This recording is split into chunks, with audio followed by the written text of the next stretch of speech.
Engineered in the heart of the pearl, one face, four perspectives. Embracing a hip, urban, and dynamic community.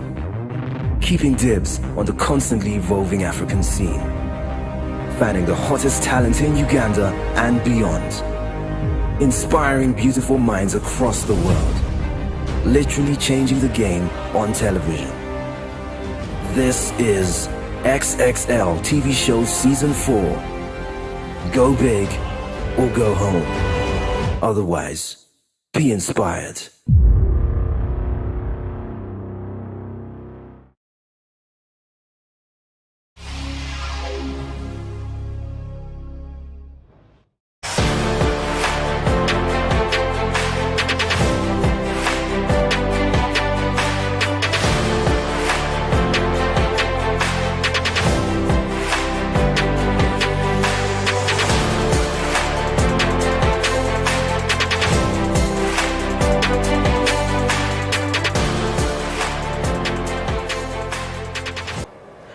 Welcome to the CEO Bench. My name is Eddie Okila. On this fourth edition, actually not fourth edition, it is the fourth episode, right? Yes.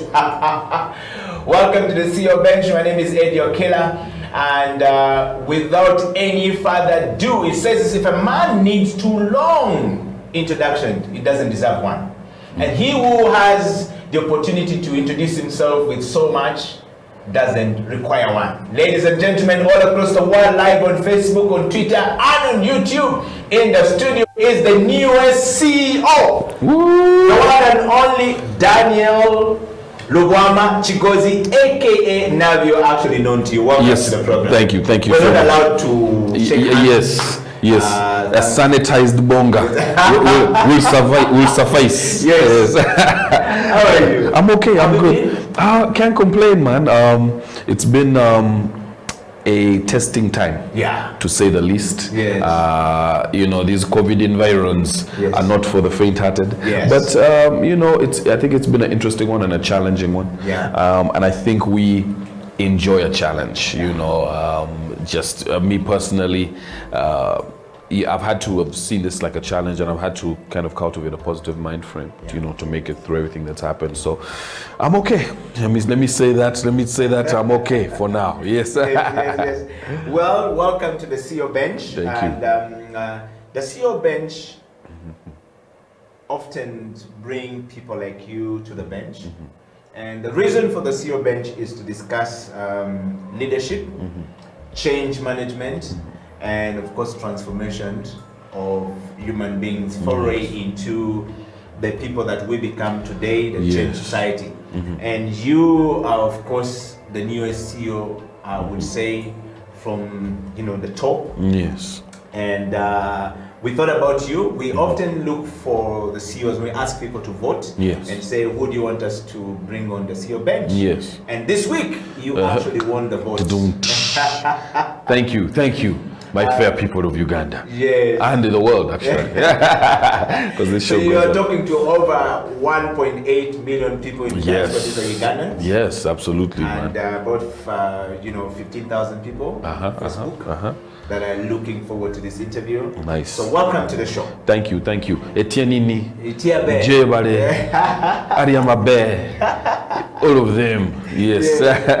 So Danny, let's start from this. This is actually Navio. Navio is known to you as Daniel Lugwama Chigozi is the real name. Yes. But he's actually known to you as Navio.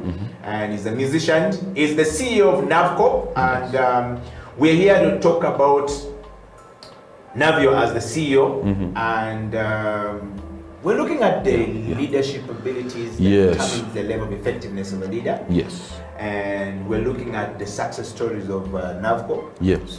You have built Navco from scratch to where it is today. Yes. And we want to know what have you been through, what processes you've gone through, what you've done. But to start with first, we'd like to throw you to the deep end. Who is Daniel Lugwama Chigozi in a nutshell? Daniel Lugwama Chigozi, I think, is I won't say competitive individual, but I'd say one that has been shaped by upbringing, has been shaped by a lot of other factors in my life have shaped my trajectory. So if you talk about business, the fact that I played sports, the fact that, I was very in tune with what my family were doing, and they were older than me as far as business is concerned. I think all of these factors kind of chipped in and helped to shape the person that I am now.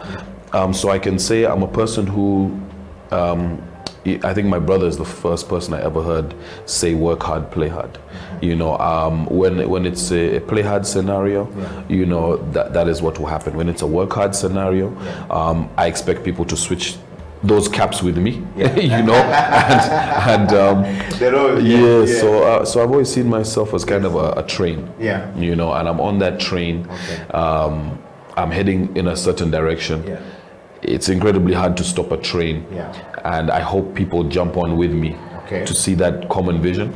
I think that's kind of, in a nutshell, who I am. I like to kind of work hard, push my abilities. I don't have to be number one, but I do like to compete using my full experience and my full wealth of knowledge and my full physicality to kind of complete any task, which I get into.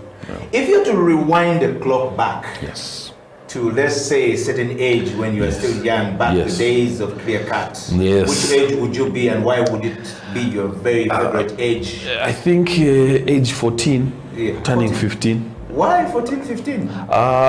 We're being put on a plane as 14-year-old, 15-year-olds, sitting first class next to the Oliver Mutukutsis of this world and the, Papa Wembas of this world, being flown, to South Africa for the Cora Awards.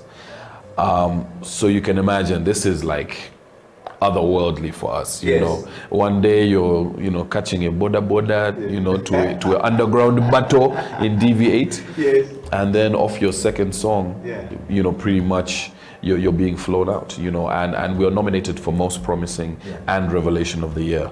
So that was a beautiful experience, and I think those experiences were me still just as an artist. The business of music hadn't yet come in. The challenges, the supply and demand, the building a brand, none of those factors had yet come in. So it was me literally just as an artist on a plane, just enjoying myself, with all my boys. And feeling good. Yes. So those moments when you look back down the road to that moment, when you guys were going for Cora Awards and you were nominated, what was running into your mind? Particularly you, and of course we can't talk for many other people, but I'm sure you shared the group. You, Papito, The Myth, Tom, JB, and then Langman. What was going in your mind? I thought, this is going to be a really cool story. And because, of course, I started in a group basically kind of as like a hype man. I was like, wow, we've done something really cool. Anyway, back to school, we'll have this story to tell people. I had no idea that I'd be sitting here, 59 awards later, having toured over 30 countries. It must be close to 60 cities for music, having had accolades, having performed for my king several times, whether it's his 60th or there's a lot of small things that have happened that I could have never imagined, and things I would have seen and countries I've been to, all because of that moment, music and how it began, and then of course now changing me into the businessman that I am now. I had no idea that it could start from something like music. So at 14, on the flight going to South Africa, and did you ever see yourself becoming a CEO of your own corporation? Definitely not. That I didn't even know what the CEO. I'm sure I was calling it OEC by then, or EOC or something. I thought it was the East African Commission of Offices or something. I had no idea that the business role would take on a life of its own. So I always had music at the back of my head, even in school. And because of that, I knew that I was dealing with a dynamic, ever-changing, and in Uganda, a non-existent industry. just as far as music was concerned. People were releasing music, but in terms of like hip hop and people breaking the mold by then, it wasn't really done consistently. You had very talented individuals who put their best foot forward and inspired us. But in terms of consistent work, you know, I'm like, what are the frameworks that make this work? So I felt myself coming back holiday after holiday, learning a bit more about music, then going back to school, and I'd add a module of business, or I'd add a module of psychology, or I'd add a module of political science. And all of these things were kind of feeding back into the roles that I wanted to do. I thought I would be in the line of UN work. You know, aid work, that was really my focus. I thought I'd move into that international relations space because I've always wanted to change lives and do something positive. But I knew that there's a lot of similarities between that world and This world. the music business. There are two worlds. Yes, especially if you're treating it as a business. Yeah. You know, you will be on camera and you will be addressing people and you will be a role model of sorts. And I knew that there were a lot of similarities between the two, so I kind of prepared myself for such. Yeah. Wow. Well, if you're joining us from all across the world, we are talking to Daniel Lugwamachigozi, aka Navio, who is the CEO of Navcorp. Navcorp is a company founded and owned by Navio as a musician. And I think he has already given you some really great insights on how it started and how it started, where it is, and where it's going is where we're going now.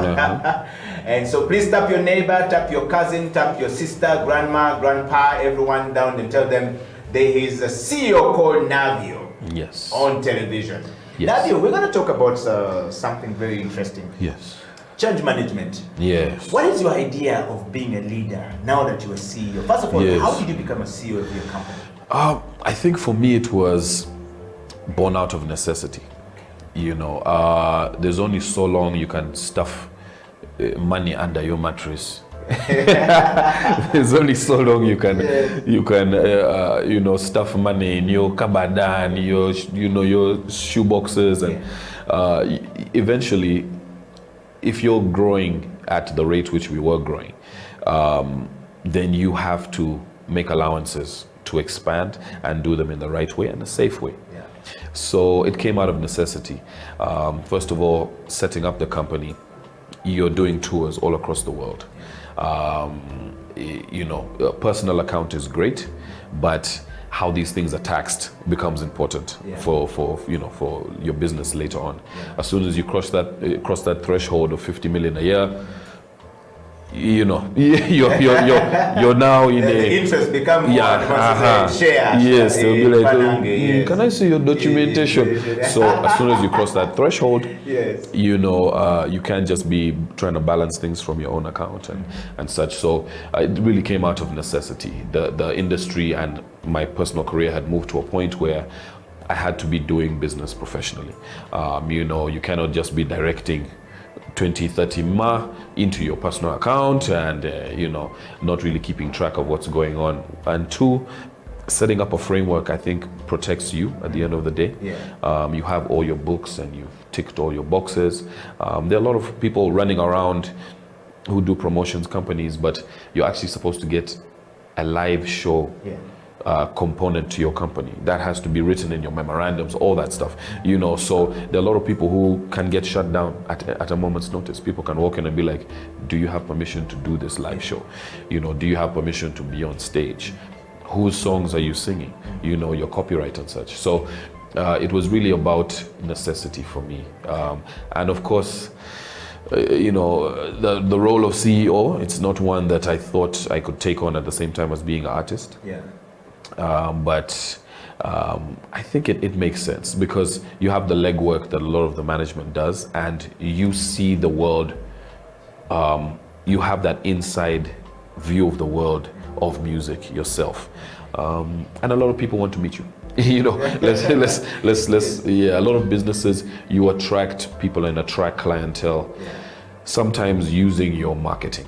And unfortunately, the marketing is tied into Yes. me. Yes. So Because you're the product, you're yes. the brand, and you're the product. Yes. Yes, so they're like, so, you know, where do we get this quality? You know, moving into the event space, for example, you know, where do we get this quality of image? Where do we get this quality of sound? You know, and the fact that we had the studio and we had the film angle and the event space and you know, everything from weddings to, you know, a lot of things we're involved in. Yes. You know, people could see that as a marketing tool, you know, and we were kind of that thing that brought a lot of clients in, and then we could hand them over to management. So I think playing that CEO role was kind of important for me. Yeah. I want to just know from, if you're watching and following the show from anywhere, wherever you are, we're live on Twitter at HTV1 Uganda, and of course on Facebook, House of Talent Uganda /HTV. You will be able to find the show there. And we're live on our YouTube studio, House of Talent Uganda /HTV. Navio is talking to you. Now, you dream to become a CEO. You're a musician, first of all. You don't even know where to start from. And the role of a CEO is not for every, you know, person on the planet Earth. Not everyone who walks on the street can become a CEO. The role is quite very hectic and requires you to have a very specific sets of leadership abilities as well as management skills to lead. And we're gonna go for the next 2 minutes before we go for a break, Navio. Yes. And I just wanted to break it down. Yes. What is it like to be the balance between the CEO, Yes. Navio, Yes. and the artist, the CEO Daniel Yes. Mwamachigozi, Yes. and the artist Navio? Yes. One is the brand, the other one is a leader, Yes. and this one is a product. And they are together. And they are together. Yeah. How do you balance this equation? It's really tricky. It's really tricky. I mean, you know, getting a team who is used to that dynamic work, and of course, you know, House of Talent. You guys have been part and parcel of even my earlier career, and you know, things were very dynamic, and you kind of have to have those people you can rely on to delegate. Delegating, I think, should be, you know, when they talk about leadership qualities, the ability to delegate should probably be in the first two of your priorities. The ability to look at something, oversee it, and then pass it on to a member of your staff or outsource if you must. Of course, everything happening in-house is better, but the ability to delegate, I think, is really important, because even though I'm handling whatever I need to handle, I could be in front of a stage trying to take a call to China, you know, to sort out something, and my name gets announced to come on stage. If you do not have someone to pass that on to, then somebody's calling you and saying, hey, by the way, we were looking for the CEO of Navcorp for a big deals. This is Sony, and you're going to say, it's going the other side. It's really tricky to be on stage when being konnichiwa, konnichiwa, switching from your Chinese to your Luganda can get tricky. So delegation, I think, is one of the most important tools that I've used to kind of balance the two. Okay.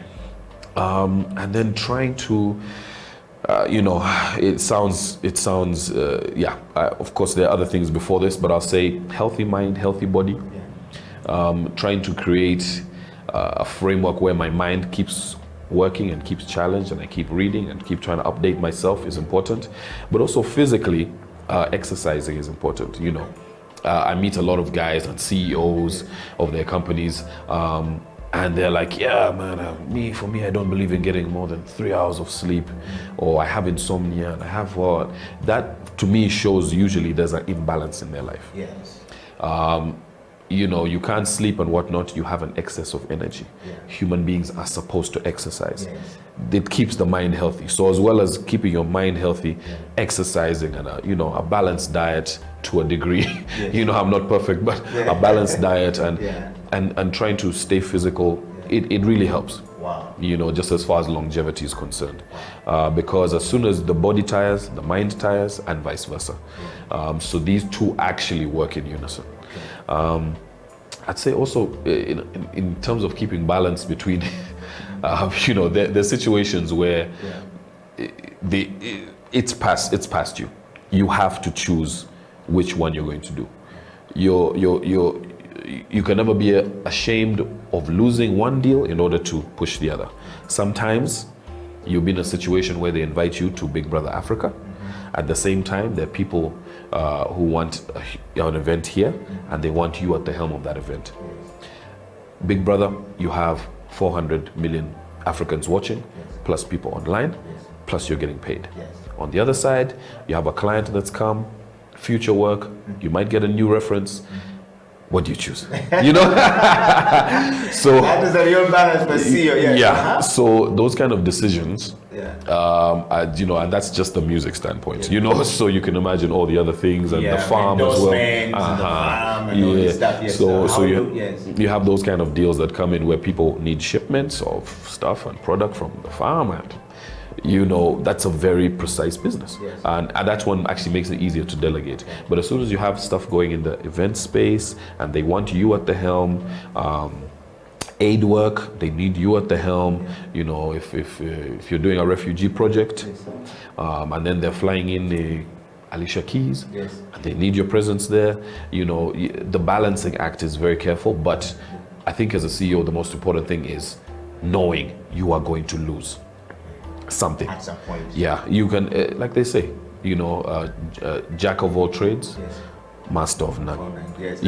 So sometimes you try and pull 17 different things, and then you fail at 16.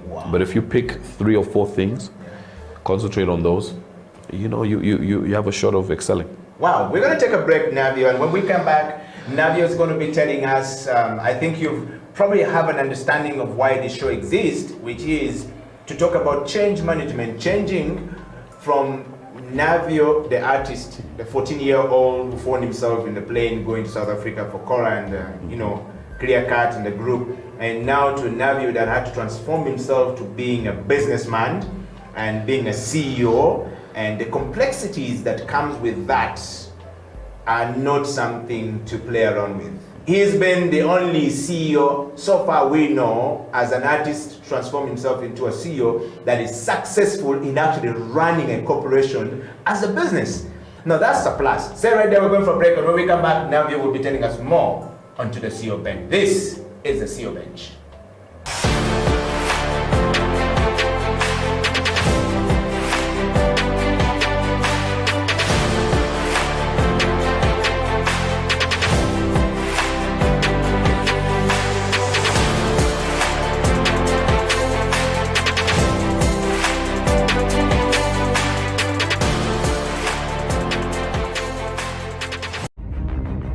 Engineered in the heart of the pearl, one face, 4 perspectives, embracing a hip, urban, and dynamic community, keeping dibs on the constantly evolving African scene, fanning the hottest talent in Uganda and beyond, inspiring beautiful minds across the world, literally changing the game on television. This is XXL TV Show Season 4. Go big or go home. Otherwise, be inspired.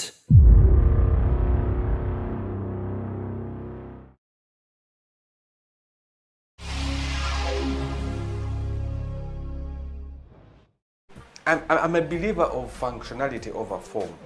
Oh, yes. What will make you function as opposed to what form must you possess?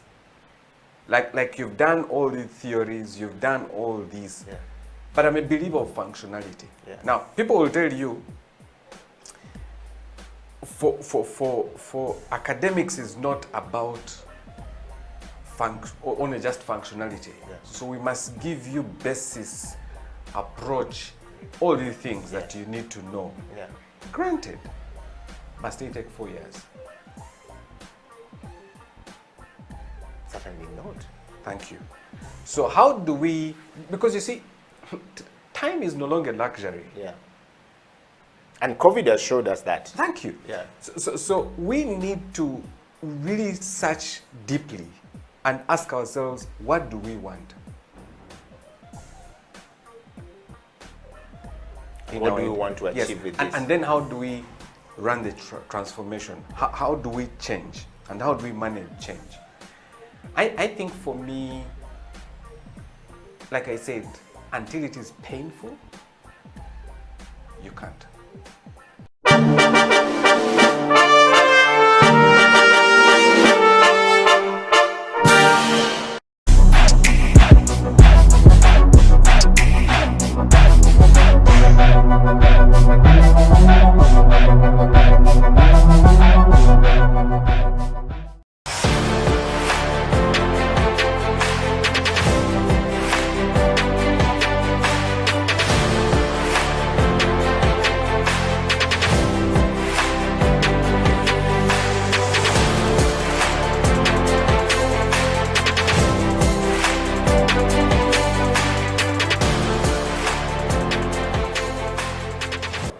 Welcome back from the break. This is the CEO Bench. My name is Eddie Okela, and in the studio is Daniel Lubwama Chigozi, Navio, as actually known to most of you. And if you're tuned to the show, I think you need to get a notebook now, because the CEO is going to give some tips on how you can transform yourself as a musician or as an artist into becoming a serious CEO with actually very tangible equity for your business. Navio, welcome back for the break. Thank you. I'm enjoying the discussion, and I want to take you straight to the next part of managing things. Yeah. How do you manage change from being an artist to being a CEO? How do you manage that from a personal point of view? Yes. So I think management is shaped by understanding your team, understanding your limitations, understanding your targets, and implementing that target with the members of the team who are going to who are actually concerned with that target. So with any change that happens, for example, you have a situation where you have an online segment of your business, but you've had the physical. So with music, for example, you talk about you had the physical side, shows, tours, endorsements, ads, the music itself, the CDs, distribution.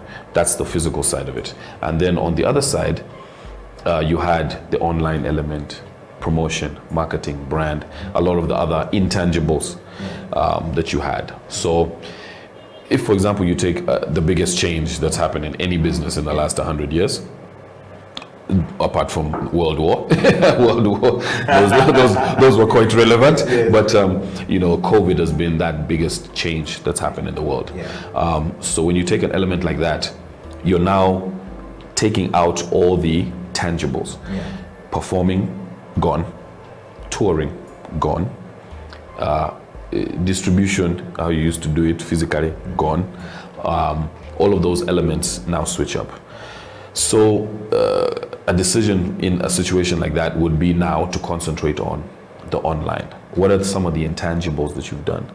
So, just using actually the Navio brand as a case study, though of course the company does a lot more, but using the Navio brand as a case study, we thought that a new album is ready. We move it onto the digital space for distribution, do all the usual, Spotify's and the rest. But also we needed an element that capitalized on the fact that we had 50,000 CDs landing at the airport. So you team up with other online people. For example, we had a border company. I want to mention it on the show as they are not a sponsor. But we had a border company that we teamed up with, and what we did in those first weeks was have them deliver it. So people who had the app, everyone who had the app would have that the Navio icon pop up. They could click on it, get delivered a CD, wrapped, sanitized and wrapped in plastic, just for extra safety. And so that's one of the little changes that we had to make, was moving from tangible things like we'll make up the money by just sending Navio to Amsterdam and Europe and Germany. He'll do his shows, come back, we're okay for the year. We couldn't do that. So now we had to depend on that. And then for the concert bit, what can you now do on the online space that you haven't utilized to the maximum? Well, you create the virtual concert for the same album you're pushing. So now we were moved into the virtual space. We ended up being the first artist in the country to do an album launch online, a virtual concert. And by then, the sponsors that we had approached, and even some of the sponsors we had for the physical one, were like, no, this will never work. The same sponsor now is Turn around and come back. running with the format. Yes. Yeah, they're running with the format that we had laid out for the virtual show. Yeah. And so staying ahead of the problem has always served me quite well. Okay. Of course, you don't get to be in that wave at the peak of an idea, but at least starting the idea. Okay. Don't be afraid to start the idea and make the change. Okay. You know, so if a change happens and you make the change, don't be afraid to make the change. Yeah. Even though there haven't been any books written about it in any way. Common sense. Business should be called common sense. Yes. You know, there's some common factors that run through everyday life. Yeah. That, you know, A plus B equals C. Yeah. If I create supply here, demand will come, you know, or if I create demand here and the supply, you know, the kind of those value chains that run through everything from business to music to anything. So I think if we capitalize on those, don't be afraid to make those changes. Don't be afraid to start. Don't be afraid to lead from the front, because when it does pay off, first of all, you're maybe the only person who has begun it, done it well. And so people are inclined to come back to you for that repeat business, you know, of something that you've done. I mean, who is talking to CEOs? That's why we're talking to CEOs. You know? We want to know from the CEOs and what does it really take and feel like to be the CEO of your company? Yes, yes. What is your typical day like as a CEO? You've talked to this, do you have a vision, mission? Yes. And what's our goal? Where do we see you? Yes. What's the difference between Navio the artist when he's singing and when you finally come and say, guys, I need to communicate to you, the team. Yes. Our vision for Navcorp is to do this, this, and this, and we're going to go. Yes. How do they respond to you typically? Yes, I think the response is always favorable. But of course, there are always elements that you need to make sure aren't necessarily in the room when you switch back to business. You know, you don't need security in the boardroom. You know, you don't need your security there. So, you know, bule, we'll go, guys, relax. I will see you on the weekend for the show. But, you know, but those guys actually, you'd be surprised where you can get ideas from. You know, having said that, I get a lot of ideas from all my team, from security to marketing, to a brand, to my whole team. I get ideas from everyone, you know, driver. It doesn't matter where an idea comes from as long as it's good. But that's typically not a typical thing for a CEO. CEOs, we think that CEOs are always just guys who say, I'm the CEO, so I'm the dreamer, I'm the passion, so all the dreams comes from me, or you guys just wait for me to think for you. But you're saying it's not the case. It's definitely not the case. Where did you learn all these things from? Being open-minded, I think. One thing about having a business personality, someone who knows as much of investment as my father and my mother. Being around them really helped me to see that. And just general respect, because like I said, business is that, you know, common sense. And I feel like it's also a lot to do with respect. You know, the way that you treat people and interact with people, you know, should really be, you know, fair and ethical. And business, you know, one of the main 10 points in business is to be fair and ethical, you know. So in the same way, I think we should try and live our lives like that. And what that means is when you walk into a place, everyone from the door all the way to the chef has a role to play in making your experience in the business better. So you disrespect the doorman, will your car be there by the time you're back? Who knows? The receptionist is going to tell you where to go. You know, the manager is going to set you on a path. The chef is going to bring, you know, I feel like there are a lot of people that you interact with and you see them just because you are paying for something. You feel like you have the right to be disrespectful, and that is not the case. You know, just because you're paying for a product, you should still be fair, ethical. And I believe that is what creates longevity. So the shelf life for a rapper, for a music artist, is supposed to be 3 to 4 years in Uganda, maximum. So the fact that I have been in it for 22 years, I think there's a lot of things that happen. One, with as far as royalty collection, you know, a lot of artists will have hits, but if they're not performing, you know, you become 45, 50 years old and you can't really be out there, you know, like the young guys are. You're supposed to be getting your returns of royalties, but what we have is a lot of radio stations that don't play, well, play the music, but don't pay. And that's TV stations, that's online. We should be reaping royalties from that. And that should be collected automatically and given to us, I believe, as artists. And so you have that issue that plays a big role. But then also attitudes, and now the state of the industry Africa-wide has now come to bite us.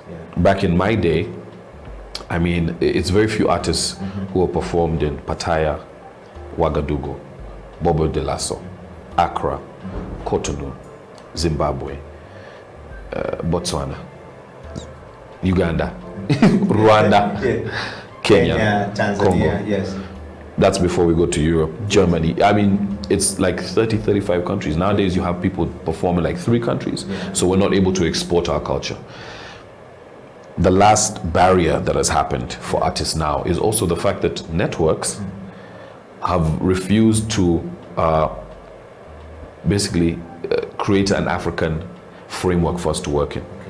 So what this would entail is realizing that our diversity, and it doesn't matter how small a community is, they should be, their music should be judged for how good the music is. It's no longer about that. It's now become all about numbers.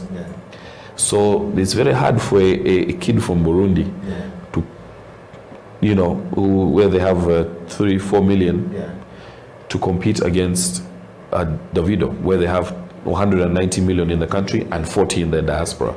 240 million people. Of course, they're going to have more numbers. That's like it's not even pocket change. Yes, you know, but it doesn't mean that other person's music is not good. So we have that issue as well. But those are some of the barriers, you know, we have to find a way around. So do we see NAVCOP, for example, you know, taking us, filling that space that you talked about, the void that we have? Yes. You know, the lack of the Africans coming together to try and create something. Yes. The platform, like you said, the network, creating something that will take us, you know, give us the platform to promote our culture and export our culture, you know, and our talents across there.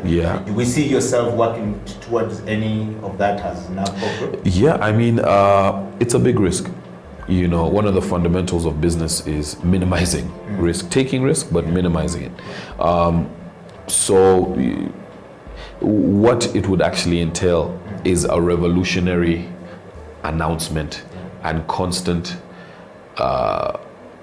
you know, in-your-face marketing that talks about these issues. And no network wants to play your video at the same time as you criticizing something they're doing. And so that is the balance. But I feel like at some point, we're going to have to just take a stand and say, hey, listen, you know, we have an amazing array of artists.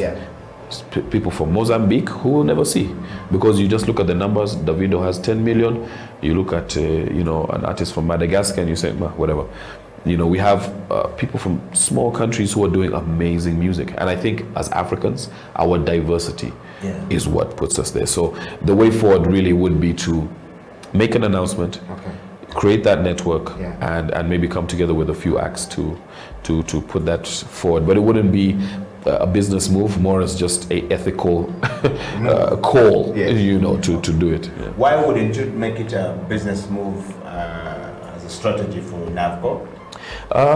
Simply because the risk entails criticizing criticizing networks. So as soon as it would literally just be an artist, a standalone move, because as soon as you have companies going at each other, that is a problem. You don't want to drag a company, NAVCOP, into Navio's issues, or any artist that we work with. The company should always be standalone, and I think a lot of CEOs need to learn how to do that.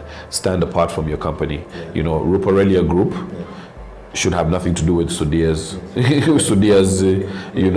own lifestyle and what he does. It's a separate company, separate entity. Are you doing that yourself? Are you trying to separate yourself from Navio the artist to Navcorp or Daniel Chigozie as a CEO who is also an individual and a business? Yeah, definitely. How are you doing it? Yeah, definitely. I think we've left Navcorp as a body that now handles production, music, anything in the event space. And now we're creating subsidiaries that are totally differently titled and stuff, just to create a bit of that space and differentiation. Icon Studios, for example, would be an example. People will be like, call it Navcorp Studios, people know what they're coming for. But at the same point in time, if Icon ends up signing artists or getting people on board, you want that to be a separate entity where it doesn't sound like artists are praising you.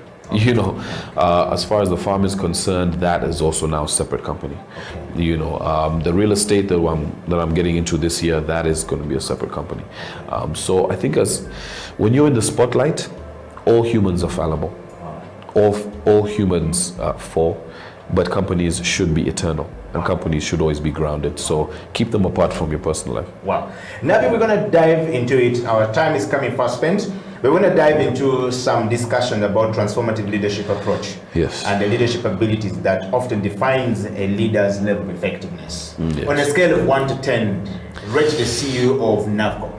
Ooh, I'd say I'm a 7.3 on the weekend, and an 8.5 during the weekdays. Yes. why the differences? Performances usually happen on weekends, so I need a little extra rest on the weekends, and then I can get back to work on my 8.5. All yes. Right. So when you look at the transformative leadership approach, what transformative leadership approach do you use at Navcorp? I think the most, lending that ear, like you say, directives only become solid once everybody's opinion and once everybody has analyzed every single move that we're making. I cannot make a move without questioning it personally, and I cannot make a move for the company without every individual who is concerned with that coming to some sort of consensus. I need to know the ins, I need to know the outs, I need to know the good, I need to know the bad, how it affects people on the ground, how it affects the politicians. We need to know everything about a move. So I think the most transformative thing about that is that you're not dictating to your team all the time. You have a symbiotic relationship in which you are fallible. Something you say can be questioned, because the last thing you need is you saying, this is what we should do, everyone agree, and you walk out with it, and then people being like, oh, that won't work. You have your three, head of marketing, head of the GM and whoever, none of them are on board with what you're doing. That for me it's a waste of time, and you end up spending millions, going the wrong way. But Mr. Lubwama, this seems to be the modest operandi of operations for most leaders in Africa, and most corporate leaders, as well as from the political point of view to a corporation point of view. What sets you apart from this, which has been our way of practicing things? Yes, I think what sets us apart is our ability to change with the seasons. When you have an industry that's built up on between cassette tape and physical distribution on the street, and it moves online, it seems like a simple move, but you have hundreds of thousands of people, millions of people who instantly become unemployed, and you have these millions of people who have know-how about the music industry and knowledge about the music industry, but no way to now facilitate and move that forward. I think what sets us apart is our ability to stay versatile, our ability to respond to what the market wants. It should be, it's easy to change your music, or it's not easy, but we find we have practiced to the point where we can change our music to move with the times. You know, the fact that we can release stuff that we released in 99 and release stuff in 2009 and 2019, you know, that's like a 20-year, you know, some people will say 30-year differential that we managed to stay on top, you know, and getting album of the year 2018, it's not just about the music, it's about how we position and place ourselves in the new framework. So I think staying versatile would be that. All right. I want to take you to change management quickly. Change management, Mr. Daniel Chigozie, requires that COVID-19 has come and we have to change so many things. Yes. It is messed up, it has messed up a lot of things. Sure. And how do you manage that? So change management ordinarily requires that we think through the process. That's number one. Number two, it's communicated to the people. Yes. Number three, it is manageable. Yes. Number four, the relationships are managed. And number five, that we actually have the control, identification, and implementation of the required changes within self. Yes. Which means that with you as the CEO of NAVCOP, Yes. a business which is NAVCOP, Yes. and a similar organization of the foray into becoming something that moved into a nation Yes. and affected the nation. Yes. Did you go through this when moving from an artist to becoming the CEO of NAVCOP? Definitely. And was it communicated? Yeah, I think the ability to assess risk should be something on that list as well. Yes. Because nobody was really sure about the threat level that we were going, you know, that we were undergoing. So people were like, this is now being just put in our faces for political reasons. I'm like, it's hard to say that when you have 600,000 people who've dropped dead in America, who have more than enough ventilators and the healthcare to solve these problems. You know, and the same thing, I mean, our South African brothers, you know, close to 60,000 people fall dead on the street. And that is, remember, it's 1%. So it's 29 million people in the States who have had the disease and recovered. And it's just that, you know, 600,000-700,000 who passed on. So it's really a sticky situation, you know, but being able to assess risk, I think, should be also an important thing, because you get into that situation, you've made all the changes necessary, you make that shift I was talking about earlier from a physical entity to now going online and, you know, getting into some of those intangibles, and then being able to actually assess the risk.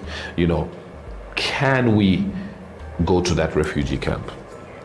Can we perhaps travel to Tanzania, who, you know, at first had a policy of not putting on masks at all? You know, these are all small questions, and I think having the ability to assess risk versus reward became one of the most instrumental things. You know, it's like, can we Zoom it?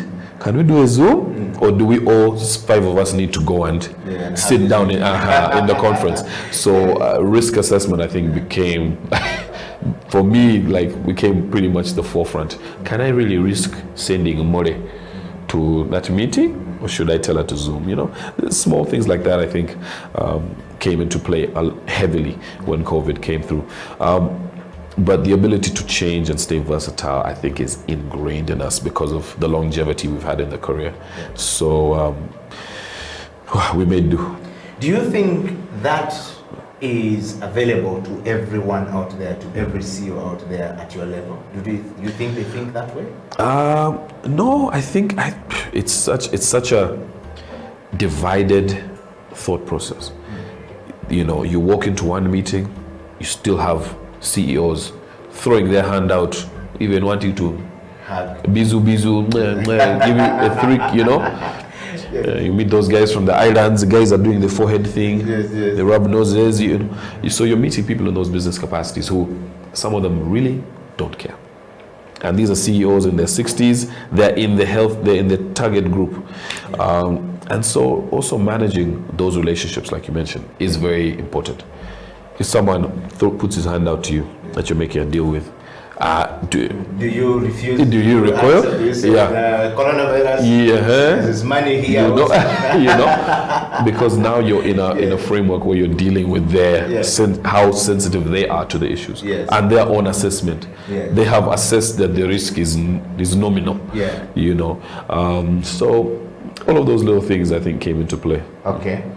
We're going to take another break, Navio, and when we come back, we'll do the last round of this interview on the bench. Yes. Thank you very much. You who is joining us from all across. In the studio is Navio, aka actually Navio, but the real name is Daniel Lugwama Chigozi, is the CEO of Navco Group, and he's here in the studio, and we're talking change management and transformation of a person to becoming a leader and what a leader means to an organization like Navco. And of course, you who is watching at home should be able to send us kisses and disses. Please, diss if you think we're not doing very well. But remember, the CEO signed the check, yes. And then you're going to show up in the... So think about your thinking. Basically, that's what Navi was saying. Think about every process and make sure that you process that information well enough to make an informed decision going forward. Stay right there. We'll be right back after the break. This is the CEO Bench.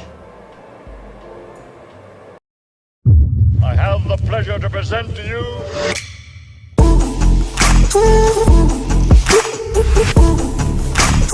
KCCA has taken a number of steps to address this sanitation challenge, which include, but not limited to the following: the setup,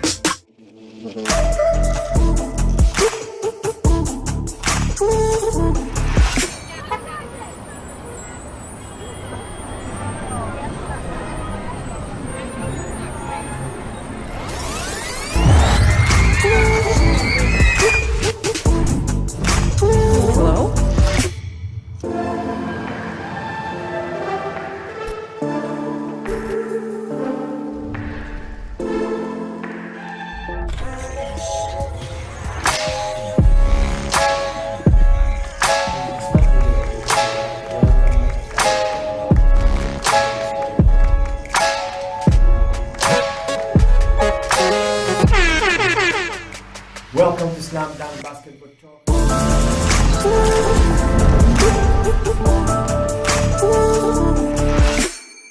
A wise man once said, "The future has a name, and its name is hope.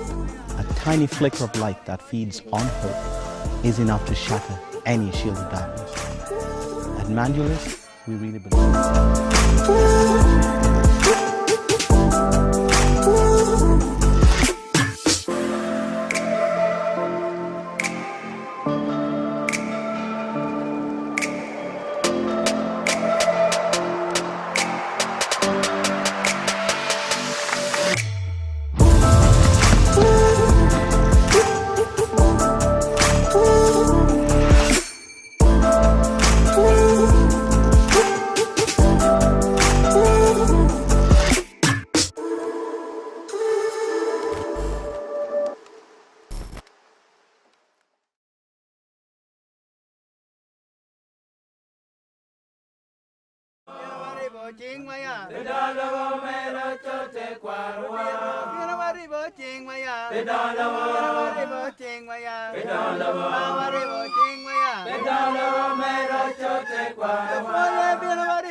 A wise man once said, "The future has a name, and its name is hope. A tiny flicker of light that feeds on hope is enough to shatter any shield of darkness." At Mandulus, we really believe in this. We're a clean energy company that also focuses on agricultural value addition to help improve the lives of farmers in rural Africa. Something that's close to my heart, having grown up in these communities. I was born in northern Uganda, in such communities that we've seen today. I spent my early childhood running around these roads. You know, I've lived this, but so has almost every other Ugandan, because 80% of us are linked to the ground through farming. And now what today has been about is figuring out how farming can not only be productive for food, but rather how farming can be productive for the entire ecosystem and the economy. How crops once grown can have residues that can be turned into energy to process those same crops, can be turned into energy to cook those same crops, and can be turned into that flicker of light that can shatter any shield of darkness, economically, developmentally, and otherwise.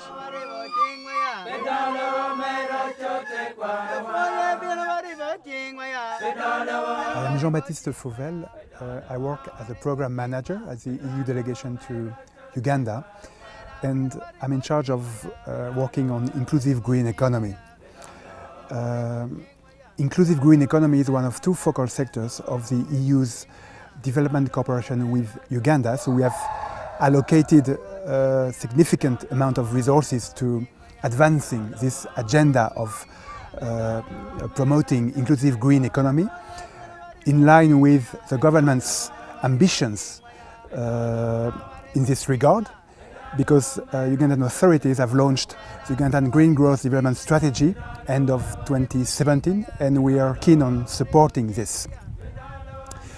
This visit to the pilot projects implemented by Mandulis in the Gulu district, Gulu region, has been a very interesting experience for me, a learning experience, because I'm not familiar with gasification, the gasification of biomass, and the many interesting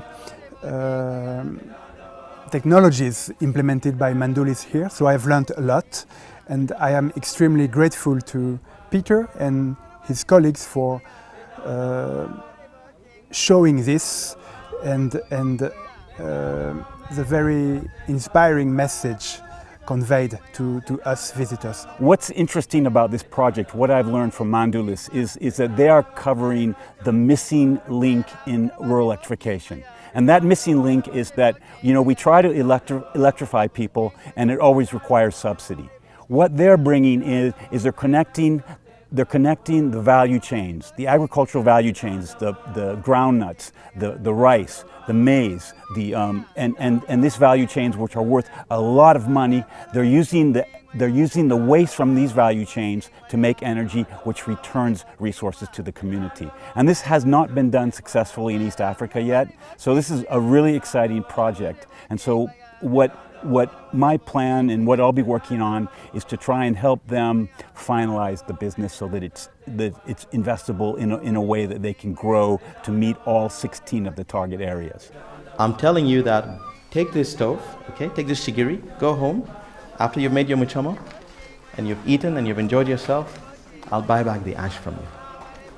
That is crazy, but it's what makes you now say, okay, maybe I should switch, because if I calculate the amount of money, let's assume you're buying 1 ton a year, and that 1 ton you're spending about 500,000 shillings, and let's say you're getting about a quarter of a ton at the end of the year, 250 grams, 250 kilos, that's 5 bags of charcoal.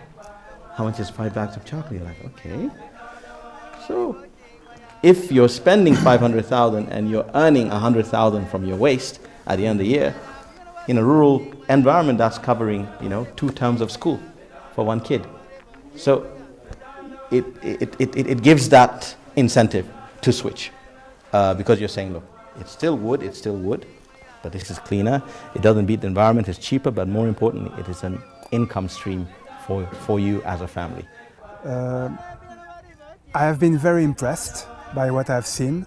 It's been very inspiring. And I will be very keen on exploring whether and how we could maybe support Mandulis' ambitions in the future. I will share my takes with colleagues in Kampala, and we will explore what can be done. The EU has been a strong partner of Uganda in many different fields, from infrastructure to development to others. And I feel it's crucial for them to see how what we're doing fits in within their plans and Uganda's plans. The farmers are ready. The farmers are ready for someone to come in and make this happen. So we go back to what we need is rural electrification. What we need is we need markets for food crops.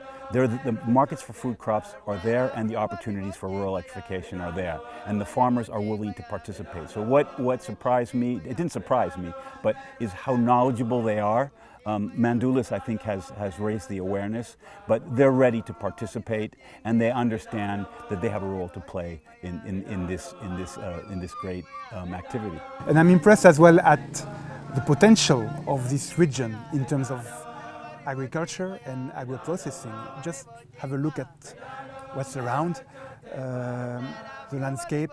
You can see how fertile this land is and how much potential there is for such initiatives as those promoted by Mandulis. So I am confident that there is a big potential for agro-processing industries in the future, and of course the gasification of bio-waste is one of them.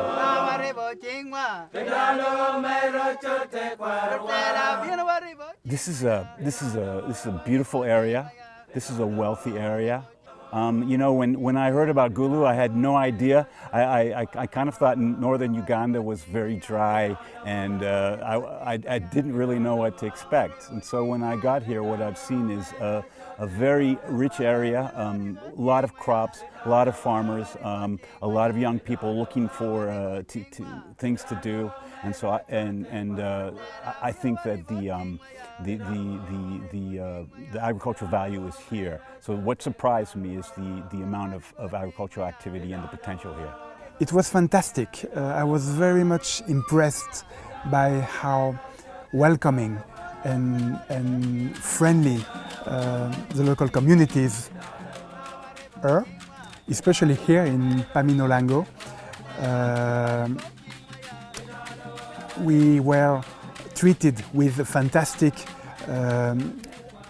singing and dancing show, which I will keep in my mind for a long time. I think it was fantastic, and I'm very grateful to all those people, all those communities here for their fantastic welcome.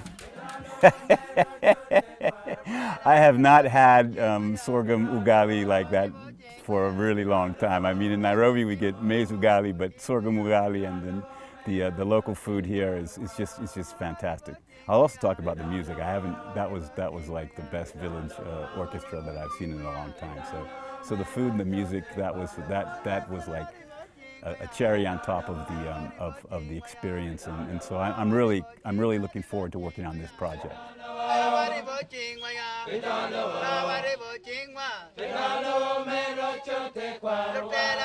We wanted our guests to experience the warm welcome of the culture in rural Uganda, especially in this part of rural Uganda. So we had everything from Malakwang to Bo to Lakorokoro, you know, to Odi to Olel, all the food that's grown just down the road from here, and they've eaten it right here. Everything, you know, even those who had the chickens are grown here, and they've been fed on the maize bran and rice bran, you know, and everything's from around the corner. Fresh food, natural food, cooked with a lot of care and a lot of love for everyone, and a lot of welcoming warmth.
over the sky. Gospel music to the world. Kids can feel like tick it up. Combination. Yo. Forever I will always bless your name, Jehovah. See you always guide me, protect and bless me. To you will always lift my pride. It's only you can make me shine. If it's reach your mighty hand to heal me, to save me, and make me see another day. I wanna see your fire fall. I wanna see your fire fall. Look before the young grip on the stress, what that one? Picking the camp on the place for box warp on. Yes, operation on the tip on them and look the yeah, they want to take it for fun. Offer stress them love for your place. Them can't find no race results for your count. Yes, yes, yes. Tell us that Jesus make them on, make them come off and they watch and the fire be fall. It's only you can make me shine. If it's reach your mighty hand to heal me, to save me, and make me see another day. I wanna see your fire fall. I wanna see your fire fall. Jesus, wanna make your fire fall and touch me heart. Now make the devil come on, no fit me joy. Me call your mighty hand, fi bless me soul. Bless me, I feel keep Jesus, you're the one. Me not gonna live like a sufferer, eat like a sufferer, move like a sufferer. Jesus, I the emperor. Jesus, chocho wunda kama tendo kimbakuwa. Ulisa makuwa gangi na viyu chenaga. It's only you can make me shine. If it's reach your mighty hand to heal me, to save me, and make me see another day. I wanna see your fire fall. I wanna see your fire fall.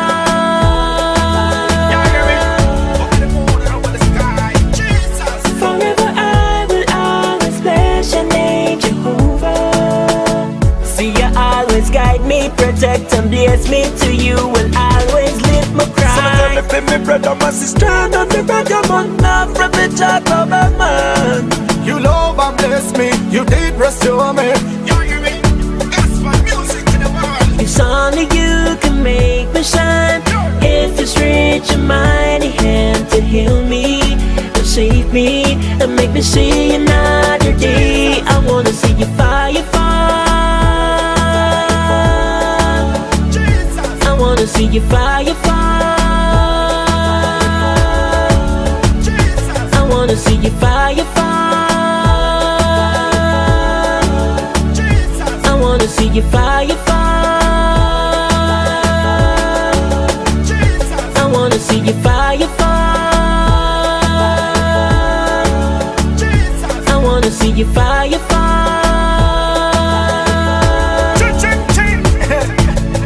Gospel music to the world. Games can feel it. Take it out. For Jesus Christ. Yeah, yeah, man. Fire piano, fire piano. Fire piano, fire piano. Fire piano, fire piano.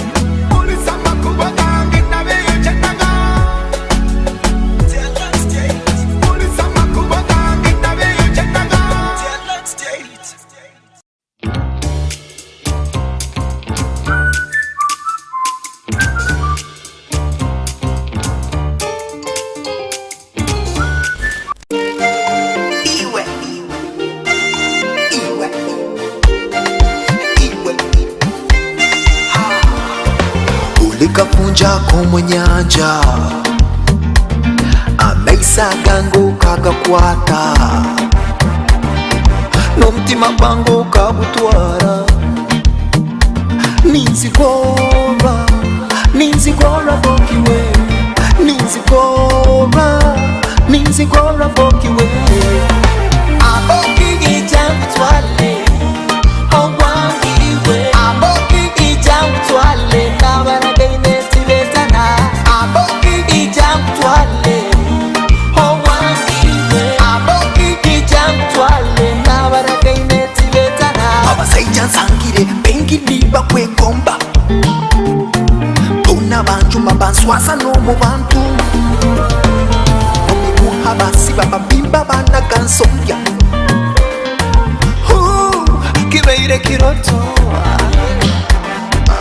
love you, love you, love you. Aboki ijamtwale, owangiwe. Aboki ijamtwale, nabaragaine tibetana. Aboki ijamtwale, owangiwe. Aboki ijamtwale, nabaragaine tibetana.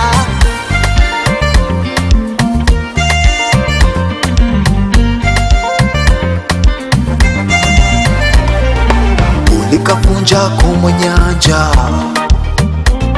ameisaga kagakwata, n'umutima gwangu kabutwara. Ninzigora bokiwe, ninzigora bokiwe. Aboki ijamtwale, aboki ijamtwale, nabaragaine tibetana. Aboki ijamtwale, ungimuliza. Aboki ijamtwale, nyenda kumurira kalyawe. Aboki ijamtwale, bisa bitugu kitwisi kyange. Aboki ijamtwale, nabaragaine tibetana. Aboki ijamtwale, owangiwe. Aboki ijamtwale, nabaragaine tibetana.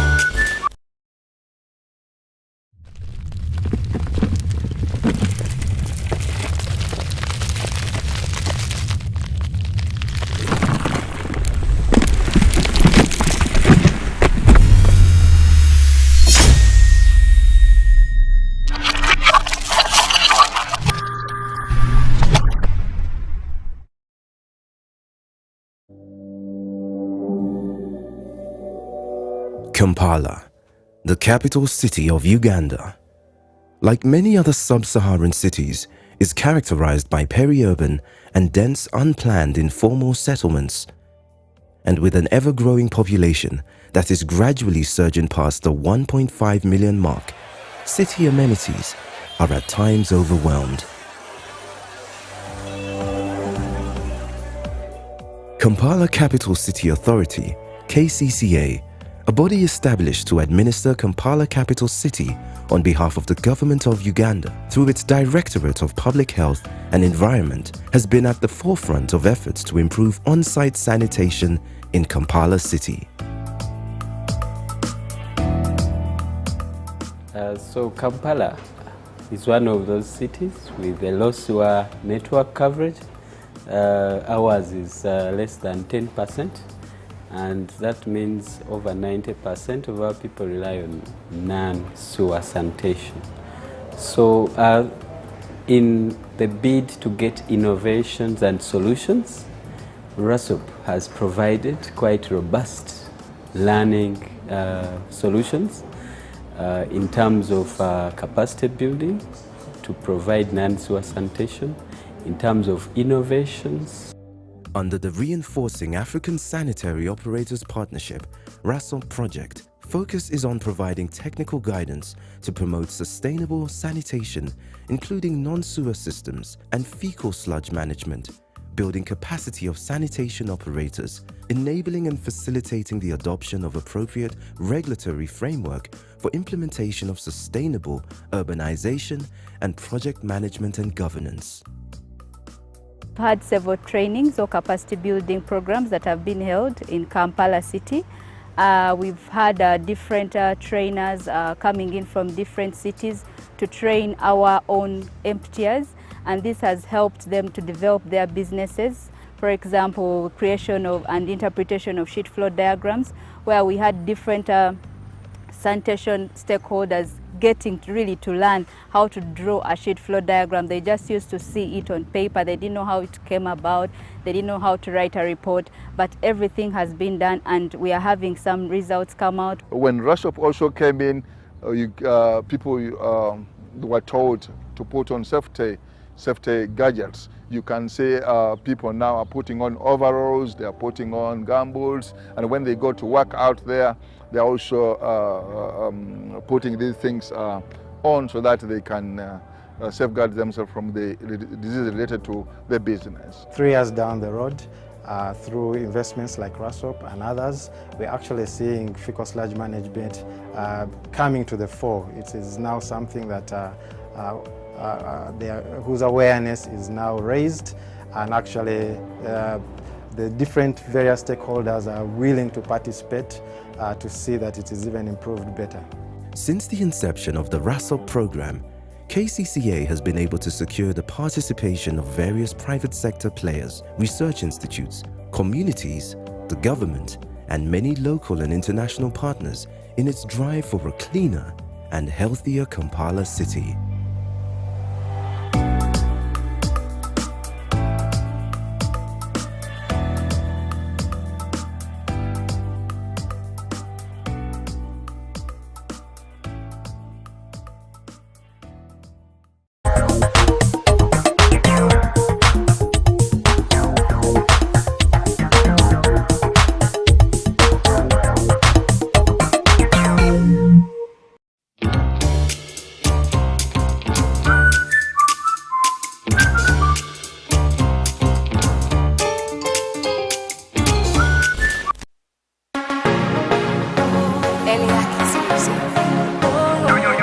Your word inside me like an amplifier. With a ban, every fresh desire. Like the Holy Spirit with the holy fire. From glory to glory, He might take me higher. And serving you is my hearty desire. And then the righteousness be my long attire. Jesus blood and that me a clean. Holy gabi we are coming star. Uri mu mutima wanjye sinza kwitesha agakiza wamaye kandutira byose ubuzima bwanjye bufite intego ni wowe nkesha kubaho kwanjye ni wowe byiringiro bizima Yesu. You need a blessing so that me can prosper. Me only daddy and me papa and me doctor. Water me get every time when me thirsty. Oh yes, you love me. Daily yes, you dey put food for me on the platter. And then your eyes watch over me. And then the heart full of praise and thanks that me offer. Ain't your light inside? I feel alive inside. I cannot deny.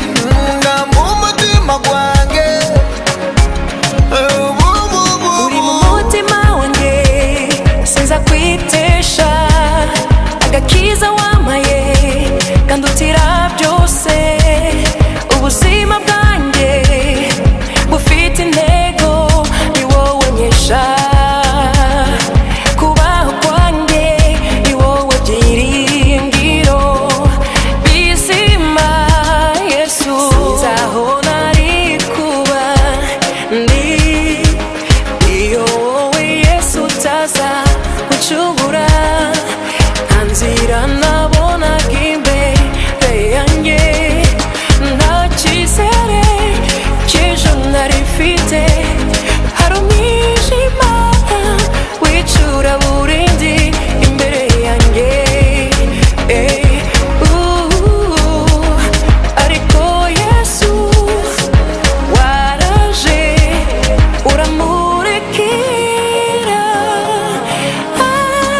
uri mu mutima wanjye sinza kwitesha agakiza wamaye kandutira byose ubuzima bwanjye bufite intego ni wowe nkesha kubaho kwanjye ni wowe byiringiro bizima Yesu. And serving you is my hearty desire. And then the righteousness be my long attire.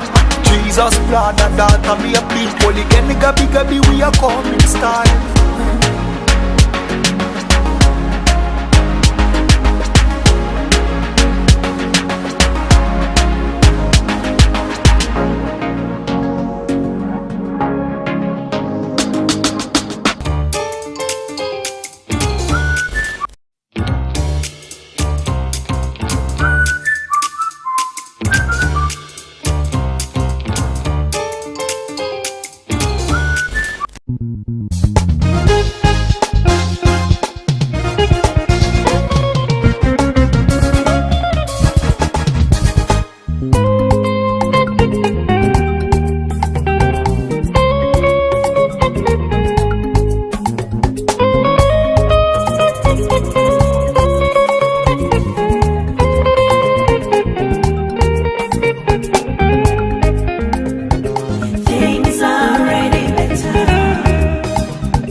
It was like the Psalms.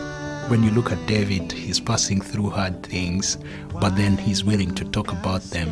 So music allowed me to be real, authentic. To God, he uses song to minister to me.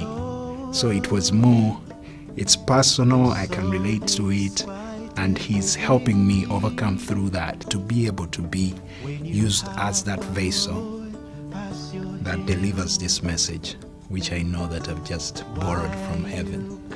Down for my soul. Why don't you hold My music statement is to write music that will be able to speak to the heart, soul, and spirit, restoring the goodness. You know, when in the Bible it says, and he looked at it and it was good. The message that I have, there are 10 songs. They will be specifically invoking that God has already said, that we have to embrace as his image, to restore goodness in this world. Music is not what defines you. For me, that was a great revelation, that my identity is more in God, in who God calls me. If I can inspire you also to use your gifts and talents to make a difference, I would have played my part in this world. I will rise and rise. Now is the time. Rise and praise you, Lord.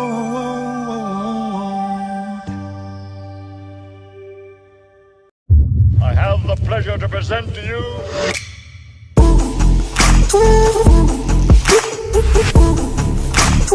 KCCA has taken a number of steps to address this sanitation challenge, which include, but not limited to the following: the setup,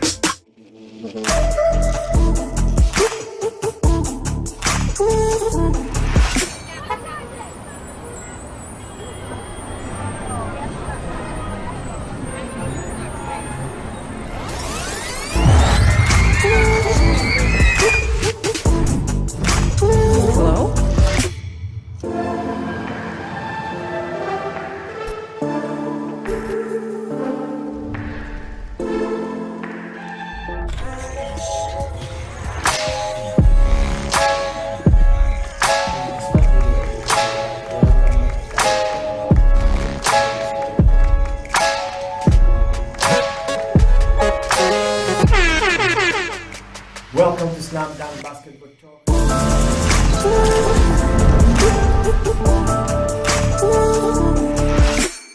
A wise man once said, "The future has a name and its name is hope. A tiny flicker of light that feeds on hope is enough to shatter any shield of darkness." At Mandulus, we really believe.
Engineered in the heart of the pearl, one face, four perspectives, embracing a hip, urban, and dynamic community, keeping dibs on the constantly evolving African scene, fanning the hottest talent in Uganda and beyond, inspiring beautiful minds across the world, literally changing the game on television. This is XXL TV Show Season 4.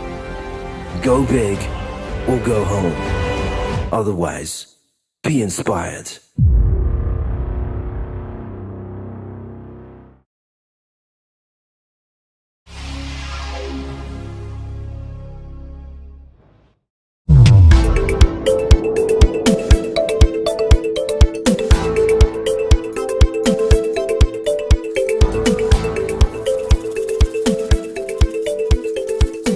Welcome to This Week. Our speaker is Reem Kassim from Alexandria, Egypt. Hi, my name is Reem Kassim, and I'm a cultural manager and producer and cultural researcher currently based in Abu Dhabi. I'm also the founder of Agora for Arts and Culture. And Agora is a cultural institution based in Alexandria, Egypt, that works on community involvement through education, production, dissemination of arts and culture. I'm also one of 3 co-founders for the virtual platform Basita.live. And Basita is a virtual theater or a virtual venue, and as well an income-generating platform for the creative and cultural sectors worldwide that has been created during the past year of the pandemic. During the recent years, most of the people in the creative industries were discussing alternative funding models, and were also discussing how they can be self-sustained financially through their activities. Most of the institutions are heavily depending on international funding or even local funding, and funding mainly for projects. However, there are very, very few cultural organizations that are self-sustained financially through their activities or through their earned income. And for this reason, when all our work moved to the online platforms, it became even more challenging for artists, creative freelancers, and cultural institutions to generate income through the virtual platforms. And of course, the virtual platforms, they come with their own challenges like copyright, security, online security, etc. So during this period, we thought, the co-founders of Basita.live, that creating a platform that is safe and secured, that also helps the artists and the institutions worldwide to share their online content in a secured way, while also being able to charge their audiences a fee / a ticket, would be very helpful during this critical time. And that's why immediately in April last year, April 2020, we started interviewing artists and having conversations with different institutions worldwide to understand their needs if such a virtual platform would become a reality. And from that, we started developing Basita.live and launched it in May 2020 as a test version. And from May till August, we started adjusting the platform as we saw suitable after consultations with artists. So we heard from filmmakers, we heard from performers, theater makers, dancers, what are the features and the elements, the technical elements that would help them take their art and present it worldwide, while also being able to have a sustainable, automated income from what they present. Then in August, we officially launched the platform with the first event. It was on 4th of August. And since then, we've hosted almost 25 events so far, ranging from musical events, film screenings, dance performances, theater performances, and talks as well. And we have noted that audiences, they are still not used to paying for creative and cultural content, while they all are fine with paying for mainstream content on platforms such as Netflix or, for example, Spotify or Apple Music or other different platforms that present mainstream content. And still, the culture is new for audiences to start accepting the fact that also artists and cultural institutions, they deserve the same support that the mainstream content receives. Therefore, during this period, we are heavily working on audience awareness and awareness in general, that artists should be equally supported, that the independent artists and the independent scene and creatives who present cultural content in general, no matter what the discipline is, they also deserve the same support that other creatives from the mainstream sector receive. And to do that, we have launched several campaigns and we have launched several info sessions, and we are still planning to do more. So the way Basita.live functions, it's very easy. Basita actually means simple. It's an Arabic word, but also resonates to different languages. And its translation is simple. So the artist or the institution, they go on Basita.live, the platform, and they create an account, a personal account. There are 3 types of accounts.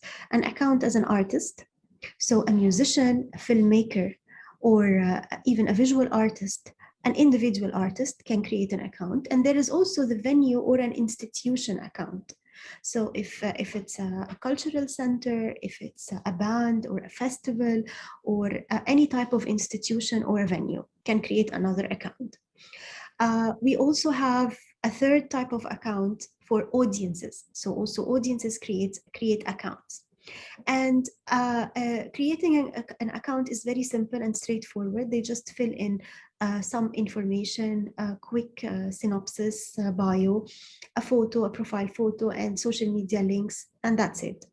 Once the artist or the institution, they create their account on Basita.live, then they gain access. They have a username and password from which they can log into the platform and start creating their events. And creating an event on Basita.live is also very simple. They start also filling in the information of the event name, the event type. And on Basita, we have 2 types of events. We have the live events that are happening in real time, and we have the premieres. And the premieres are all the pre-recorded content. And then they fill in the discipline. Is it a concert? Is it a film screening? The genre. They choose their ticket price. So audiences from anywhere in the world, when they log in, they see the currency of the place or the country they are logging in from. And they see also the time zone of the place they are logging in from. And then the artist also adds the synopsis about the performance, the photo. And then if it's a premiere, then they have to upload the content, if it's a film or a filmed concert. And if the content is not ready, the artist can also skip this step and upload the content anytime later, but it has to be within 48 hours before the premiere date.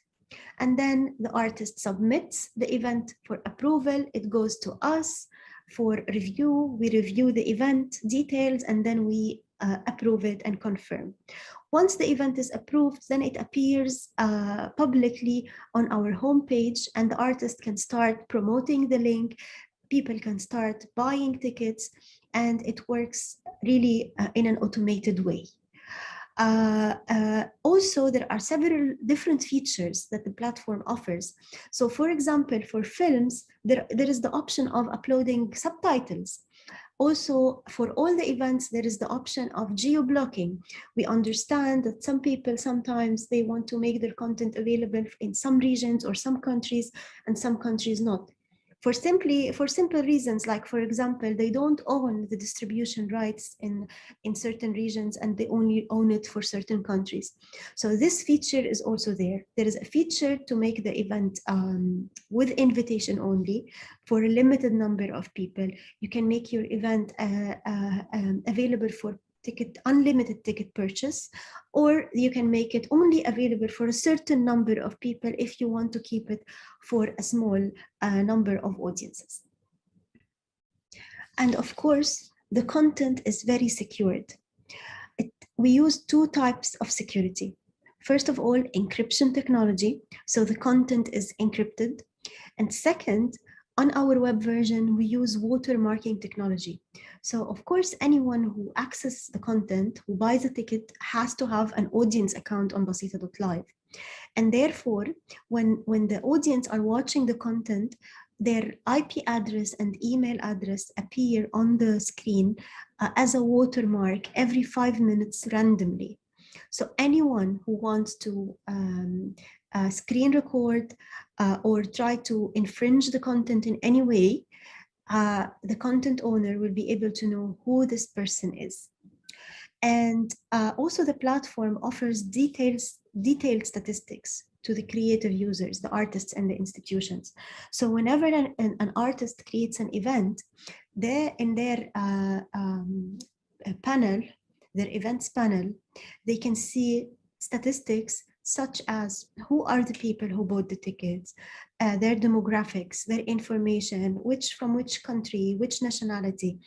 And while creating the platform, we thought that this is very, very necessary during this period when we moved to the online platforms and our audiences are beyond the geographical place or boundaries we are in. We have to understand more from where are our audiences from, so that we can also enhance our outreach and marketing efforts. So the statistics are also downloadable in a PDF format, and we have the advanced statistics that also give the artist the contact details, the email addresses of his audiences. And this is something that is written in our terms and conditions, where the audiences, they approve and allow the platform to share the email addresses with the artist, since they have bought a ticket for his or her event.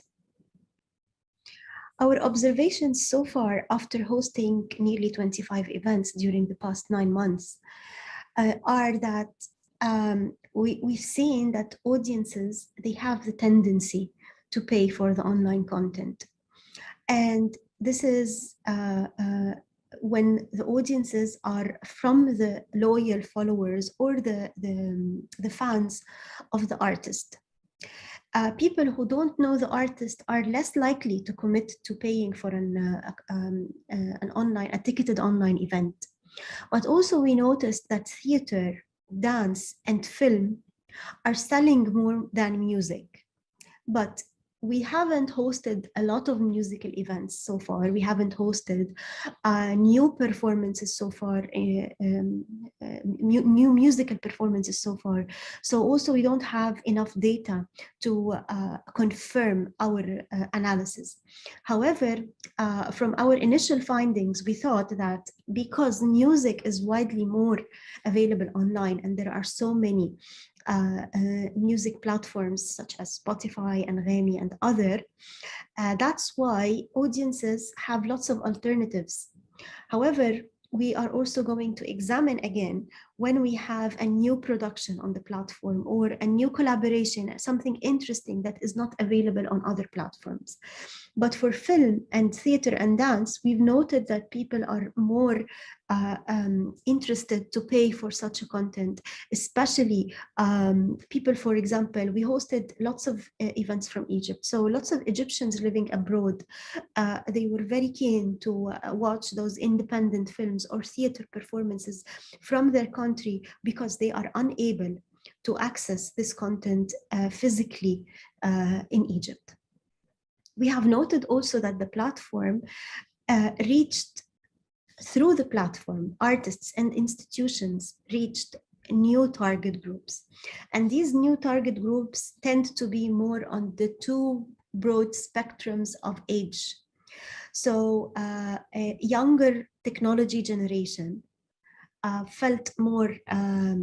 were more interested to interact with cultural content online than physical. Also, senior citizens found it more convenient to interact with cultural content online. And of course, the global aspect, people who are not physically in the same location. So, and that's what we have in our plan for Basita.life after the pandemic and beyond this critical time. When people are back to theaters and institutions are operating normally, we think that the virtual option still will remain as an option, as an interesting and crucial option as well for some target groups who are not able to be there in person or physically. So we see the platform offering a big opportunity for artists from all over the world and from the region as well. The platform is currently in English and Arabic, and we are planning to add more languages in the future. And we would like to encourage more artists to register on the platform. It's free. artists do not pay a subscription fee or a registration fee, and the platform only deducts 25% of total ticket revenue when the artist creates an event and sells ticket. And the platform also includes the events in its newsletter and takes the risk with the artist, if the artist sells tickets or doesn't sell enough tickets, the platform only deducts the 25% that is actually the fees of the payment gateway and the streaming service and the servers, etc. So the platform for now is offering lots of opportunities to artists, and that's why we would like to encourage more and more artists to register and create events. Even they can share their old content, their archived content, if they have old performances that have been archived and they want to test how it functions, they can do that. The platform also has an app. And this is because through our statistics, we've seen that more than 95% of the people logging in on our platform, they log in from their mobile phones. So we created an iOS and Android app for an enhanced visitor and audience experience. So please, I encourage you all to register and start creating your events.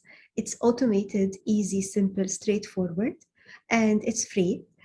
And if you have any inquiries, please feel free to email me or email our contact email, creativeusers@basita.live. Thank you very much.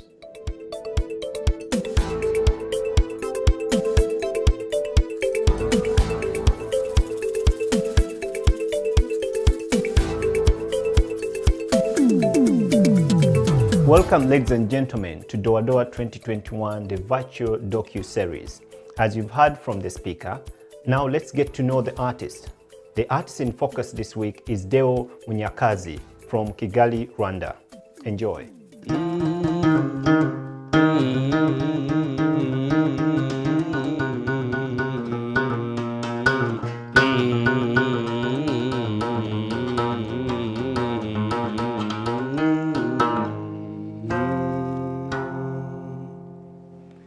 Hi everybody, my name is Deo Munyakazi, traditional artist, singer and songwriter. Welcome to Doa Doa Virtual Festival. Well, Munyakazi is a Rwandan traditional artist, musician, singer and songwriter, based in Kigali, Rwanda. He plays inanga, is Rwandan traditional musical instrument, which is made of strings and wood with a pentatonic tune. That's my sound.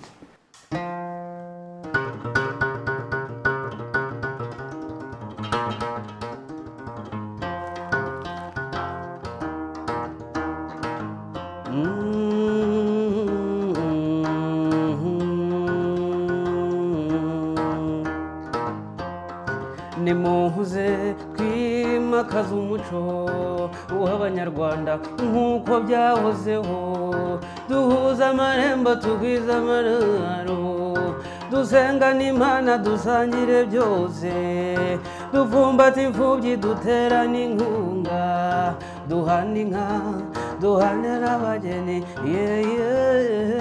nk'uko byahozeho.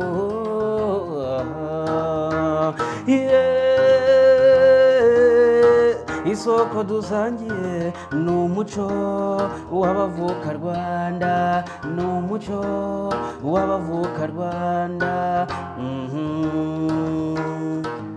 Munyakazi wa mwene habirwa mukuru kare wakidende cy'amutarataza wazirimo abagabo akagira impakampanga.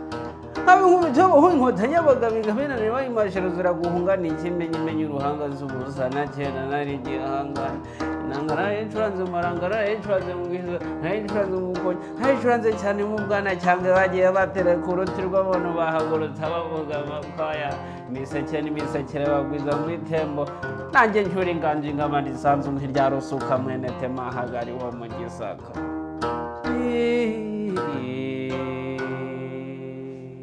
And that right there, it's sound of Kigali. Rwanda. Welcome to Doa Doa 2021.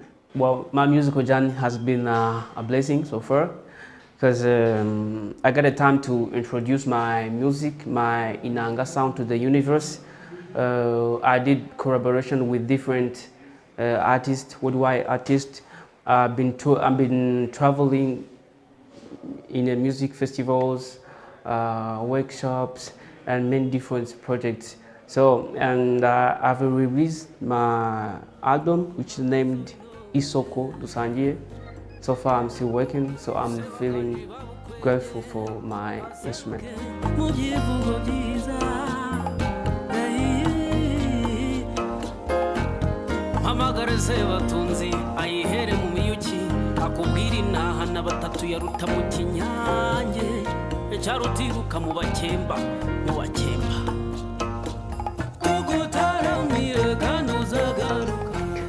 Growing up as a child, I used to listen to the sounds, traditional sounds, on the radio, on the cultural shows, but I couldn't think that I would be playing the Inanga. As I was interested in Rwandan culture, poetry, fortunately I met the one who plays the Inanga, who is named Mushabizi. He's the old maestro we have in Rwanda.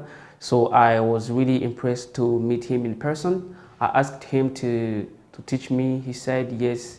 So that's how I started my journey of playing the Inanga.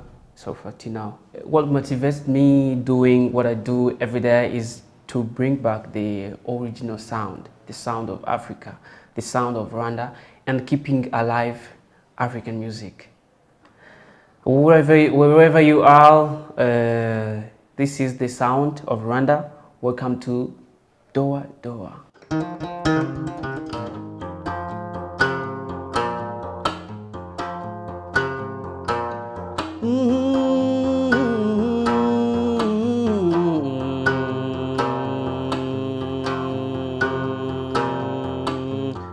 Winongo jano mutaruta inyambo ahamata vuni mitozo nazanye nazivumera ebesabo begana injishi ibyanze ku ruhembe dore abana b'ibisage bitetera batamba namararo bahu namararo bako mwiriwe kandi muraho iye ngwino tugutembereze ngwino tugutembereze ngwino tugutembereze iwacu mu Rwanda ngwino tugutembereze ngwino tugutembereze ngwino tugutembereze iwacu mu Rwanda.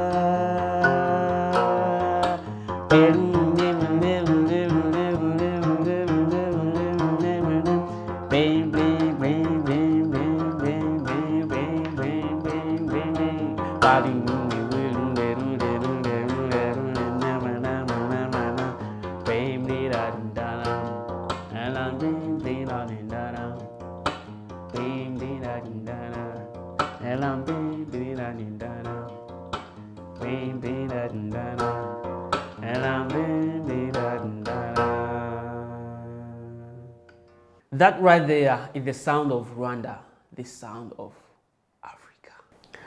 My spiritual belief is God, and I love to link the religion and humanity. I think it's Doa Doa family. This is what I say, that praising the Lord it works also with a traditional sound.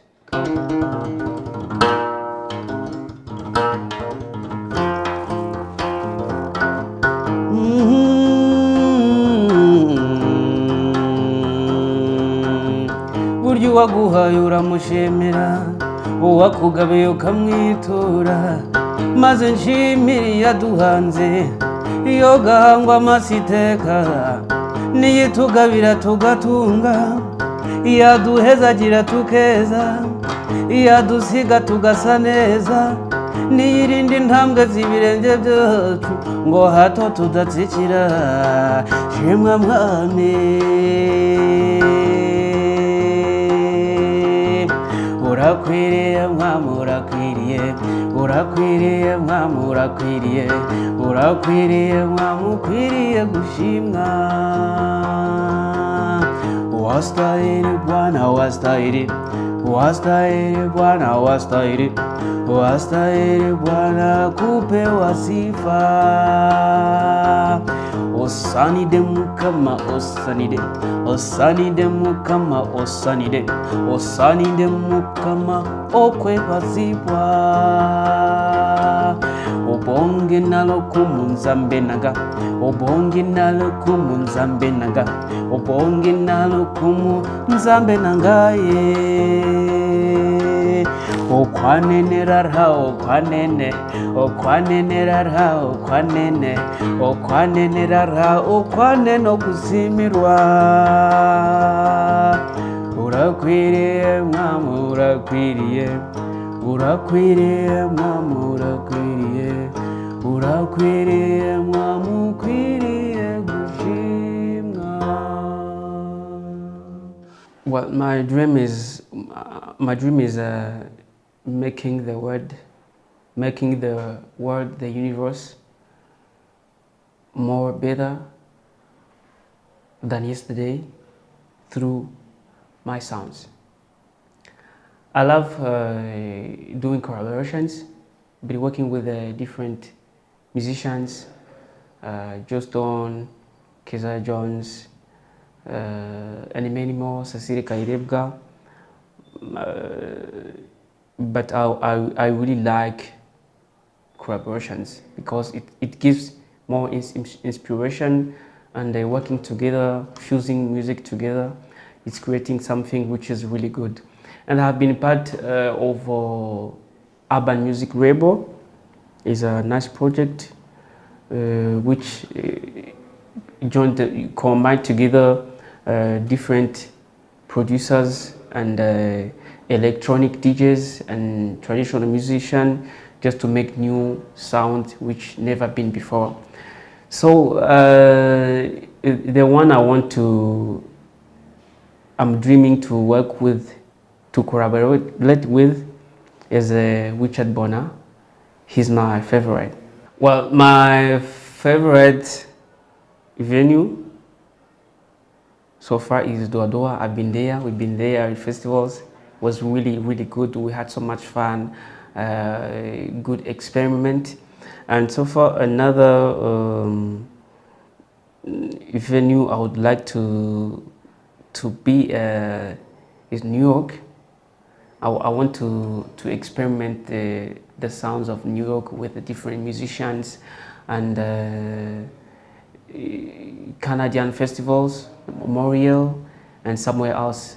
So I like to travel the world experimenting new sounds. Do I have a new song very soon?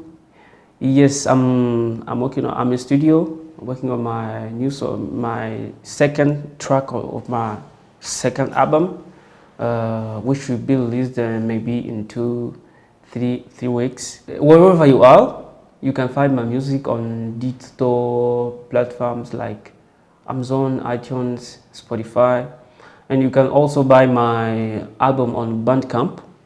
You can find all my music, and on my YouTube channel I use Munyakazi Deo. You can follow me also on Instagram, Facebook, Twitter. I use Munyakazi Deo as well. Wherever you are, you can get my music.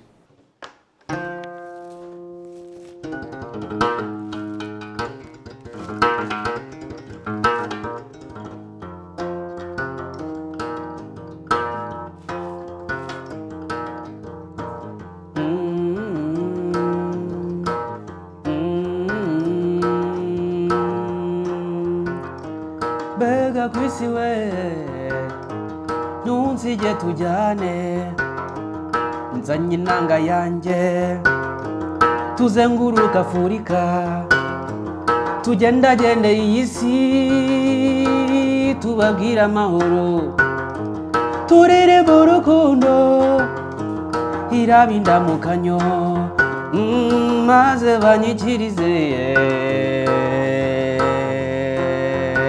ye amahoro amani yo ye amahoro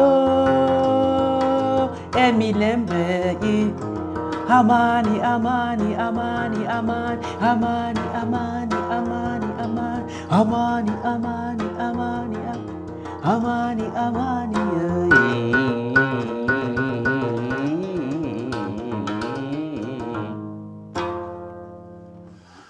Here is my next song to you, The Sounds of Rwanda.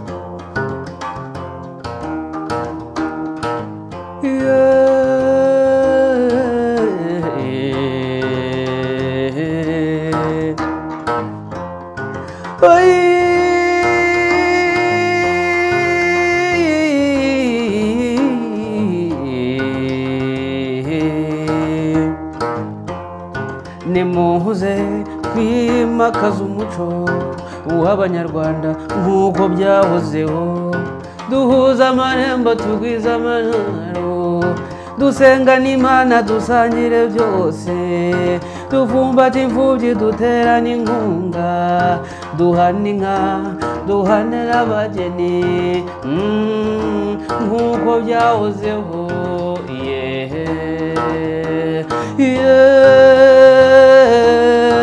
isoko dusangiye ni umuco w'abavuka Rwanda ni umuco w'abavuka Rwanda abana b'ibisage batoza urukundo abakobwa b'iwacu basusurutsa uruhembe ababyeyi b'i Rwanda barwambarira impumbya abasaza mbakunde bari mu misango nk'uko byahozeho nk'uko byahozeho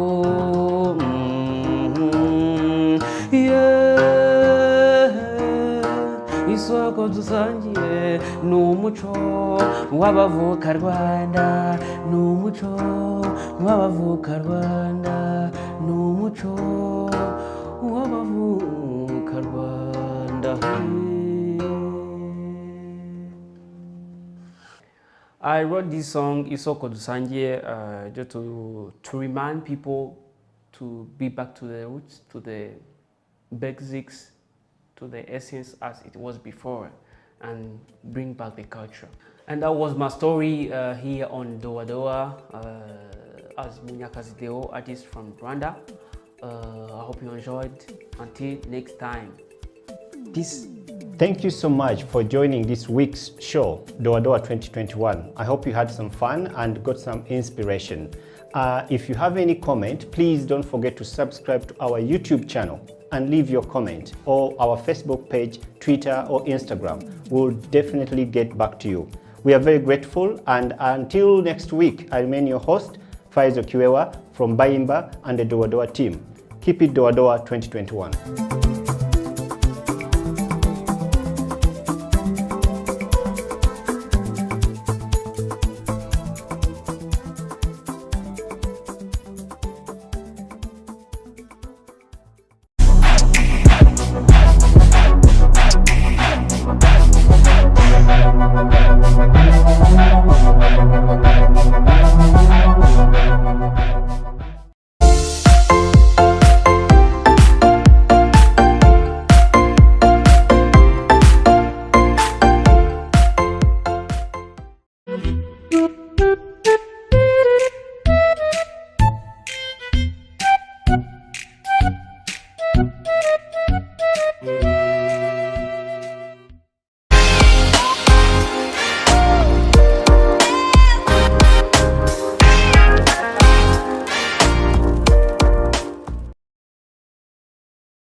COVID-19 has tested our hope and faith as individuals, families, and the country at large.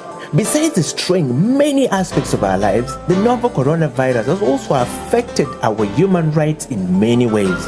You and the Law, the COVID edition, is a 30-minute weekly television program that focuses on the impact of COVID-19 on human rights in Uganda. The program engages experts to explain the importance of rights-based approaches to the success of any public health response to ensure the respect, protection, and fulfillment of human rights amidst the challenges presented by COVID-19. You and the Law, the television program, brought to you by Legal Hub Uganda, taking the law to the last mile in proud association with I4C Africa Hub and House of Talent Television.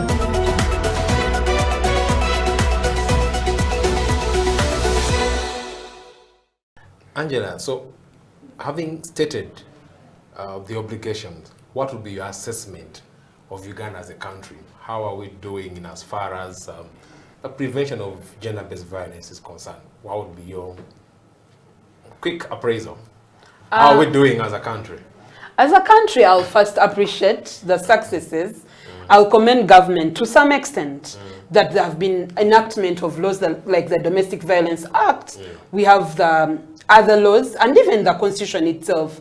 However, there's still a lot that has to be done. Yes. For instance, as a government, we have a silent pandemic that most people that are in government have failed to understand. This silent pandemic is gender-based violence, where people are focusing on how many people are dying of COVID, and no one is focusing on how many people are becoming victims and survivors of gender-based violence. So it really, really affects. And then the other thing is in regards to the implementation. We have very, very good laws in Uganda, but then one of the main issues that we face is in regards to the implementation of those laws. So there's lacking in regards to the implementation. And then there's also lacking in regards to sensitization. People don't know these laws. You'll find someone harassing a person online and they'll think it's funny. Someone look at you and they're like, oh, and then they'll give you a sexual comment and they think it is funny, it is okay to look at a woman or a man and you make a sexual comment. Even men, huh? Yes, so that's why I said a man or a woman. So this affects either side. It affects a woman, it affects a man, and it affects also children.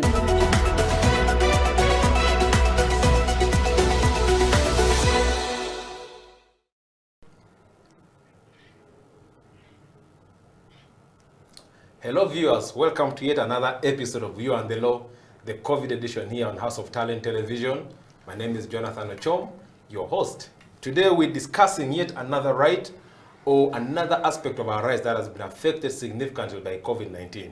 As you know, in the previous episodes, we've been tackling different issues. We talked about employment law, we talked about land rights, we've talked about access to justice, we've talked about human rights broadly as a theme and how COVID-19 has affected it. But today, we look at gender-based violence. What is the intersection between COVID-19 and gender-based violence? And with me in studio is Angela Simwe, who is the human rights lawyer and working for FIDA Uganda. Angela, you're welcome to You and the Law. Thank you so much, Jonathan. How have you been? I'm good. How are you doing? Great. So COVID-19 came here. How have you been coping up, knowing that almost for the last 1.5 years or 2 years, the game has been a bit different. How has it been on your end?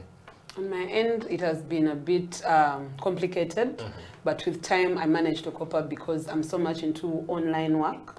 So most of the work I had that was physical, I transferred it to online because I work mainly with people that are vulnerable and marginalized, women and children. Yes. So you managed to keep afloat? Yes.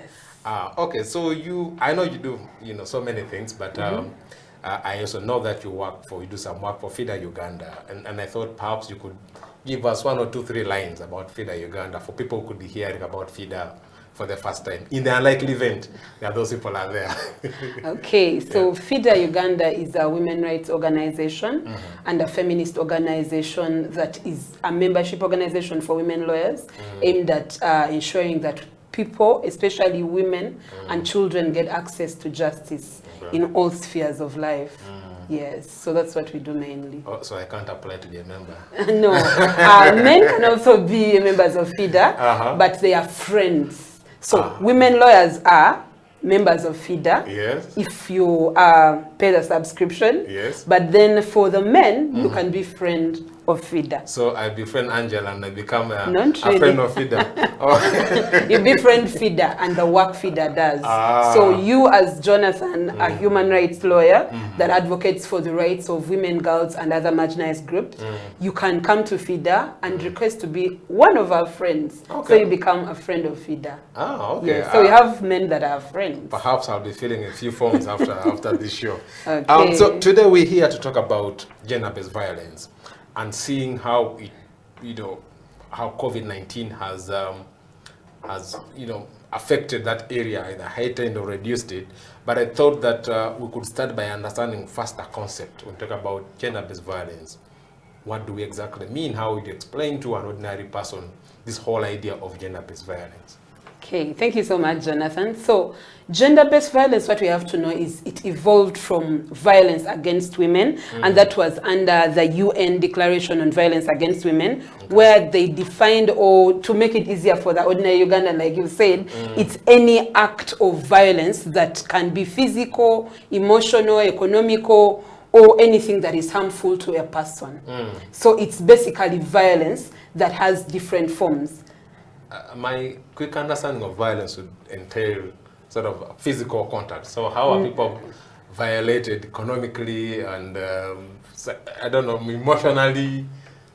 Okay, so what we have to understand is violence is not only physical. There are several forms of violence. For physical, that's where you'll find the battering, that's where you'll find beating someone, getting physical with someone. But then for economical, that's where you'll find issues to do with refusing someone to take their assets, in issues to do with land, where you deny someone because they are a woman, so you deny them the land and say that a woman can't inherit land. And then there's also something to do with the mental or psychological, where you can make sure that a person is psychologically tortured, so that is also violence. And then we also have the other violence, which is to do with emotional, but emotional is related to psychological. And then there's the harmful practices. So harmful practices, that's where you find female genital mutilation and other harmful practices we have. Then the main one that has been on the rise during the COVID-19 pandemic is sexual violence, which has many components to do with defilement, rape, incest, marital rape, even online. These days it's worsened online.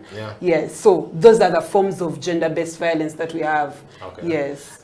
Angela, you explained this idea in an eloquent manner, and I'm curious to know, so where are these ideas embedded? Because if we talk about fighting gender-based violence, we should have some framework in place to facilitate our work.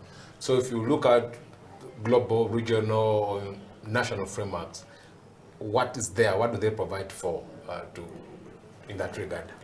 Thank you so much. So in regards to the frameworks we have, I'll start with our constitution. The Constitution of the Republic of Uganda under Objective 14. It's very clear that the state is obligated to protect rights of people. And then we have Article 33, which is rights of women. Because gender-based violence mostly, especially in Uganda, affects more of women than men. However, we're not saying that men are not affected. So Article 33(3) is clear that it's in regards to protecting rights of women. However, in the Objective 14 of the Constitution, it's protection of all rights of people. So that's where you find gender-based violence issues that are aligned. And then we have other laws like the Domestic Violence Act. I'm privileged to be one of those people that belongs to the Domestic Violence Coalition. The people that ensured that we worked on the Domestic Violence Act in Uganda, and it was passed. And FIDA is also a member, and other organizations that are women rights organizations. We also have the Penal Code. However, the Penal Code is a law that has been in existence for ages. So there are many loopholes. We also have the one of prohibition of female genital mutilation. which is in regards to the harmful practices that I told you about. Then we have the Sexual Offences Bill. Now those are all national. Sexual Offences Bill that was enacted in 2010, but up to today, it's still lagging because people feel it is okay to have issues to do with marital rape, not to consent. So we believe that as women, as men, as children, there's need to pass the Sexual Offences Bill so that it protects all people, because it's a law that consolidates all laws in regards to sexual offences. Then in regards to the regional level, we have what we call the Maputo Protocol. That one is a bit related to the Sexual Offences Bill. It also covers those issues to do with marital rape, to do with abortion, to do with issues to do with LGBTIQ, because in the Sexual Offences Bill, one of the reasons that's why we didn't want it to get passed is because it criminalized. Yes, even sex work. It criminalized sex work. Yet everyone has a right to decide what they can do as a human being. Yes, so I see it has become funny. Then we have the UN Declaration against violence against women. So there are several laws. And we also have the CEDAW, which is mainly in regards to violence against women. What is the CEDAW in full? So CEDAW in full, we have it's mainly a UN AU charter that is against violence against women. But then they make it in form, even Maputo, because it was made in the town of Maputo, yes. Okay. Then we have the Beijing Declaration, Platform for Action. So some people also call it Beijing. So those are some of the laws that are both at national, regional, and the international level. Yes. Okay, so with that sort of good background in the law, then I'm curious to know then who is responsible for doing what? Whose duty is it to protect, to prevent gender-based violence? Who does the law vest with particular specific mandates in this regard? So if we go to duty, one of the things that people need to understand is there's a right and a duty, but then it's everyone's duty to make sure that we combat gender-based violence. But then the state, under Objective 14, it's clear that it has to protect rights of the people. And then apart from the state, we the people, as Angela, as a human rights activist, as a lawyer, I also have a right and duty to protect and also ensure that I fight for the rights of the survivors. And then the community leaders, because we have some community leaders that are gatekeepers of patriarchy. And yes, so what I mean mainly, patriarchy is like domination by men, where someone feels that a woman is more inferior to a man, and that's why you'll find people thinking that women are property.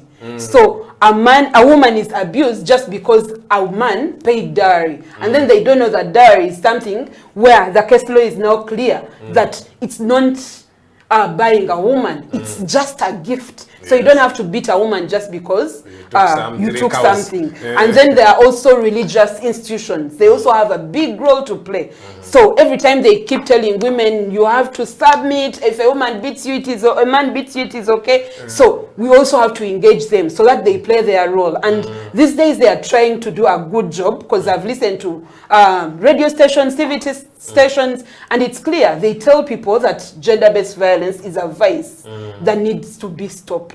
So all those institutions and individuals have a big role to play. So it starts with you and me, and then it goes to government, and then it goes to the leaders in the community, then it goes to our MPs, it goes to also the international level. And that's why we gave you both national, regional, and international, because it's everyone's duty and role to protect women and men against gender-based violence. Angela, so having stated the obligations, what would be your assessment of Uganda as a country? How are we doing in as far as the prevention of gender-based violence is concerned? What would be your quick appraisal? How are we doing as a country? As a country, I'll first appreciate the successes. I'll commend government to some extent that there have been enactment of laws like the Domestic Violence Act. We have the other laws and even the Constitution itself. However, there's still a lot that has to be done. For instance, as a government, we have a silent pandemic that most people that are in government have failed to understand.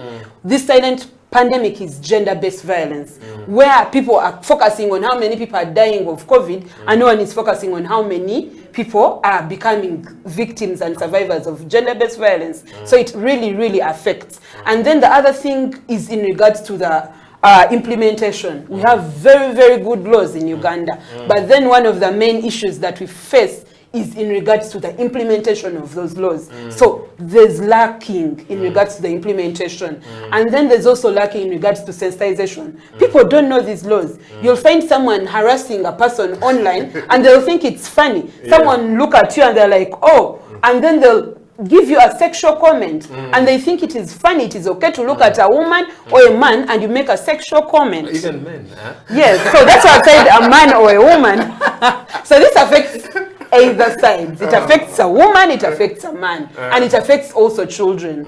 Yes. So it's basically, you're basically saying we are there but not there. We are there but not there. And then the other thing that has also failed totally is in regards to the shelters. The numbers are increasing. The 2016 demographic survey was clear. 25% of girls get pregnant below the age of 18 years. And since the onset of COVID-19, the numbers have doubled. And in the last report we had, there were over 60 girls that get pregnant below the age of 18. And that is also related to gender-based violence under the form of sexual violence. So you realize that if we have such a number, and then we have a president that will go on television and tell people that if these girls have not died, it is not an issue. That is really, really crap. We can't say that this is an issue. So, because this is a silent pandemic. Every now and then they are releasing numbers of girls that are getting pregnant. And yet we have a government that has done nothing about it. We have no shelter. We have no laws that are implemented that are very clear. Yes. So, Angela, that's a sort of a sad revelation, really, your closing remarks at that point. But I guess it's time for us to go for a break and cool off a little bit. Then after that, we'll pick on from there. Viewers, you're watching You and the Law, the COVID edition here on House of Talent Television. Let's go for a quick break. We'll be right back.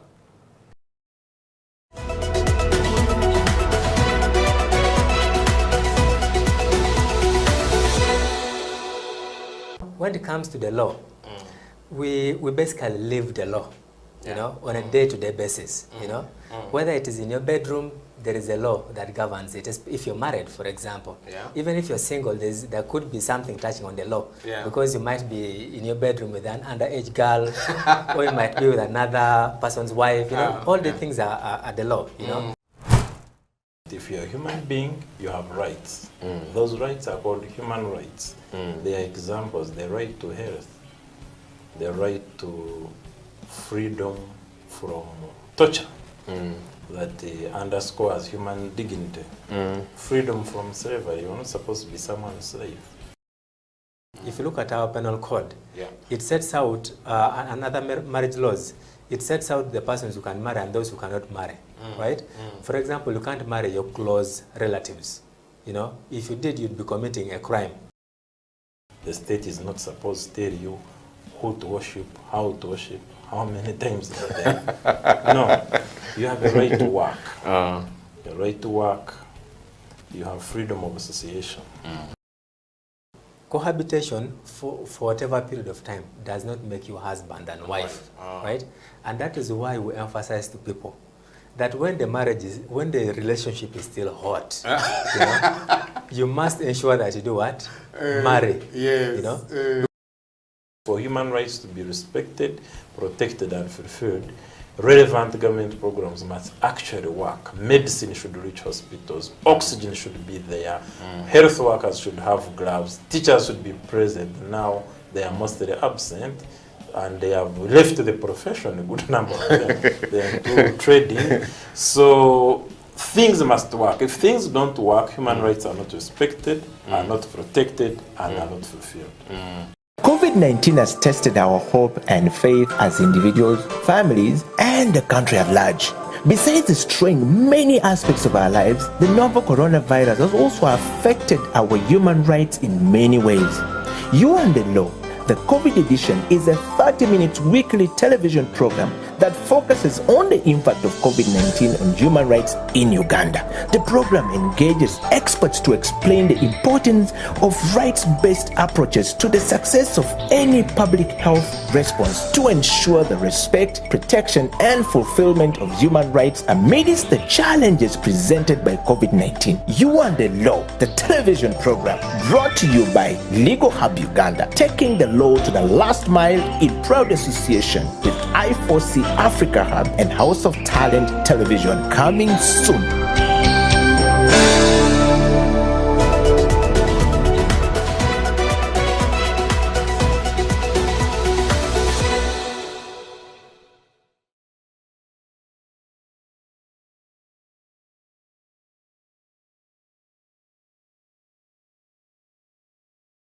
Welcome back. This is You and the Law, the COVID edition here on House of Talent Television. I'm Jonathan Ochom, your host. And today we're sitting with Angela Sime from FIDA Uganda to discuss gender-based violence and how COVID-19 has affected or impacted on the whole gender-based violence situation in the country. So Angela, welcome back. Thank you, Jonathan. Before the break, you were unpacking the responsibilities and obligations of the different people. You talked about the state, talked about religious leaders, individuals, and stuff like that. So I want us to switch gears now and then tackle COVID-19. So we have a global pandemic comes to Uganda, and the government, as expected, had to swing in action and put in place a number of stringent measures in order to curb the spread of the virus. And but along the way, we realized number of issues arising along the way. But I'm curious to know from your end, what is your assessment of how COVID-19, the interplay between COVID-19 and gender-based violence? Thank you, Jonathan. So one of the first things I want to let people know, we've had many people blame COVID to have brought gender-based violence, but COVID is not the problem. It has, COVID is not the problem. It has been there before. Gender-based violence was there before COVID-19. So one of the things we have to understand is when COVID-19 came, the stringent measures that you talked about, the restrictions, the lockdowns, are the ones that accelerated the numbers and increased them.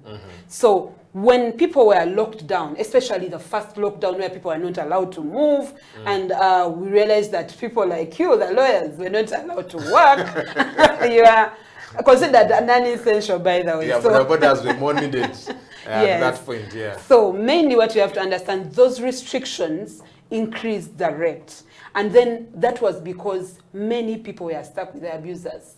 Most of the times, yes. Okay. So, I thought people were stuck with their spouses, their loving spouses. There are people that were stuck with their loving children, loving spouses, but then there are also those people that were stuck with abusers. Most of the times, there are people that will go out there and they look for a sexual partner, but then now you're stuck in a home and you're with people that don't even connect with you. So the next thing you're thinking about is, okay, what do I do now? And one of the things we have to understand is people that are perpetrators of sexual violence don't start during the pandemic, but they have been doing this. Maybe they were doing it with other people. But now that they are stuck in homes with these young children, with the women, with the men, then those become the victims. Because then you can't go out there. Maybe they were having the sexual violence in offices. Now they are home. So who else can you have? It's the people that are at home. I'm one of the people that work with mainly teenage girls. And those are pregnant teenage girls, because I'm also a survivor of sexual harassment that gave birth at the age of 15. But then we got over 80% of cases that were incest cases. You've realized that these are fathers that are defining the girls. These are uncles, these are aunties, these are, you get? So at the end of the day, there are people that have the power and influence. Before COVID, people that had the power and influence were mainly teachers, border riders that take your children home. So those that are the people that had the power then. But now you're home. So people were very, very much stuck with those abusers. And that's why the rates increased. And then the other issue was to do with getting services. previously, especially to do with physical violence, even sexual violence. Physical violence will start with the police. Very many people, especially those that live in far-to-reach areas, there was a time where even border borders were restricted to move, and you needed like a letter from the RDC. Yes. So when they beat you and you realize that the police station is like 5 hours away, you wonder, how do you get there? You decide to die in silence. You're like, okay, let me not put out the dirty laundry, because what if I don't even reach there? And then the other thing was to do with, apart from the police, to do with the courts. People that are supposed to ensure that these survivors get access to justice, like you and me, we're not out there to provide it, because we were considered non-essential in the first lockdown. So courts were not operating on such matters because, according to the president, he realized and thought that it is okay to tell Ugandans that gender-based violence is not an issue that needs to be concerned and also needs to be addressed, where people can access justice. He said, unless it is to do with like murder, to do with robbery, the things to do with gender-based violence, to him were not. You can understand where he's coming from. You can't understand if you're someone like me who works with gender-based violence shelters. I've worked with several gender-based violence shelters, not only the Remnant Generation, even UNET shelters. Last week we are reopening the shelters of Kamuli and Namutumba. Those are under Uganda Women's Network. And that is in relation to the shrinking civic space. We have a shelter that is closed just because the government is threatened and thinks that women rights organizations are terrorists, which is stupidity, because how do you call a women rights organization a terrorist? So they close the shelters, the numbers are increasing, and these people have nowhere to go. Action Aid also has. But then during the COVID pandemic, we've had a flood where you don't even have where to put survivors, and some of them ended up living in our homes. So it's an issue that was supposed to be tackled. So when it wasn't tackled, it kept accelerating. And then they keep blaming COVID, but it's not COVID, it's the system in place. If the system was in order and people can access justice, people can go to police, people can ensure that there's a shelter. Government has consistently failed to set up a shelter for gender-based violence survivors. And yet it limits the organizations that have put these shelters up. Because we have like 5 women rights organizations that have set up shelters for gender-based violence. But then you realize that even the restrictions that are there to start and also to operate, they are very, very stringent and draconian. So it becomes so hard for these people to provide the service to these, to the survivors. Yes. So, Angela, you paint a very sad picture, which could be factual, but I'm sort of anxious to know, aren't there things that we can say in this area? The government did well. At least it intervened this way, but tried. This intervention also was considerate of, GBV, and perhaps it tried to cap down the prevalence of GBV. Aren't there, from the COVID response, aren't there things that we can, quote unquote, celebrate as a country from the government's intervention? The first thing I said, I commended, because the first thing is in regards to the laws. We have the laws, but then we failed on implementation. So it's a success and not a success. No, I mean in the context of COVID response. Yes. Still, when after the first lockdown, when they opened up and the hospitals are operating, that's a plus. It's a success. And then, but then you realize that even when the hospitals are open, transport fees, too much. Not everyone can afford the transport of taxis now. Even border. They have doubled the price, because the taxi that was taking 14 people is now taking like 7. So if you are living in Tinda and you're going to Masaka, the transport you'll use, let's say it was 20,000, now it is at 40. How many people can afford 40,000? So yes, there are measures that have been done, and we commend and we thank the government that it opened up. And then also we are grateful that also I've realized that there are also areas where the Ministry of Gender, we commend them, especially Angela. Angela, who is also the PS of Ministry of Gender, was part of the opening of the shelters of Uganda Women's Network. Even AIGP Hassan Kasinje, that shows that they have also played their role, not only as government people, but also as individuals, to ensure that this is worked on. So them being present and also encouraging people to come up and go to the shelter for their services means that government has tried and it has done something. But then we're not saying that it should stop. It should do better. We expect more from this government. Yes, we don't only expect peanuts. We expect something big. But then we also have a role to play. That's why you've said as feeder, we make sure that these women, children get access to justice. And then we don't only work alone, we work with the Domestic Violence Act Coalition, where you'll find the Uganda Women's Network, you'll find the Action Aids, who have shelters, and they're also playing their role. But then when they're playing their role and you shrink their space, then that becomes a problem. Yes. So, Angela, you've highlighted the challenges that government has gotten itself in, but I'm then curious to know, what role do you think that ordinary people at the family level, because it's important also to highlight, the community aspect. We can't push everything to government, whatever the justifications. What do you think the people could have done or should do, because we're still living under COVID measures anyway, to prevent GBV, especially in extraordinary times like now, at the community, family, individual level? So first and foremost is mainly sensitization.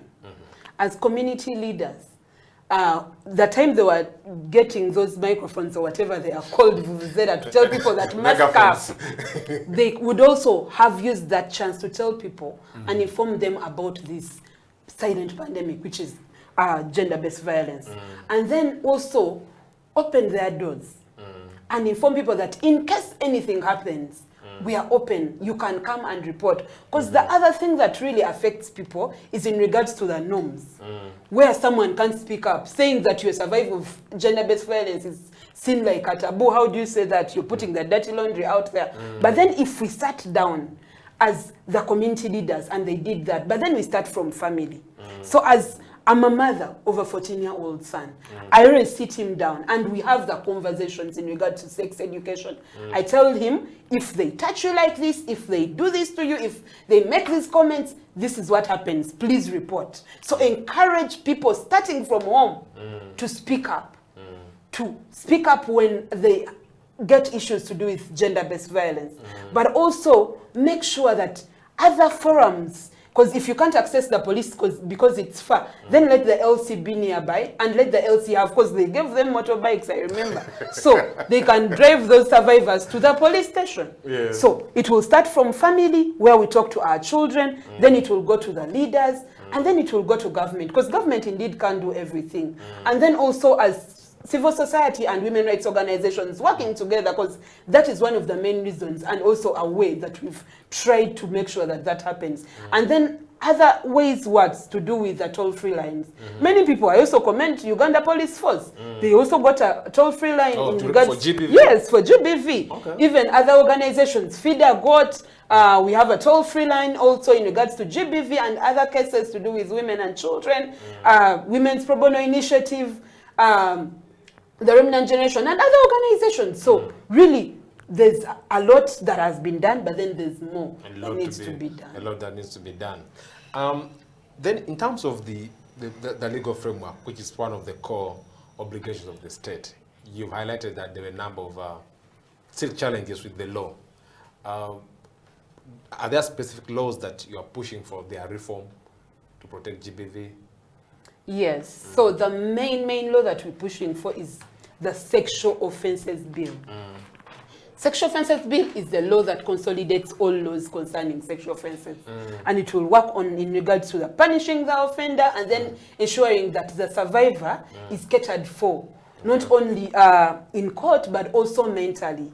So when this law is passed, then it becomes very, very easy. And then the laws we had previously, as I told you, like the penal code, these are laws that were made during the colonial times. They don't address issues to do with online sexual violence. Contemporary. It doesn't, yes. By then we had norms where a woman was property. They don't address issues of marital rape. They don't address issues of consent. So if this law that addresses all those things is passed, then we'll see something that happens.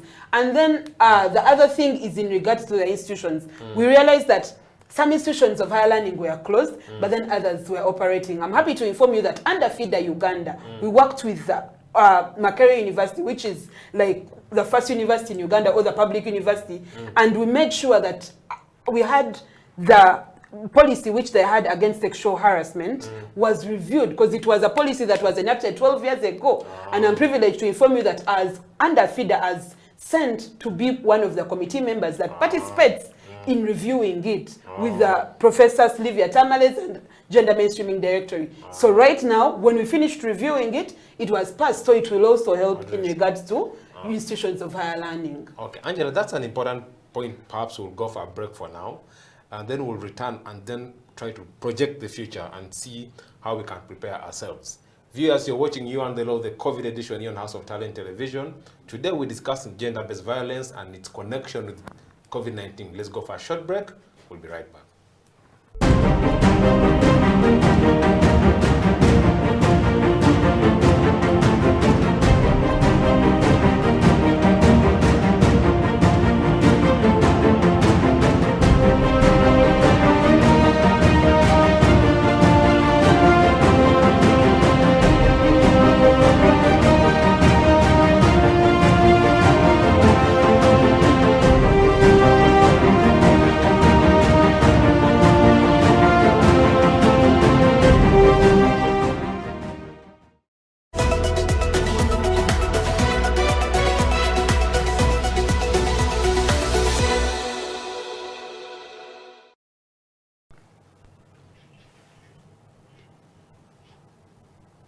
This is You and the Law, the COVID edition here on House of Talent Television. I'm your host, Jonathan Ocho, and today we are sitting with Angela Sime from FIDA Uganda to discuss the connection between COVID-19 and gender-based violence in the country.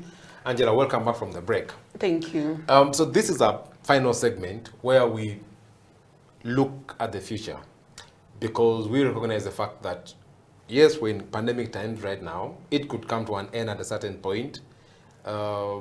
It could stay for 5 or 10 years or whatever it is. Hopefully it doesn't. But then also we could find ourselves in with another problem of a similar magnitude. And as a country, it's important to sort of pick lessons from COVID-19. So I thought we could start by discussing from the angle of preventing gender-based violence. What lessons do we learn from the current COVID pandemic and our response to it? What have we learned that can inform our actions for the future? Then perhaps later we shall then talk about specific recommendations, but I thought we could start by lessons first. One of the lessons we've learned is in regards to family. Family being the main unit. You know, previously people were more into sending children to schools. And as parents, we were so redundant and we didn't play our role. So one of the lessons we learned is let's have our children get the conversations in regards to sex education so they're able to break the silence and report. Then in regards to government, one of the challenges was to do with allocating funds in regards to gender-based violence. Going forward, we learn a lesson that there's need to ensure that when they're allocating funds, they need to also consider other emerging issues, not just the pandemic. So you don't focus only on the pandemic and leave other challenges that are facing in the country, because also other things came up like land, but also mainly the main thing that rose was gender-based violence. So we don't only have to focus on the pandemic, but the country has to continue running. And then the other lesson we learn is that everyone is essential. What are the things we learned in Uganda? That without one structure, the other can't survive. True. Yes, so that's one of the other lessons, that we should know that everyone is essential in their own way, and everyone contributes to the other person's work. So we need everyone. And lastly, the other lesson we need to get is working together, collaborations.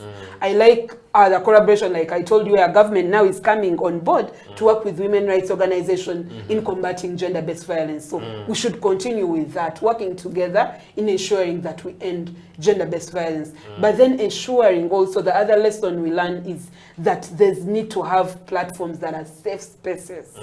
And safe spaces to do with shelters, to do with going to police. Good thing they have now a department to do with the women and the children. So having those spaces, not just there, but then training these people and ensuring that when people grant to them, they can provide the support that they need.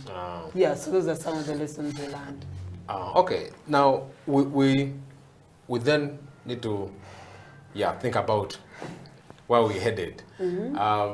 Scenario, let's think that Angela is the next, Minister of Justice, Minister of Gender, Labor and Social Development. sort of in a docket, in a position of responsibility that, you know, has a higher say or a higher mandate on prevention of gender-based violence in the country, what would be those recommendations that you'd push for to ensure that if we find ourselves in a similar situation, the country is prepared? Because I think when this started, people used to think it's a problem of China. It's a problem of the rich world. It can't reach here in Africa. And remember at the start, they were saying that it doesn't even catch Africans, you know? Black people are okay. And then until the thing came through into the airport and spread across the country. So what would be those things that you'd say, you know, government, ABCD, prepare now so that if we find ourselves in this, we'll be able to maneuver through and ensure that GBV is prevented in Uganda? In regards to government, one of the main things would be in regards to passing the sexual offences bill, because it addresses at least 90%. I wouldn't say like everything, but at least 90%. However, they have to remove the clauses that are criminalizing other people's rights. Yes. And then the other thing is in regards to ensuring that perpetrators are held accountable. We've seen as one of the people that spearheaded Justice for Samantha campaign, and it was in regards to ending sexual harassment in the workplace. But then we see the alleged perpetrators not tried under courts of law, but then promoted from a deputy solicitor general to court of appeal. So we need to have stringent measures of ensuring that the perpetrators or the alleged perpetrators are brought to book, where the survivors can feel safe that, okay, if court said that this person is innocent, then that's okay. But then if you don't try this person in a clear court, which is a court of judicature, then it doesn't also help the survivor, because the survivor will also suffer again. And then the other issue is in regards to ensuring that the laws we have are implemented. Because like you said, if as Minister of Justice, I would ensure the first thing was to ensure that there are measures that are clear and these laws are implemented. Because having good laws like the Constitution and all these other laws, and these laws are not even implemented, doesn't help anyone. Yes. And also maybe encouraging people out there to break the silence. Yes. To break the silence and know that this vice, if you don't break the silence, then you can't help other people that come out there and they're also survivors. But when you break the silence, like Angela comes here and tells you that she's a survivor of sexual harassment, then it is easier for the other person to also speak up. So encourage more people to speak up.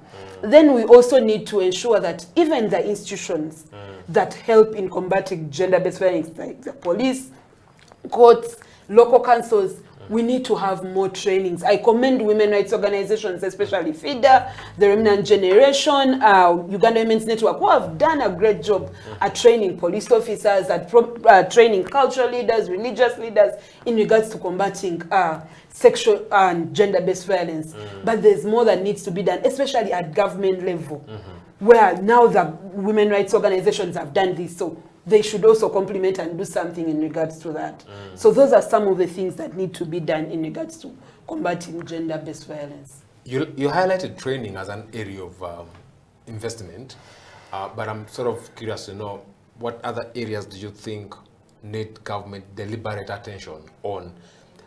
Because I know if you talk about training, you're talking about resources. What are the other areas that actually resources should be dedicated to? So that we're able to deal with pandemics or any other situation like COVID-19 and prevent GBV. The other areas in regards to resources is to do with our budgeting, especially the national budget. Realize that most of the times, even now when COVID came, since the onset of COVID, all the money is directed to COVID. So they need to allocate some money in regards to Ministry of Gender and towards fighting or combating gender-based violence. Because if most of the people who are engaging in Ministry of Gender, they were like, okay, we also want to support, but then we don't have a budget for this. And there's nothing much you can do about it. So as women rights organizations, if you're to work with them, you'll end up even funding them. You'll pay for most of their services to make sure that something works out. So there's also need to also ensure that they direct some funds in that docket.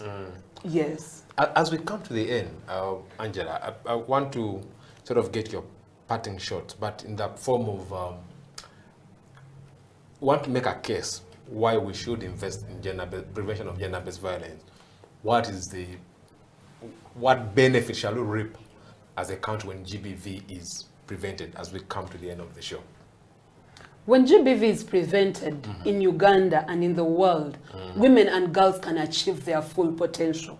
As Angela Simwe, a survivor of sexual harassment that gave birth at the age of 15, I was able to achieve that because I broke the silence. So if we invest in this, then more girls can be like Angela, and even better, then more girls and women, plus even men and boys who are survivors of sexual harassment, they can be able to achieve their full potential. They can be able to achieve gender equality, and then they can contribute to the development of the country as Uganda, but also Africa and beyond. Thank you so much. Thank you so much, Angela, for taking your time to be with us here on House of Talent Television, discussing COVID-19 and the relationship with the gender-based violence. You've made very strong points for the need for the government to invest in areas that matter, training, skilling of actors on prevention of gender-based violence. You've also emphasized the role of the community in preventing GBV and the fact that all of us have a role in this country, not just only government, religious leaders, cultural leaders, as a family and individuals who have a critical role to play in preventing gender-based violence, especially in critical times like now that we find ourselves in because of the global pandemic. With that, we've come to the end of today's edition of You and the Law. I've been your host, Jonathan Ochom. Next time, we'll have a discussion on yet another right which has been affected by COVID-19. Until then, bye.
Hello and welcome to Slam Dunk Basketball Talk on House of Talent Television. My name is Emmanuel. Remember, this is the show where we dissect the game of basketball happening in Uganda and internationally. We get to talk about the various things that are happening, the basketball competitions. We get to analyze what goes on in the game of basketball, especially what's happening in the Ugandan League. Remember, you can catch us on our social media handles at House of Talent Uganda. That is on our Facebook, at House of Talent Uganda live stream on YouTube, or at House of Talent ug.com on our website. Make sure to share this show. If you know there's someone who needs to be watching right now, just let them know that the show is on and we're going to be talking about basketball. My counterpart Felix Upal couldn't be here today, but I know that he's somewhere watching and he will be here next time. But nonetheless, I have a man in the studio today who has played the game of basketball for a very long time, and he has got a lot of experience. He has transitioned from just being a player into being a coach, and he is here today to talk about his experience and also the status of university basketball in Uganda. This is none other than Osito Jacob. Jacob, you're very welcome to the show. Thank you very much. It's weird to call you Jacob because on court we just know you as OJ. You know? Yeah, just like I know you as Eti. As Eti. Yeah, so for those who are watching us live, on the basketball court, we are not known by our government names. We are known by different nicknames that you can get through, you know, playing the game of basketball, and they're called street names basically. So like a stage name. Yes, like a stage name. So if you went and asked for Emmanuel at pool court, they wouldn't know it was me. Yeah, but Oje, you're very welcome to the show. Thank you very much. It's very good to have you. I'm humbled. Thank you for honoring our request to be here. And we'll just jump right in. I know that you've been playing basketball for a while now, and your transition into being a coach for the Makerere University Sparks ladies team. Yeah. Congratulations on that. Thank you very much. Yeah. So we just want to find out, you start, obviously all of us start our journey, you know, not knowing the game of basketball at all. True. Yeah, and I believe that you had a start, and right now I don't want to say you're at an end, but you're in the process of becoming something bigger. You know? So we just want you to walk us through how you started from being a player and transitioning all the way into a ladies coach. I mean, you could have coached the Makerere guys team or something, but now you're coaching the ladies. So what was that transition like for you? What is that journey that, you know, we can listen to? Okay, first and foremost, thank you very much for hosting me. I'm really humbled, and I'm blessed to be here. Yeah, surely. Talking about basketball, personally, my journey of basketball started from far, very far. That was in high school, and in a situation whereby we did not have enough exposure. We didn't have coaches. We didn't have the facilities like we do have them right now. Although I'm saying this like there's so many years ago, there are not so many. That was about, I began knowing basketball in 2007. That was at KPC when I was in P7 vacation. That is end of 2007 actually, that KPC North. That's when I first touched the basketball. Then 2008 when I joined Namilyango in Senior 1. I saw people playing. Actually, the people whom I saw there playing and inspired me were Sally of, he played for Chambogo Warriors. Do you remember him? The left-handed. Yes. And Omongin. Omongin, last I saw him playing for City Oil. Those were the guys whom I found in Namilyango. I was in Senior 1. These guys were playing basketball at another level. And we would actually just go there to watch them. You know, for us by that time, they couldn't allow you to step on the basketball court that those guys are on, because they were senior 6s, you are a senior 1. You just, the best you can do is watch. Other than that, you don't step there. But nonetheless, that's where I started. Beautifully, or I would say lucky for me, that when I was playing with those guys, once in a while when they could see me about midday 1, when the sun is very hot, when they are still resting and waiting to come. So when we would go to court and, you know, try a few shots here and there, and then they would come and they meet us, they would see what we are doing, and, you know, they would identify talent. I don't know if I can use that one. So, you know, one or another, they identified my talent. They realized I could at least throw in the ball. At any sport. They would just give it to me. Although I was weak, I didn't know how to bounce. They only told me one thing: throw in the ball. And throwing in the ball gave me an opportunity to play with them. When I was in Senior 1, Senior 2, but still, of course, I still had people who didn't believe in me, and it was challenging. Mostly because Namilyango College is a school that is known for rugby. So everyone who went there, the first thing was rugby. You hear anything out there when the guys are talking about Namilyango College, it's rugby. So when you come in here and it's basketball, you're like, I've not heard about basketball here. This one is not going anywhere. And you know, when you're in high school, it's usually the outings that motivate us a lot. Those who play rugby would go out like every weekend. And you're in Senior 1, you're like, this is what I want. I want to be going out every weekend. That was like the epitome of everything in high school. But when I tried playing rugby, unfortunately, I had a very serious injury. By then, that's what gave me a chance to go and check on basketball. Someone dared me, one of our very good players by the way of rugby. He dared me, and they gave me a ball, and he wanted to tackle me. So I also wanted to prove a point that I can knock him. Unfortunately, I hit him successfully, but he also hit me successfully. So he hit me and I dislocated my finger. That is an injury that he left on me permanently. Each time I look at it like this, I'm like, It was called Donnie in high school, but it's called Donald. He actually finished from Seta High. Each time I look at it, I'm sure he doesn't even remember. Each time I look at it, I'm like, Donnie, you hit me here, but you're the reason I play basketball now. So after that, I went and tried basketball, but it was still hard because, you know, I came from a primary school that did not have any sports background, especially basketball. And that school is in Tinda. I studied from Kalinaviri Primary School. That's where I hail from. If I joined Namilyango College. But I went to Namilyango, I didn't know basketball, and there were these other kids who knew the game. So even if I had the height advantage, they still knew the dribble, the rules, and the what. So that's where I got challenged. These guys would put me aside because they're like, he doesn't know anything. So it was very hard for me to break through. But I think I have that nature of being persistent. So I kept on going there each time I had the opportunity, because I couldn't go back to rugby. Yeah. No, I couldn't. After that knock, I was like, no, I'll try another sport. And I loved sports naturally. So I kept on persisting, and then the senior sixes also of Omongin realized I could throw in the ball and they could give me a chance. Yeah. So I went on shooting once in a while until my senior two there, that's when I began. Now, by my senior two, Naminyango had constructed another basketball court, but it still had a lot of dust on the floor. Yeah. Now, that was our court. So that's where for us would go and play. Yeah. That's where I got my basketball experience from.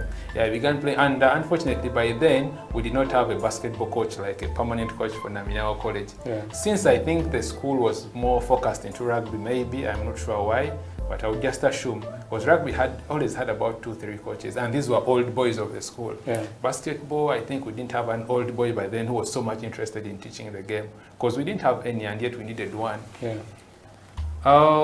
By my senior 2, senior 3, we are now getting a chance of being exposed to playing with. Now, you know, when you reach in senior 3 in such a school, you Yeah. now get a chance to play against the senior 5s.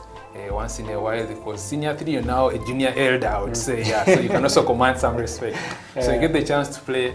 And for me, I don't know if I should say whether fortunate or unfortunate, that by that time, the senior 5s and 6s, by that time, we didn't have basketballers. So I was one of the senior players now, although I was still a junior elder. Yeah. So I began commanding some respect there. I got a chance to become a captain for the O level by then.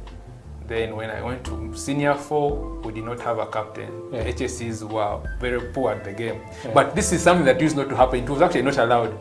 An O level cannot be the captain of the school team. Yeah. But for me, because I was doing the job very well, and I was in senior 4, and the ones who are in A level knew less than I did. So they were like, let the guy take the job. So that's how I became the captain. And the other thing that made them also accept that is that I used to coach these senior 1s and senior 2s, because I realized that there was a gap in basketball and these kids didn't know, and there were very many. So I would just tell them, come, I teach them what I knew by then. Yeah. This is how they shoot, this is how they bounce the ball. I just teach them the basics. And interestingly, even some of those HSCs, I would also teach them. I have some good friends of mine, they look at, even my classmates, they look at me and they're like, yeah, you taught us basketball. Yeah. I was in HSC and I was teaching, I was in senior 4 and I was teaching my elders how to play the game. And they were respecting me, that's the beauty of it. They could listen to what I would say and they were learning, so they were like, this guy will do the job. Yeah, so that's how I began my coaching career slowly. In my O level, that was 2011. 2012, 2013, that's when I was in HSC. In HSC, that's when I went so much into coaching. And I told one of my friends that, you know what, if I leave high school, I want to either become a coach or an umpire. By then I wasn't sure which one I can do. In fact, I wasn't even sure which one can pay. Well, let me cut you off there. It's really exciting to know your high school journey and you know how you're going to transition into the university. We're going to take a break right now. I know there are many people outside there excited to know how you transition from high school into university basketball. You're watching the Slam Dunk Basketball Talk on House of Talent Television. My name is Emmanuel. In the studio with me is Osito Jacob, aka OJ, the head coach for the Makerere University Sparks ladies team. We will take a break right now and we will be right back. This is House of Talent Television, the Slam Dunk Basketball Talk Show.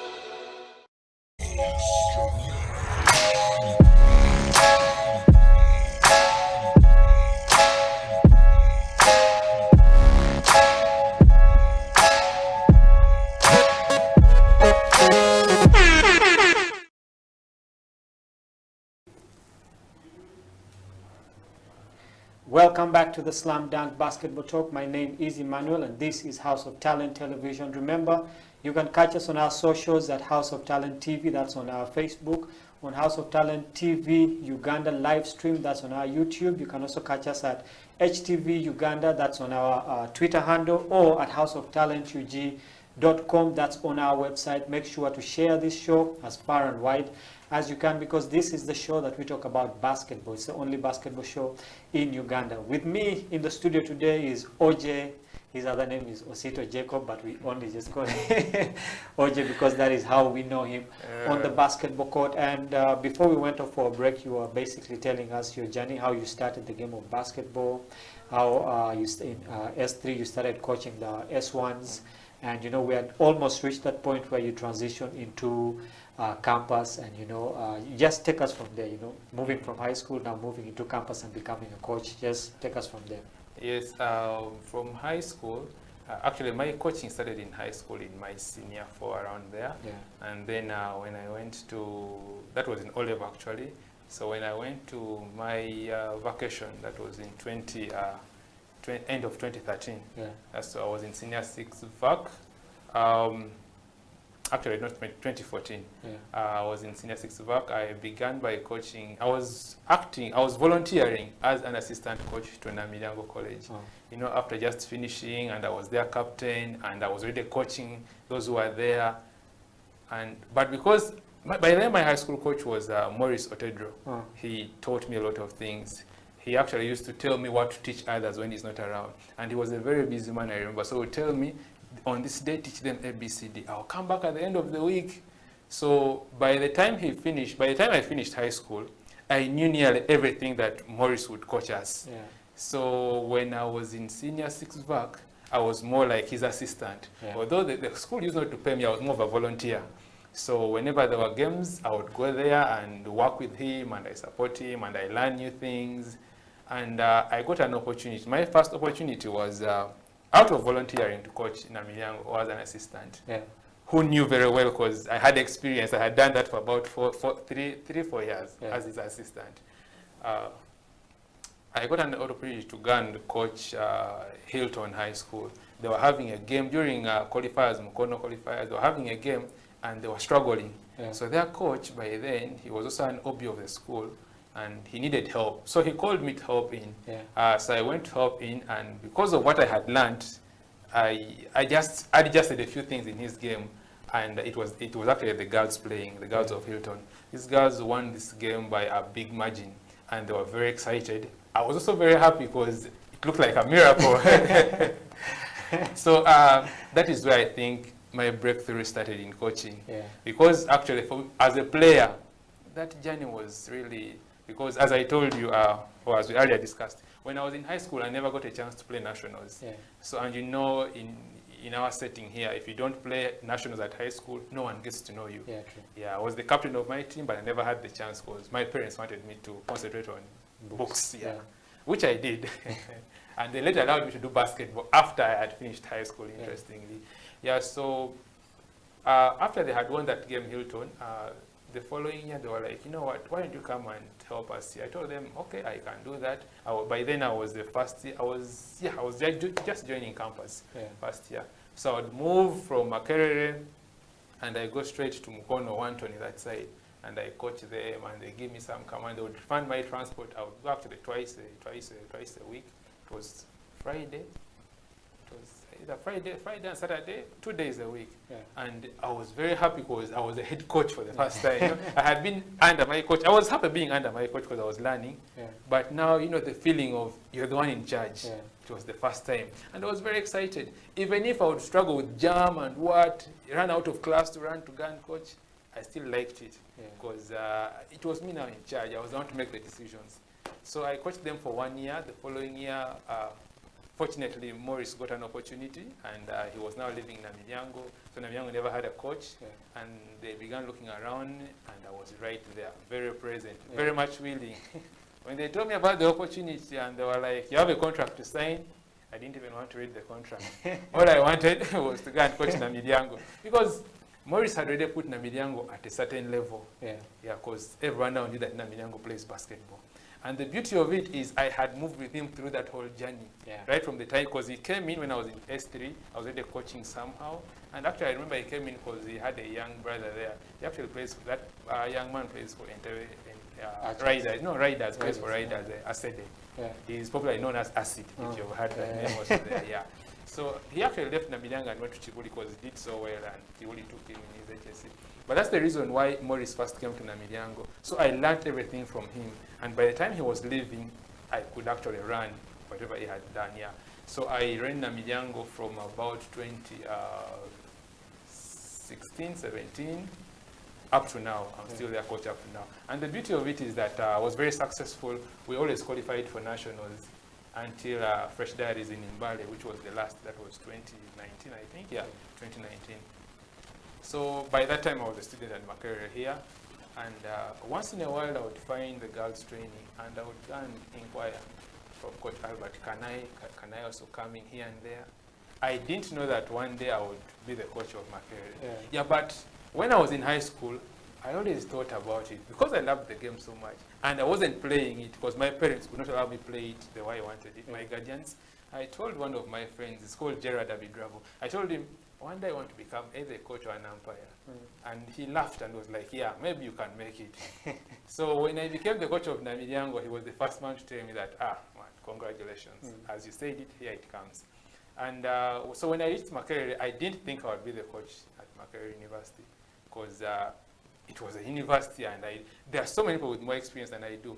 But because of love of coaching the game, out of the experience I had got, I used to go and sit there, watch, and I'm like, okay, this is that. And remember, I had also coached the girls of Hilton in my first year.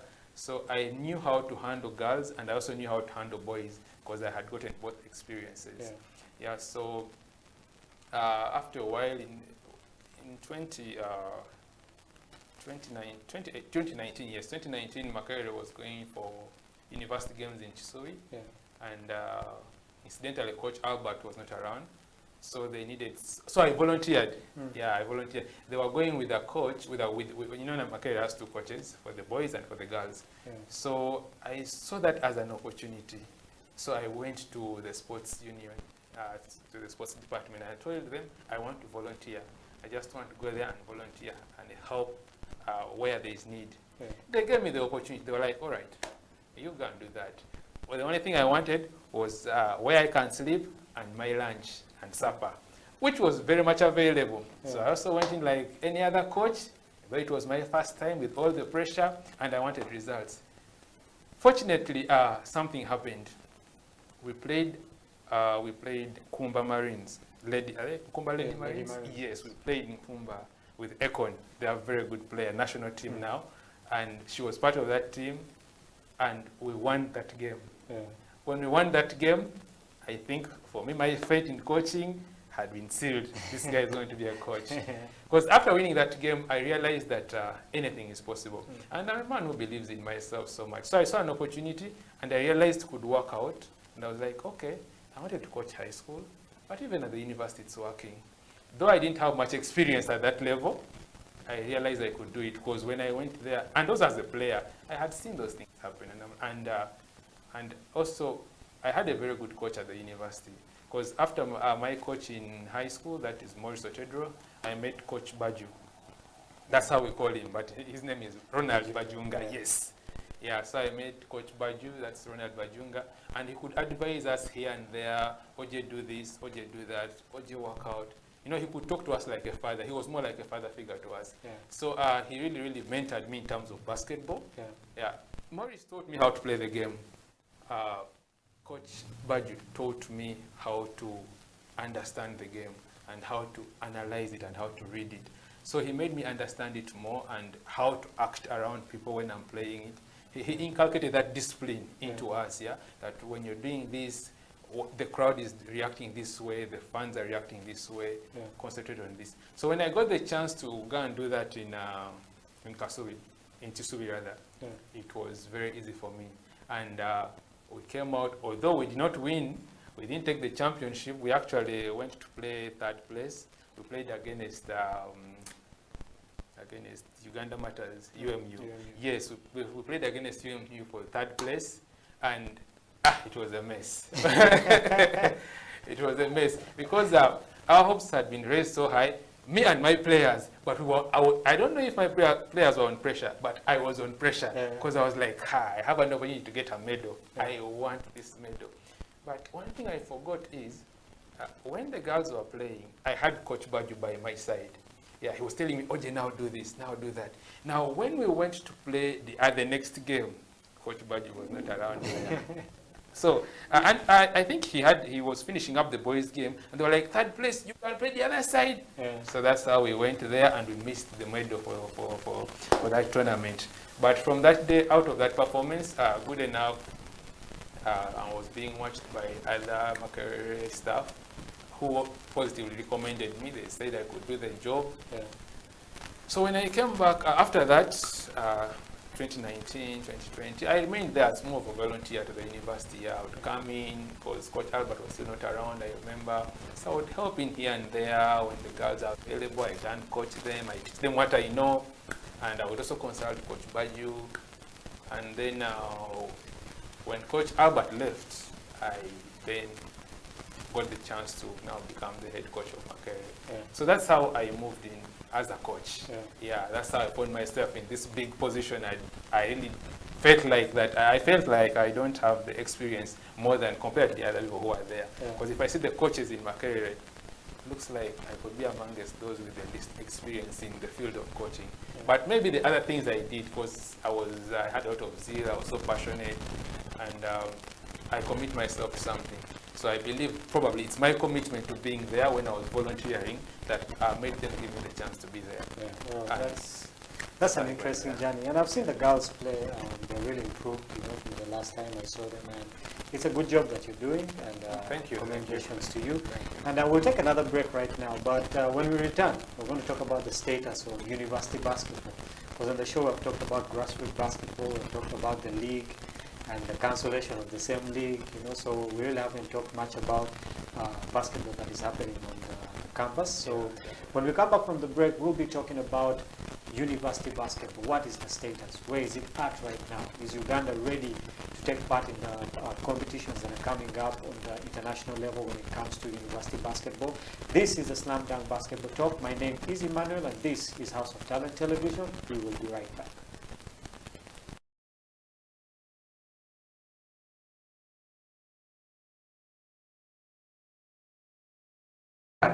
Of how long have we been there struggling before, but now we had more medals than them.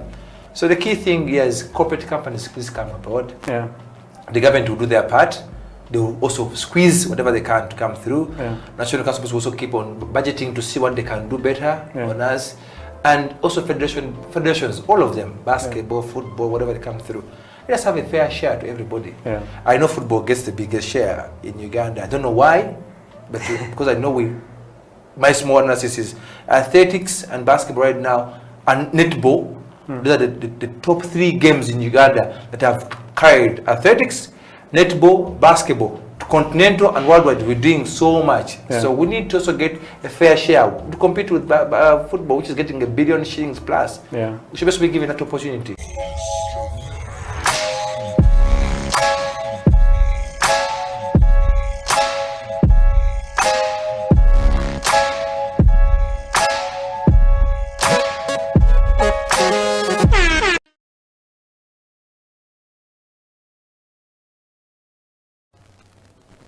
Welcome back to Slam Dunk Basketball Talk on House of Talent Television. My name is Emmanuel Ateng, also known as AT on the basketball court.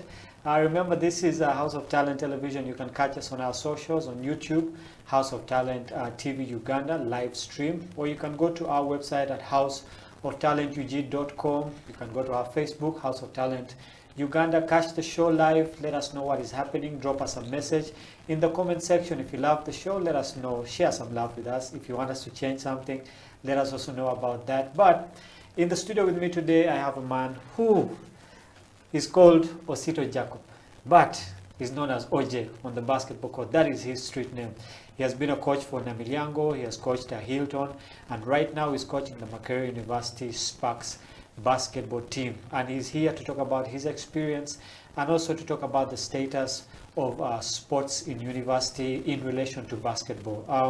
Oja, before we went for the break, you were just telling us your journey of how you started off and ended up as a coach for Makerere University Sparks, and I believe you're doing a very good job with the girls.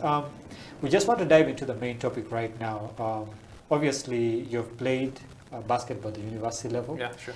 And from where I'm sitting, I think that basketball in the university has dropped. Okay, not only at Makerere University, but looking at it on a general scale, on a general picture. Because back in the day, we had a lot of university tournaments. You know, you talk about there was the University League at some point. There was the Floodlights at a certain point.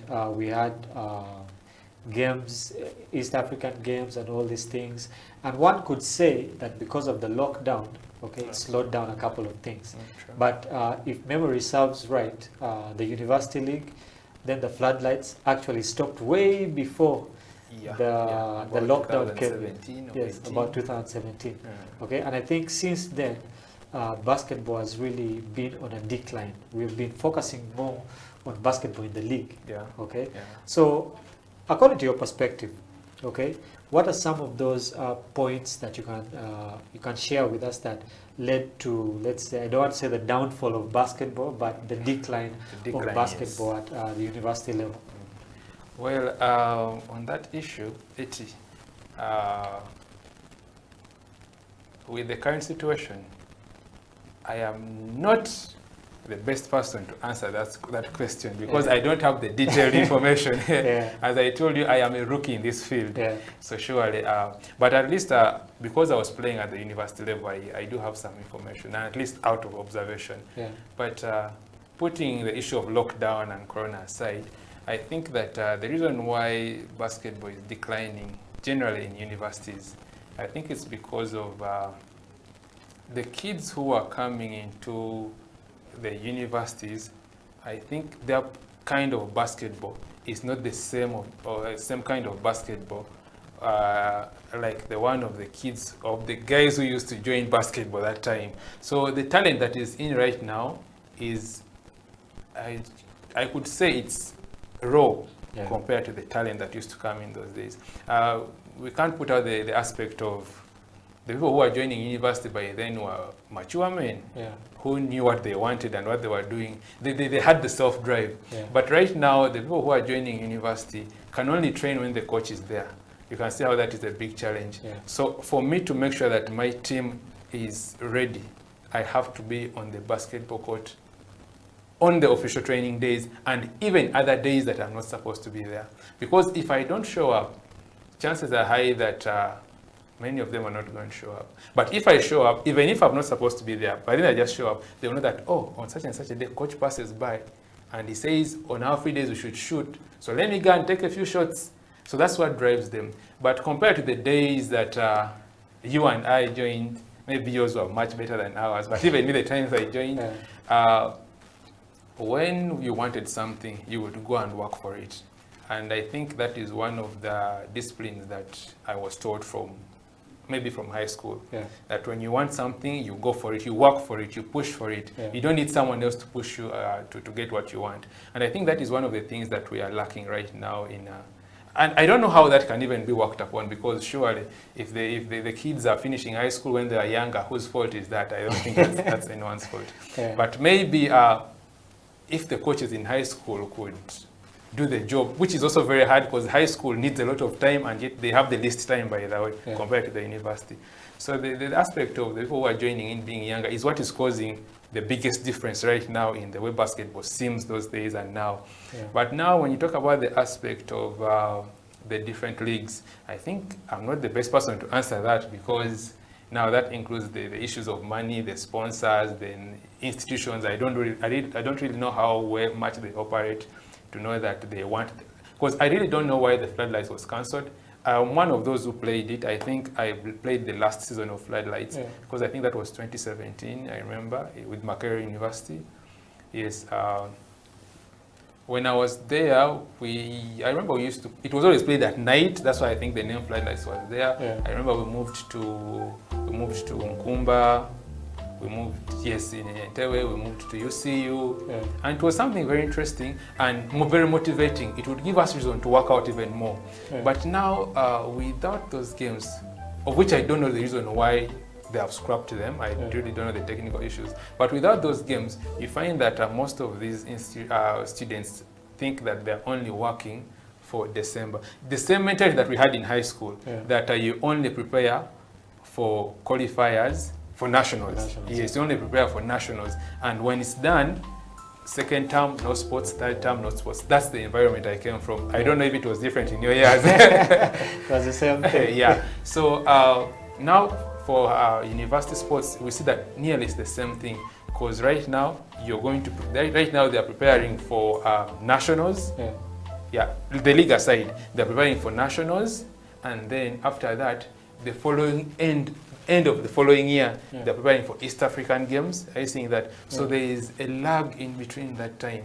So a student who is not playing on the university team at the club level has nothing pushing them to work at that time, because they feel like they have a whole 9 months to work. And you know, when you have a lot of time in your hands, you might think it's too much until it's actually too late. So that is the other thing that is also making it very hard for the game to develop very fast. The tournaments are very limited. There are very few. I mean, if you have only one tournament in a year, that means you're telling these guys to begin training like 2 months to the tournament. But if they had more than that, I believe the talent would improve faster, because these guys would actually work even more. And you very well know that most of the universities right now, if you are to have players who are to make the university team look good, you will not pick the junior players who are there. You'll want to look for the most experienced, even the alumni if there is need, so that you don't get relegated, because that's also, you know, we also don't want to look bad. Coaches don't want to look bad. So they also want to survive, so they end up looking for those who already know. Because even when they're picking players from high school, they're also picking those who already know. And that's why you see that institutions that who have their teams that are doing much better, for them they get players straight from high school and they pick the best in terms of scholarships and sponsorship and all those other things. But which is also there in Makerere, although it's limited, I think, because I don't know much about it. I still don't have that much information about how the scholarship works. But we could also see it even that in high schools, the same issue is happening. The basketball in high school is now being dominated by, those days it was dominated by a few schools, because those few schools had the players and had the heart and they would work out. But right now it's dominated by a few schools, because those are the schools that put in the money, they give in the scholarships. I think the same thing applies to the universities. Those who put in more have better players and players who are more committed to the work. Now those who put in less, generally all universities, those who put in less, you find them struggling, because we are convincing players to come and play, and then they are going to leave, but coach, I'm commuting, I have to go home early. Now they are leaving their classes maybe at 4:30, and then practice starts at 5, and then at 6:30 they have to go. Now they have to compete with a student who has his time there. He knows after my training here, I'm just sleeping next here. I have my supper well prepared, no matter how late I leave. Even tomorrow I can come in the morning and I shoot, because I know I'll go back to where I sleep and I have breakfast. I think that's also another reason why basketball is being dominated by also a few universities. Because in my opinion, our basketball has been dominated by majorly UCU and Ndeje, because Ndeje is doing very well, Then the rest of the universities, especially the traditional universities like Makerere, Chambogo, Mbarara University, we seem to be struggling in those fields. And I would think that maybe it's because the other people are putting a lot of effort in that compared to us. That's my opinion, that's what I think. And it's making the whole thing look like, you know, it's going down. But it's a big challenge, which I don't know how we are going to go about it, because this is something that requires the management of the institutions, surely, Because me as a coach, no matter how much love I have for the game, there is no I'm going to tell them, you know what, I can make these guys champions, put in the money or do ABCD. they will tell me, but this is how the process works, Yeah. and I cannot change that. So actually, my option right now as a coach, because I'm in the position, and I'm not going to sit down and I'm like, the system is hard, so let us struggle because we have been struggling. Me as a coach, what I think my best option is that, which is also a principle, is don't fight the system or don't try to change the system. Just find how it works and see how you can work best with it. Yeah, that is something I heard from a gentleman called Jim Rohn. Yeah. If you watch those guys. Yeah. So I am not going to fight the system, but I am looking for a way that I can use the system the way it is to bring positive results. Yeah. So I put in extra time, I talk to these people, I give them reports as much as possible so that they know that something is going on. Because one thing I believe in is that if you're doing something good, you'll be appreciated. True. Yeah. And if you want something to be done, show them that you can handle it. Let them only come to support you, not them initiating the process. Yeah. And that is one of the things that drives me. And people even ask me, but how comes for you? You're always there. Who pays you? Where do you get the money? They even tell you Makere doesn't pay, but that is their opinion. Because when you're given a job somewhere, sure, that means they're supposed to pay you. Yeah. But if they say Makere doesn't pay, Makere doesn't give money, maybe that is their experience. I don't know. Maybe if I experience it, I'll come back and tell you. But for now, I can't say that. For now, I believe that the resources might be limited, but the basketball court is there, the basketballs are there, the players are there. I think I also have a big role in motivating my players and talking to them and convincing them. That is what I'm doing right now. And I believe it's going to take me quite some time to produce the team I would want to see. Yeah. Because now I am trying to see how I can work within the system the way it is. So it's going to take me time because now that means I have to nurture junior players who are just coming in, which has not been the case, and it's not the case with other universities. Yeah. Other universities get players whom they know are going to actually do the job. Yeah. Now for us to get players, we get people who know how to play the game, not players. We get people who know how to play the game, and then we convince them to come and play for the university. Are you seeing how that is different? Yeah. Yeah. So by the time you convince someone, then they show up, and then you're telling them that we can't pay you, and the other side they are being paid. Yeah.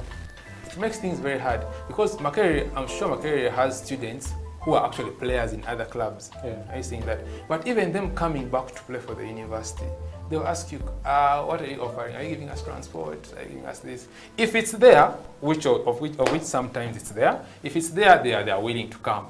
But if it's not there, you are going to, try and convince them. And of which, if you convince them and they said no, surely you wouldn't force them. Because they will tell you, but the situation is hard. And you're also seeing it's hard, so you wouldn't push so hard. Yeah. But once in a while, we convince them and they come around. And we also want them to inspire the new ones. But the best option for us right now is to build those who are around.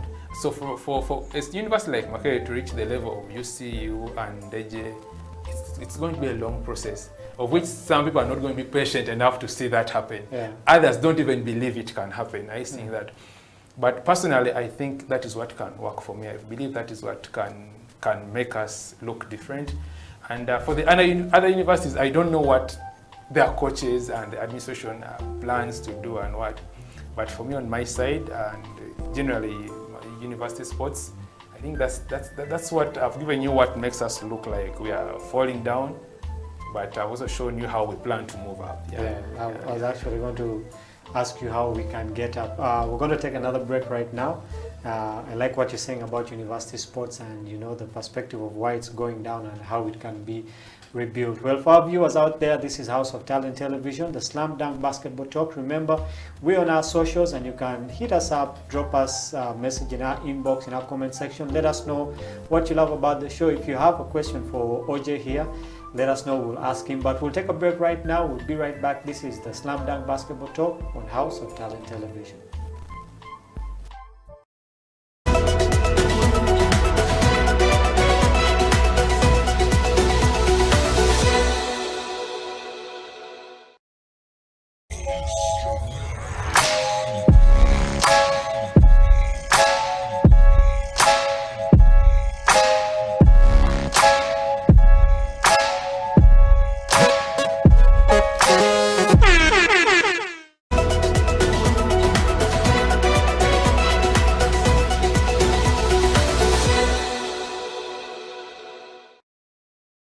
a lot has been happening in the game of basketball. First of all, as Slam Dunk Basketball would like to first thank the Silverbacks for doing the nation proud and for making it to the first time in the quarterfinals of the Afro Basketball Championship down in Kigali. It was a tough task, and history was made when the Silverbacks, our boys, were able to beat on Nigeria.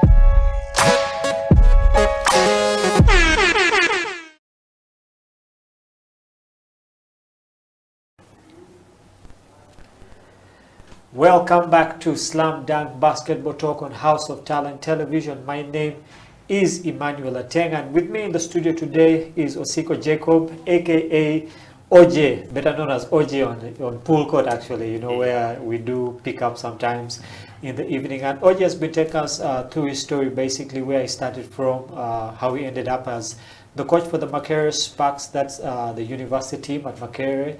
And he also told us about the status of sports, especially basketball in the universities, why it seems like it's on the decline, and what are some of the things that can be done to raise it back to the level where it's supposed to be. And having young people like this in those positions of coaching is a very good thing. So if you're out there, you're a young coach, you're a young player, and you want to get involved into the game of basketball and put it back to the level where it's supposed to be and take it higher, this is your opportunity. We're hearing very wise words coming in from the coach here. And I just want to backtrack a bit, back to that story you told us about being in school and, you know, not being allowed to play on the team, because I know that in most high schools, actually, there is always that divide between the guys in the higher classes and the guys in the lower classes. Your elders. Yeah, your elders. In some schools, they actually say those two don't mix. They're like volatile, you know, chemicals.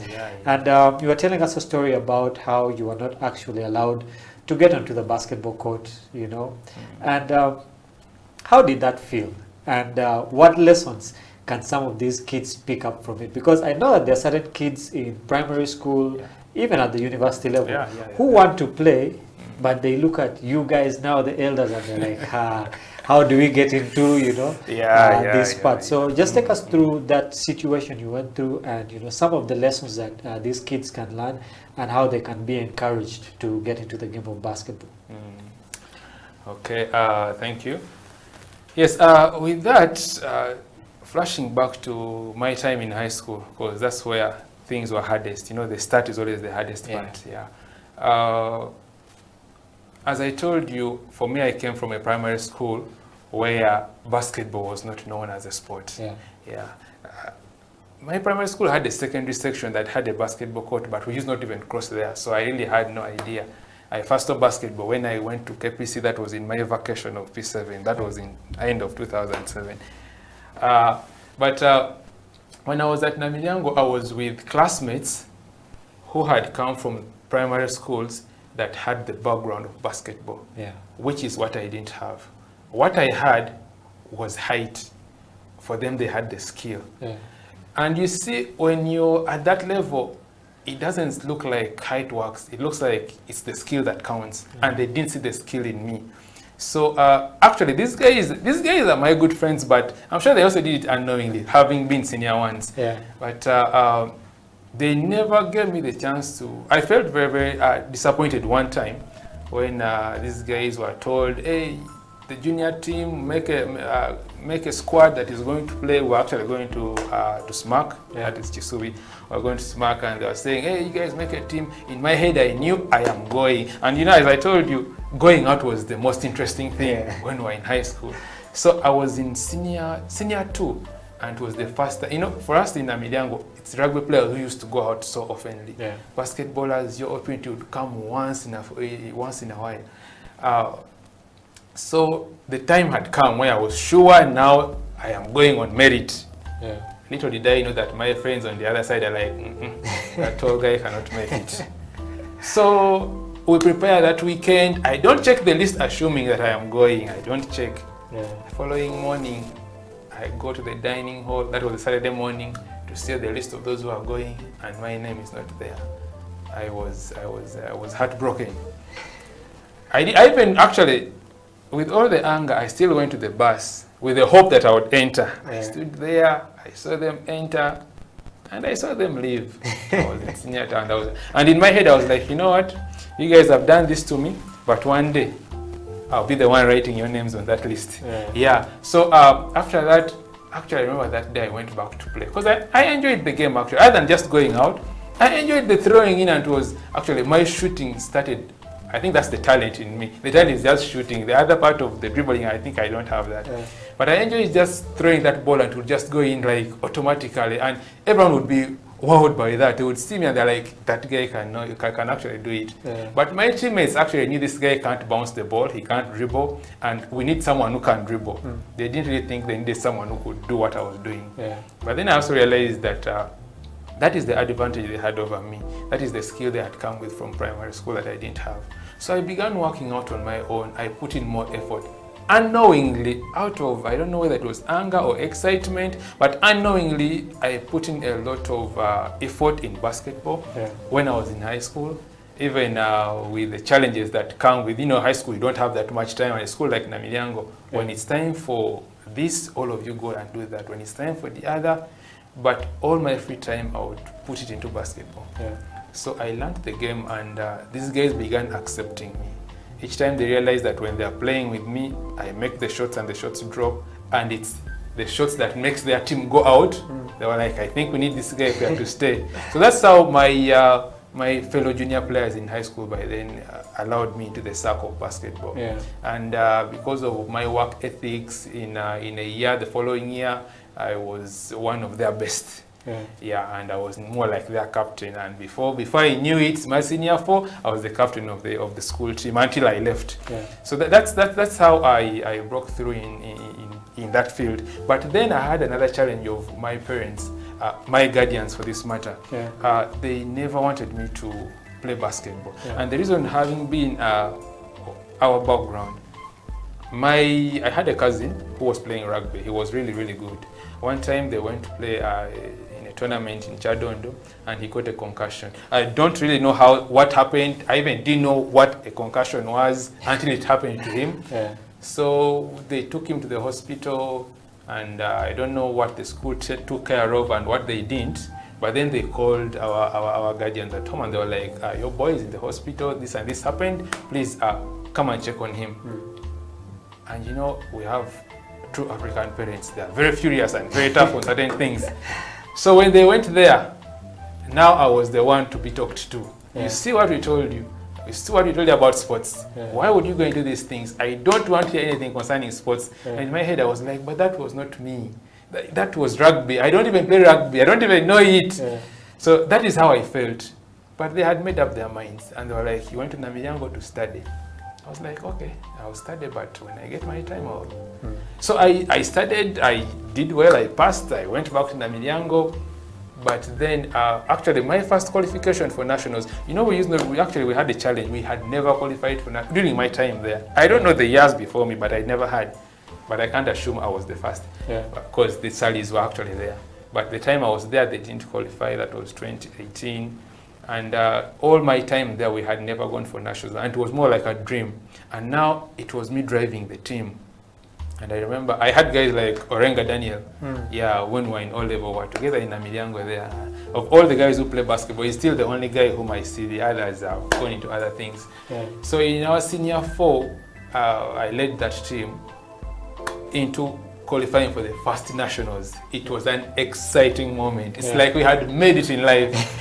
We were so happy that actually I remember that time we were playing. It was at Seta High Green Campus, and Namagunga ladies were there. And now Namilyango and Namagunga, for us, we were always friends for all that time. And here we were playing basketball. So when we won, we did something that was very interesting. Our excitement made us make push-ups after the game instead of stretching, like to show them that we were the ones in charge. It was that interesting. And that's when I realized that, you know what, actually, we can go further than this. So the following years, unfortunately, Orenga joined Mengo SSC, that's why he was playing. And then I remained with guys who literally knew little. And now it was my responsibility to make sure that these guys can actually make us reach there. I used to tell my colleagues, my classmates, I used to tell them that you guys, one day, we shall also bring a trophy like rugby players bring trophies here. So I used to tell them that. But here we are senior 4, we have qualified for nationals. We were supposed to go for nationals in the holidays of first term. I thought what my guardians had done was a joke. That is when I realized they were not joking. Now I was the captain of this team, I led them here, and now we are going for something bigger. And then this was supposed to sign this document, they're like, no. The sportsmaster calls my mzee, and he's like, no. I don't know if they even told the headmaster, I don't know, but things failed. I sat down, I was like, okay, next year things will be better. The following year we again qualified, me being their captain. We had a chance. I was like, okay, this time round, I am going, I'm sure. And my teammates were like, this time round, we are all going. The gentleman again said no. I felt like giving up. Because I was like, now, this is what we work for the whole year. And now, it's only within first term. Why would he stop me from going for this thing? But I realized that he was seeing far ahead than I was seeing. For me, my thoughts were about basketball at that time and having the fun and going out with my friends. But for him, his worry was I might forget that I have books to read. That was his worry. Of which, right now, after many years when I reached campus, that's when I realized that, by the way, he was right. But still, I'm sure he also realized that, by the way, he was wrong to a certain extent. Because when I reached campus, he was like, he used to ask me, so how is that game of yours? He used to call it netball. And I used to tell him, no, Mzee, it's basketball. He's like, hey, it's okay. After 2 days, like, hey, so you're still playing netball? I'm like, no, it's basketball. So he later allowed me to play it. I think he realized that I could handle both. That's when he was like, okay, you do what you can. But I qualified with my team once, twice. The third time, actually the third time I remember we played, Orenga was my very good teammate, and he was a strong force. But we were playing our second final actually. In Orenga was not there. As I told you, when Orenga left, I had a vacuum, so I had to coach other guys in the lower class, so that I can have a full team. By then, our sportsmaster was called Mr. Kwaja. So Kwaja was a very interesting man. He loved the game. He was very enthusiastic. He would push. And that's why I also loved him so much, because he would make things happen. So Orenga left, we had a vacuum, and I had kids who knew how to play the game, but they were not good enough. So it was now my responsibility to make sure that by the time we go for the next games, these guys can play. So that's when I took now the coaching thing to another level. Now I told them, guys, every Saturday morning before we go to clean, we have to go and train. Every Sunday evening from 2, we train. When the coach is not there, we shall be there. And I was in charge. And the beautiful thing is that I am blessed, because when I say something, people always listen to me. So these guys listened to me, and I think they also saw my vision. So we're on the same page. And we were very lucky that in my last year in high school, I managed to play with these guys. That was actually 2013, because I had to resit out because of playing basketball. One time I played it too much, I failed. But later I caught up. So my second last year in high school was my last year of playing high school basketball. Because you're given 6 years only to play. So by then I was in senior 5, but it was my last year. And I was like, God, I've always wanted to bring a trophy. I told these rugby players that I want them bring a trophy like they do. If it doesn't come now, then I've missed it, because it's my last opportunity. God blessed me. We played with those young men whom I had taught. I remember there were senior 3s, I was in senior 6. There were senior 3s and some senior 4s. We met St. Michael in the final. Those guys could dominate Mukono basketball. Jesus Christ. Those guys they were on another level. So we meet these guys in the final, and yes, we were like, it ends today. And to me, it was my last opportunity to win a championship for that region. And yes, it came in. That year I won it, and I was very excited. I forgot about the aspect of, I stopped fighting to go for nationals. Yeah. I realized that no matter how hard I fight, Muzeya said, man, I'm paying school fees for school to study, not for basketball. So I tuned my mind. I was like, you know what? If I keep on fighting that other side, I'll be wasting my own time. Let me concentrate on what I have. So I concentrated on what I had. We made it through, and we got the championship with the likes of Asede, of now Night Riders in Entebbe. Yeah, so my persistence as an individual is what helped me get to that level. Yeah, I kept on insisting and pushing. And interestingly, when I went to campus, the same challenges are faced, because when you reach the university, you find people who know the game and they know it. And that means, for example, you know pool court. You go to pool court there and guys are playing. You cannot just go there and start playing. You have to introduce yourself. So I introduced myself. I went in there once, twice. I was shooting that shot. They were like, okay, this is the guy. What's your name? Moje. And it's my persistence and showing what I could do that made guys now believe in me. And I got into the system. And I was very much disciplined in that I would always do what I am supposed to do whenever I had the chance, yes. And I was always very humble. I think that's what has helped me even move to other positions. I always taught myself to be humble and persistent and resilient to so many things. Because people push their forces from every direction. You can't handle this, you can't handle that. But still, I was persistent enough, I was patient enough. And that's how, personally, I broke through even through the university. That's a very interesting story. So for you out there, you're trying to get into the game of basketball, and you feel like there are these forces that are pulling you left, right, and center. You have your parents on one side, you have a team on the other side that then accept you. Persistence is key. Yeah, consistency is key. These are some of the things that some of these young players actually need to know. You need to keep pushing, because the situation is never going to be favorable. Okay, there's always going to be ups and downs, but the ones who come out at the top are the ones who keep pushing. We've come towards the end of the show, and I know that there are people out there watching you, especially your girls. I know that you have a tournament in November. That's the 3-on-3 tournament. Yes. So as we close the show, I just want you to look into that camera and just talk to the girls, encourage them. Also, anyone out there who's trying to get into the game of basketball, you being a coach and a player, just encourage them, to get into the game of basketball. For those who are trying to be good, just let them know from your perspective as a coach and a player. Okay, let me start with my players. I strongly believe that we can go far. I believe it from right here.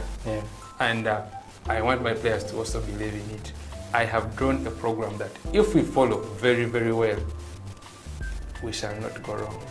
So believe in me and believe in yourselves. Put in that extra effort, put in that extra energy. It pays off at the end of the day. And to those who want to join the game, the truth is it's hard, it's tough. It's not going to be easy, but giving up is not an option. Those who give up never become good players. Maybe they become commentators or what. But some of them, you can become a coach without playing. If you want to become a coach without playing, that's an option. But if you want to play the game, always in the personal effort as a video. Always be open to learning. That's one thing that I've always done. I always want to learn from other people. Even right now from other coaches, I always want to learn from them. When I have a chance to bring them in to talk to them, I always ask them, Coach, how do you do this? How can I do that? And you shouldn't be in a position whereby you think you know more than, even if someone is younger than you and maybe you feel they have less experience, they can correct something you don't know. Someone one time came and told me, OJ, why do you shoot like this? And I told them, but the things are entering. Then he told me, my coach told me to do like this. When I inquired from my coach was also saying, yes, that's how you're supposed to do it. So do not underestimate someone else, because the game is taught to you by everyone around you, your environment. Be humble, be consistent, and don't give up. People will doubt you, people will tell you you cannot do anything. But if you work hard, whether someone has talent or not, if you work hard, you will break through. That's it for me. That's it. Thank you. Well, thank you very much, OJ. Reminds me of a quote from Kevin Durant. He says that hard work beats talent when talent fails to work hard. Indeed. Yeah, so, and that is what you're saying. Well, I just want to thank you for being with us here on Slam Dunk Basketball Talk. I believe that, all the words of wisdom you have passed on, to your team, to everyone out there watching, to those who are trying to get into the game of basketball, and also other coaches have really been helpful. And I wish you all the best in your career, Thank you also very much. for the games that are coming up. And hopefully next time you'll come back here with a trophy and, Yeah, I look forward to that. We'll celebrate something like that. For you who's watching, thank you for being with us on House of Talent Television, the Slam Dunk Basketball Talk with me, Emmanuel. Catch us again next time where we will be dissecting the game of basketball, talking about different perspectives. Till next time, have a blessed day.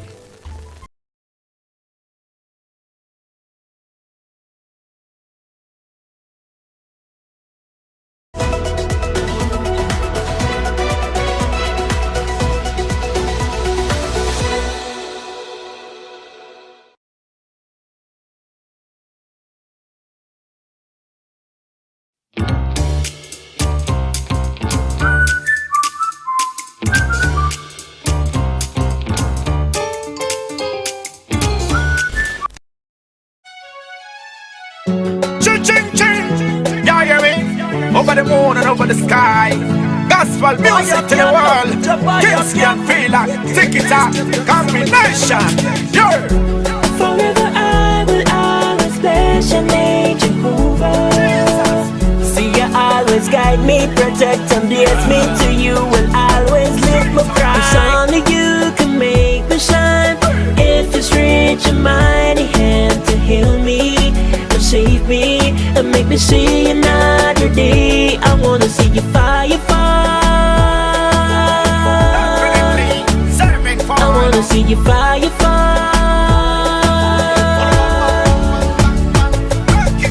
Look me for the young grip on the stress, what that one. Bigger the camp on the place for box walk on. Yes, operation on the tip on them and look me, yeah, they want to take it before. Offer Swiss them love for your place. Them can't find no race results for your gun. Yes, yes, yes. Tell us that Jesus make them on, make them come off and they watch and the fire be fall.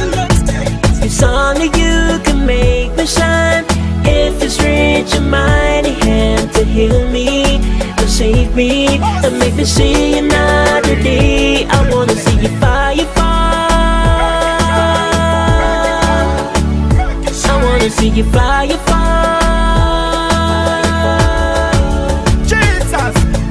Fire fall and touch me hard. Now make the devil come on, no visit me joy. Me call your mighty hand, we bless me soul. Bless me, I forgive Jesus, you're the one. Me not gonna live like a sufferer, heal like a sufferer, move like a sufferer. Jesus, I the emperor. Jesus, chuchu wunda kama tendo kimbakuwa. Police amakuwa gangi na viuche naga. It's only you can make me shine. If it's reach your mighty hand to heal me, to save me, and make me see another day. I wanna see you fire fall.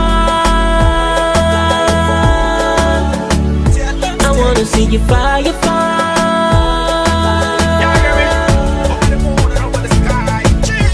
Forever I will always bless your name, Jehovah. See you always guide me, protect and bless me. To you will always lift my cry. So tell me brother, my sister, not the vagabond, not from the child of a man. You love and bless me, you did restore me. You hear me? Gospel music in the world. It's only you can make me shine. If it's reach your mighty hand to heal me, to save me, and make me see another day. I wanna see you fire fall. I wanna see you fire fall. I wanna see you fire fall. I wanna see you fire fall. I wanna see you fire fall. I wanna see you fire fall.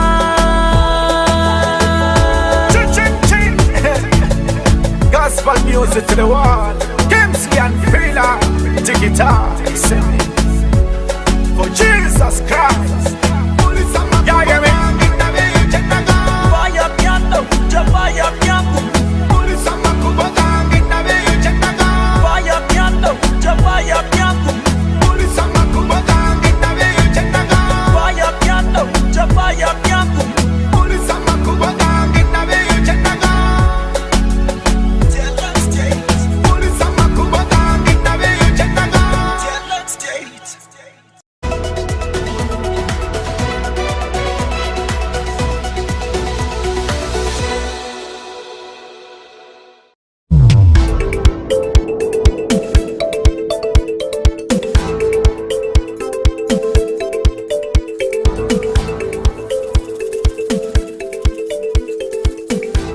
Welcome to this week's program of Doa Doa, and our speaker this week is Bill Braggin from NYU Abu Dhabi. Hi, I'm Bill Braggin. I'm the Executive Artistic Director of the Art Center at NYU Abu Dhabi. I have been here for 6.5 years, leading the founding of the Art Center. Prior to that, I've been a New Yorker my whole life.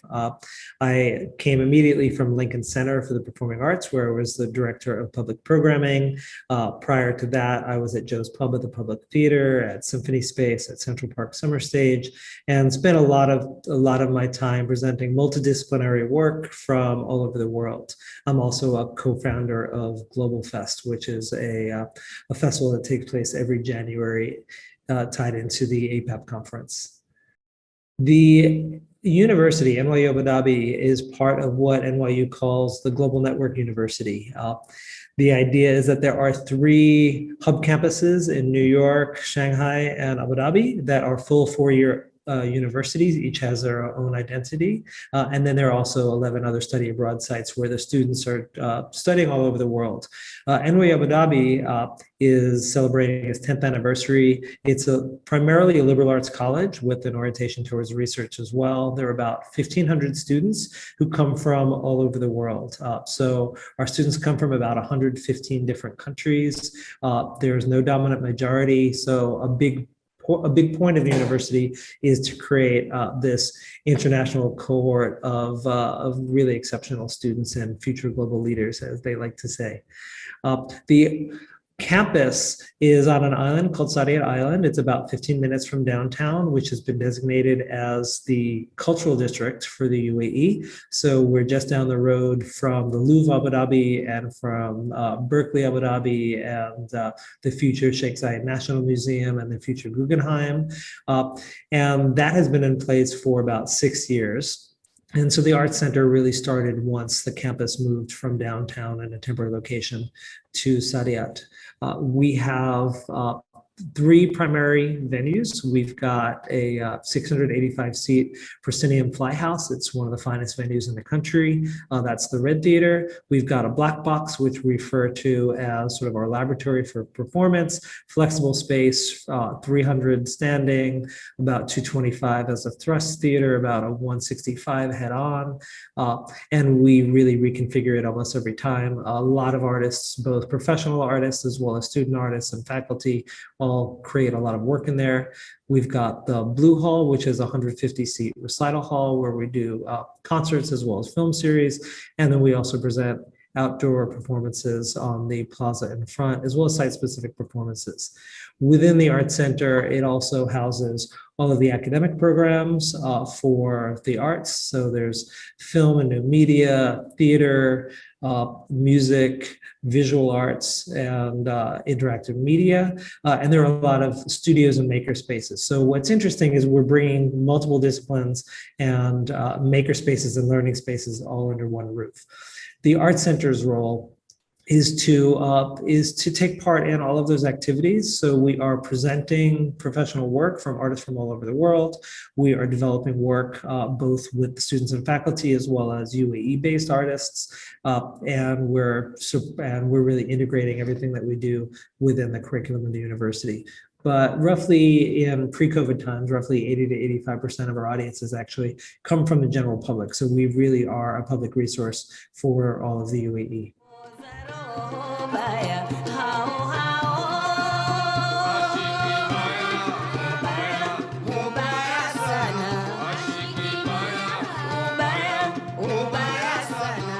So the question that I always have when putting together our season for the Art Center is, why here? Why is it relevant? How does it connect to the UAE? The UAE is incredibly international. As international as the student body is, the country at large is even more international. There are people here from about 200 different countries. The Emirati national population is somewhere between 12 and 20%, depending on where you're looking.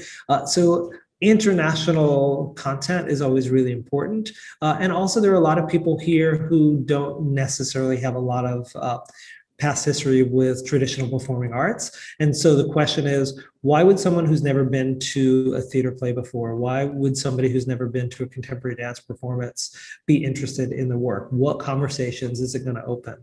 And I'm looking both at the conversations that it might open with the city at large, the community at large, as well as how it integrates with conversations that are happening on campus.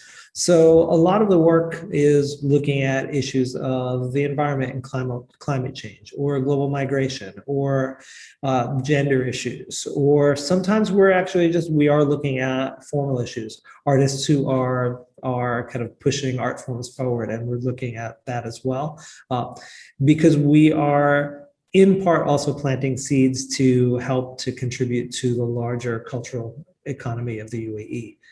We have certain perennial events, Rooftop Rhythms, which is a spoken word open mic, has been going on. It actually existed before we even arrived, but we adopted it and have really helped to grow it, in giving a voice to local artists, both who are hitting the stage for the first time, as well as people who are quite accomplished published authors. We've got the Barsakh Festival, which would be recognized as a quote unquote world music festival, as problematic as that phrase can be.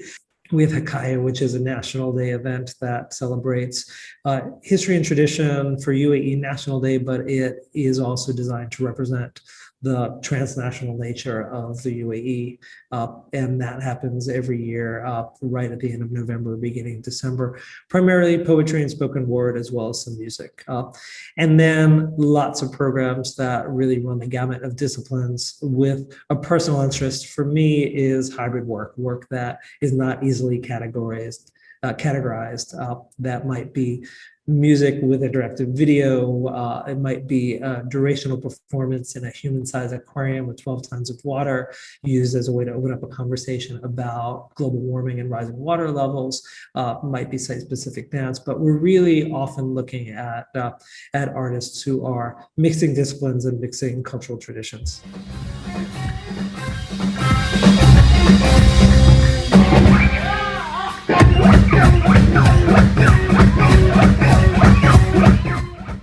The traditional performing arts sector in the UAE is fairly new, but like all places, there's a very deep and long history of the arts.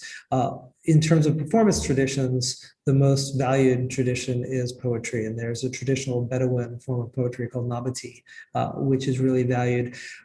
Because poetry is so important, that's one of the reasons why Rooftop Rhythms, the spoken word open mic, was created. Although it is in more of a Western slam poetry mode, the idea is really to connect to that tradition, and that is where a lot of young Emiratis are actually really kind of engaging in this contemporary performance. It also, of course, the poetic tradition really leads to theater, and we're doing a lot of work now to commission work by theater artists who might have their roots in poetry and spoken word.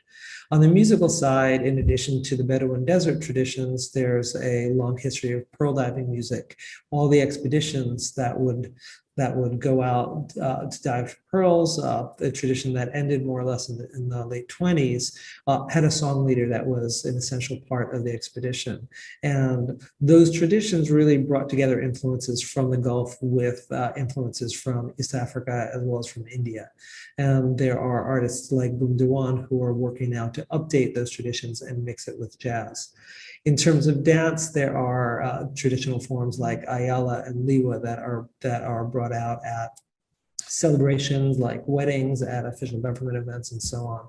I think the important thing is also, though, being that the local population is only between 12 and 20%, with a population that comes from 200 different countries, all of those different art forms are also the art forms of the UAE. It's a very cosmopolitan place. So whether it's oud music from the Levant, whether it's jazz, whether it's EDM, whether it's Afrobeats, all of those styles are there. There's a contemporary dance scene that's just starting to grow. So really the arts in the UAE are extremely varied.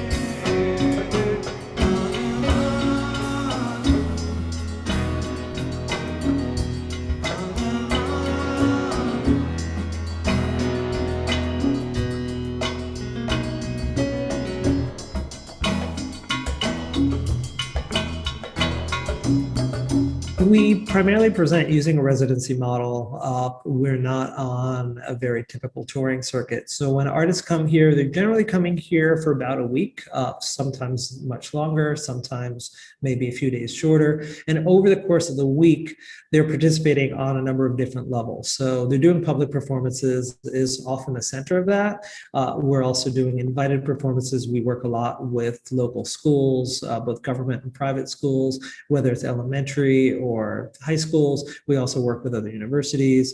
We might have an open rehearsal because we're also commissioning work and having it developed sometimes on campus. We want to open up that process to the public. So we do that as well. And then the artists are also visiting the classes and being integrated into the curriculum of the university.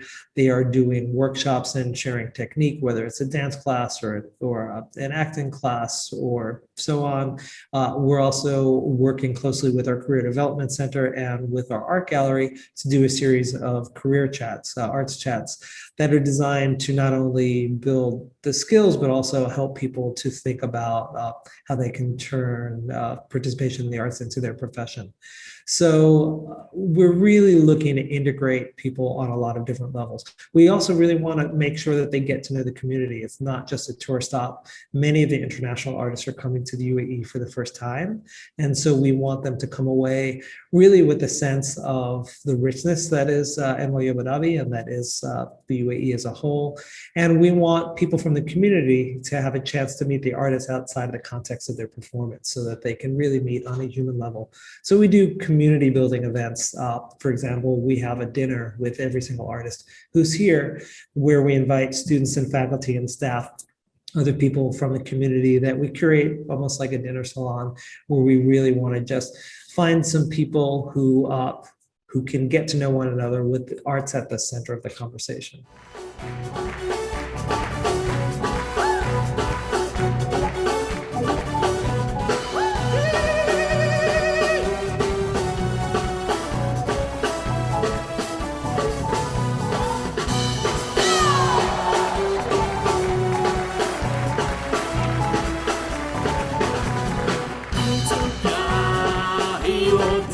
Once we're putting together a season, we are looking all over the world. We're looking to create a diverse season of programs throughout kind of every year.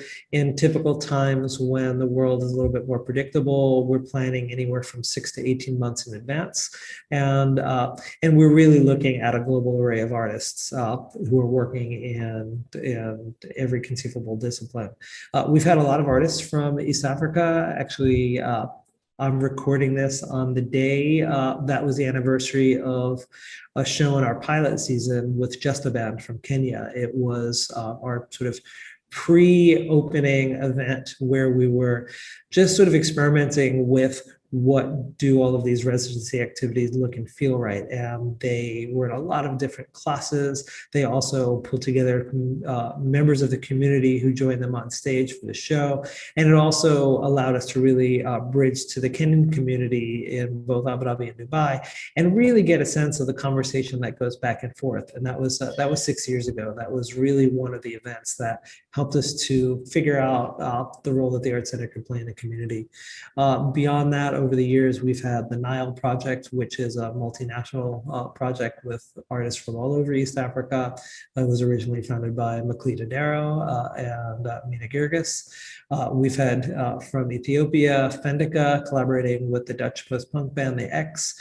We've had Dow Country's Music Academy doing a concert of Taarab music from Zanzibar.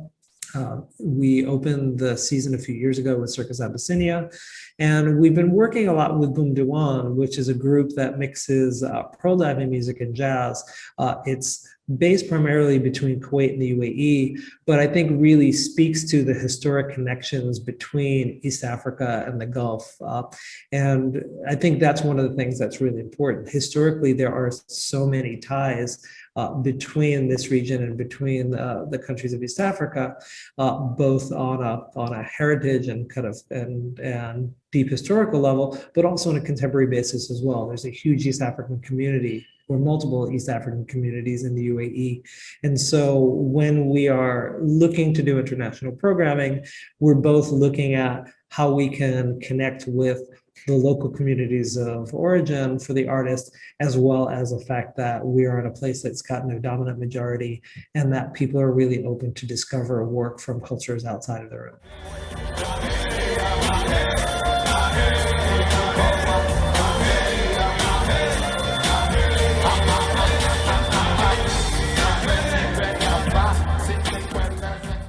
I just want to thank you for inviting me to introduce the work of the Art Center at NYU Abu Dhabi to you.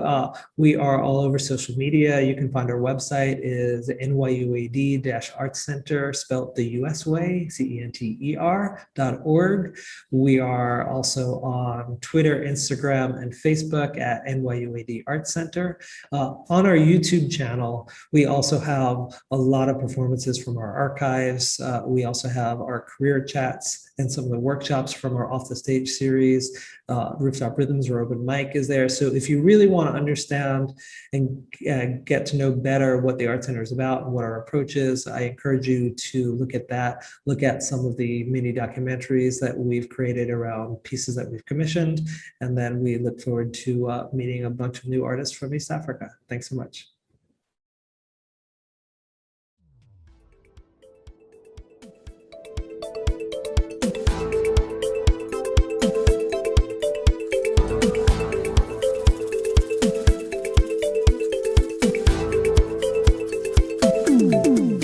Welcome, ladies and gentlemen, to Doa Doa 2021, the virtual docu-series. As you've heard from the speaker, now we are going to get to know the artist. The artist in focus this week is Abdul, aka Abu Danger. Enjoy. My name is Abdul Chinyenya Muyingo, also known as Abu Danger, a movement artist, a creative who happens to be the founder of Batalo East, an arts organization that deals with having young Africans and artists who are aware of their identity and their cultures. Also one of the co-founders of Taboo Flow Dance Company, and one of the dancers and choreographers who has been dancing for about 17 years now.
They fight their hazardous way through a vast land of mystery and excitement in their never taken a woman on that rests in King Solomon's mind.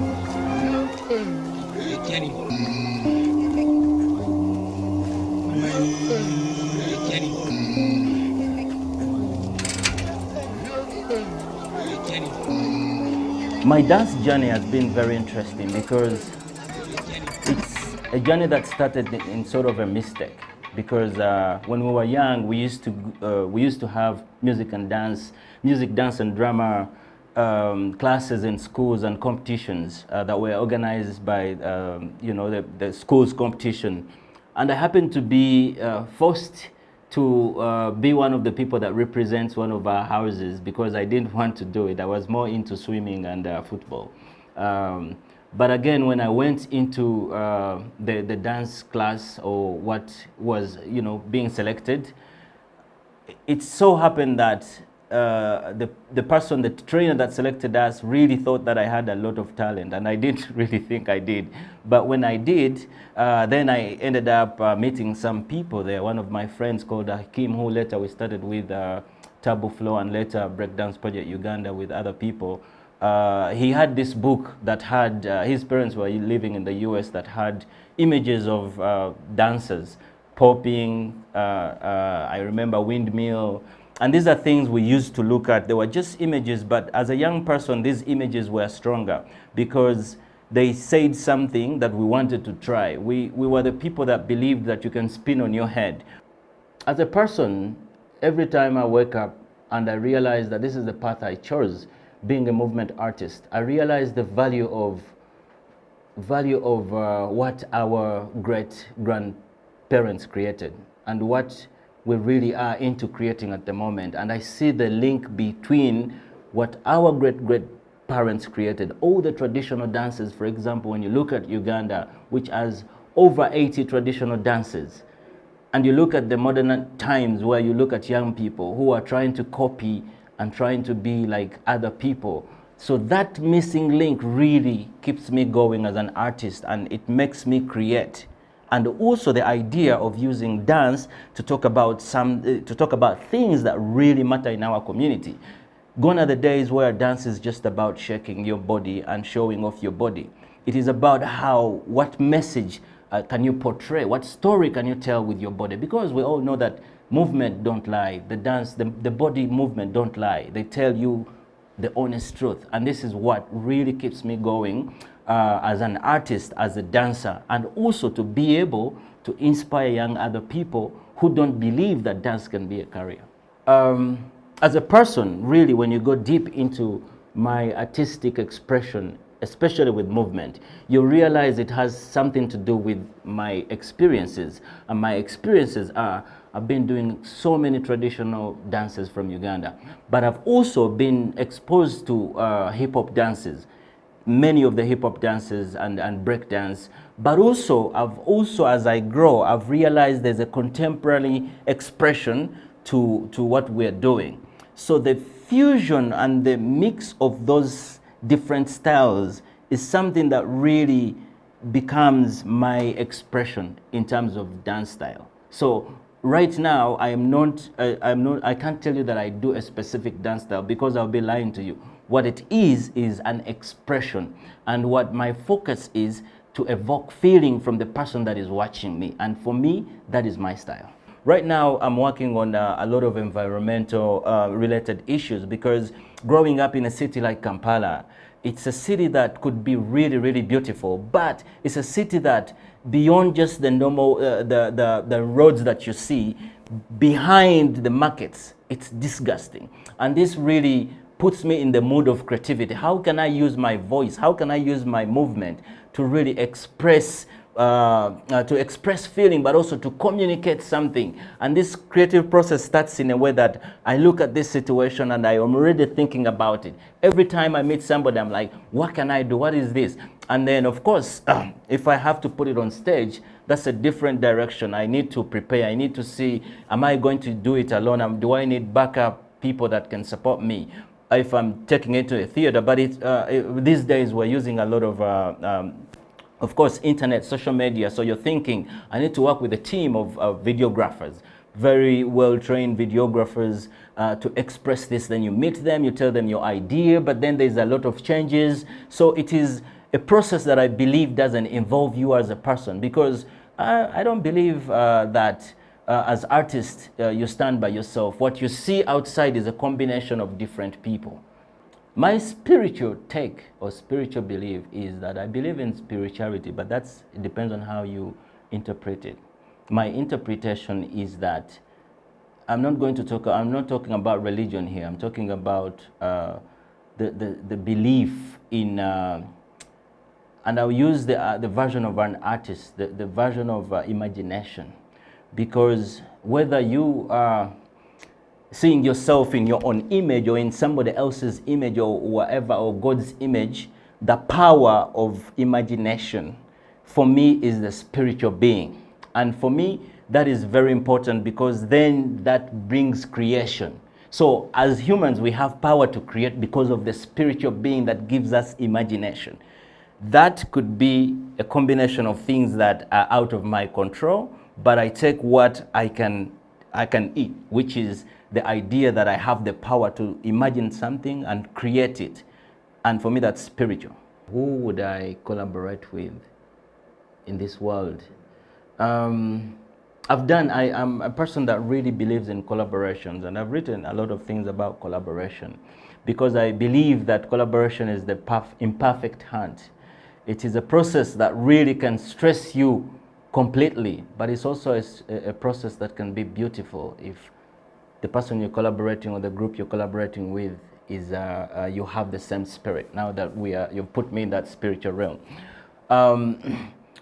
I don't really have a specific person right now that I think about collaborating with, but I'm the person who believes that even outside here I can move out and then meet somebody and I want to collaborate with them. And that's my take. I'm not that kind of person that sees somebody and I imagine this is the person I'm going to collaborate. I need to first find a reason within me. Why would I collaborate? Even if it's whoever. And I'm happy I can always collaborate with even people that are not living right now. In another way, for example, if I decide to collaborate with Michael Jackson in my imagination, I think I have the power to really pick inspiration, because that is also collaboration in a certain way. It doesn't have to be physical. It doesn't have to be in the physical being, but I have to have reason. And that for me, that's the reason that I can find anywhere. I can find a street kid. I can find a superstar. It doesn't really matter. It's just the moment and the reason why. With Doa Doa participation, I think my favorite was Ginger, for obvious reasons. I remember we collaborated with Santuri Safari, and I think one of the people I work with, Faiza Mostrix, we started the journey, I remember, from having a collaboration with the Isas, DJ from the UK, is it, I remember, and the venue was Ginger. I don't think I have a least favorite. We've been to the museum. I've been to the museum. Of course, I think it is okay, but you know, it is more about the program than the venue for me. Of course, Ginger is unique, and I'm biased, and I'll be honest, because I'm born in Ginger. Doesn't mean that I'm from there, but I was just born there. Yeah, so I'm biased. So Ginger is my favorite. Internationally, I would like it to be at the Times Square in New York, and I think Faizo can make that happen. No, but to be honest, if it could be in a place where there is so much traffic for art, like New York, and I think we are having, at this level, we are having conversations where we are looking at a global market. We're not looking at just the Ugandan market. As an artist, I mostly perform outside of Uganda. And I think New York is not one of the places that, it's one of the places that people should be looking at in terms of venues, in terms of theaters, and also us as Ugandans, we should be also looking at that, because we've done it in Uganda. Why not take it there and have it on that level? But also, one other interesting venue could be somewhere in Asia, because there's so much cut off from, in terms of creative artists, cut off from Asia. It's more business, China, all that. And I don't know, China, somewhere, Tokyo or something. It could be interesting to see how that blend can work. If I'm to open for an artist, the thing though is I see myself as an artist, so I'll open for myself because I believe that most of the times dance is being put in the background. And I think it's gone are the days when dance is the background. You know, when you look at social media, most of the things that are trending is dance. So even on these physical platforms, dance should take the forefront. So I would open for Tabu Flow, for example, one of those crews that I believe has an international status. So yeah. Well, there's so much coming up for Abdul. At the moment, one of the things that is exciting, we're working on a performance that I believe is going to be one of those great performances out of Uganda. And I'm collaborating with an artist called John Zidi, who is a resident artist at the Sadler's Wells Theatre, that's in London, one of the biggest theatres. And we're going to create a performance with East African dancers that is going to go on tour.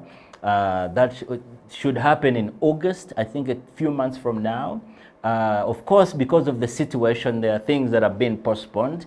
So that's something that is exciting. It's a performance about identity, about what people call Afrofuturism, what our imagination would be without the colonialists, what really, who we are according to us, not according to what people think, and we express that through art. Of course, there are other things that, as a person, I happen to work with a lot of other people, and Batalo East, which also has so many things coming up. Yeah, so there are so many classes, so many festivals that we're planning. We're not, this situation is not really stopping us. It just gave us a reset button. And to be honest, that reset button was needed because we pressed it and we saw how things are rolling back again. So we are now on to the next 10 years. We've hit the 20 years, now we are on to what's next, the 10 years. Well, right now, where you can find Abdul's work is on social media, and I use Abdul, Abdenja, Chinyenya on all social media platforms, and also through some of the groups' works like the Tabu Flow. You can also check Tabu Flow on all social media platforms. Then, of course, I have a Vimeo account, YouTube account. You can find my works there, and you can hit me up directly, yeah? Ready for collaborations and ready to push to the next. This is Abdul, and you're watching Doa Doa 2021 virtual version. Please subscribe and please share in your networks. Share Ugandan art, share everywhere. Share. Peace out. Thank you so much for joining this week's show, Doa Doa 2021. I hope you had some fun and got some inspiration. If you have any comment, please don't forget to subscribe to our YouTube channel and leave your comment, or our Facebook page, Twitter or Instagram. We'll definitely get back to you.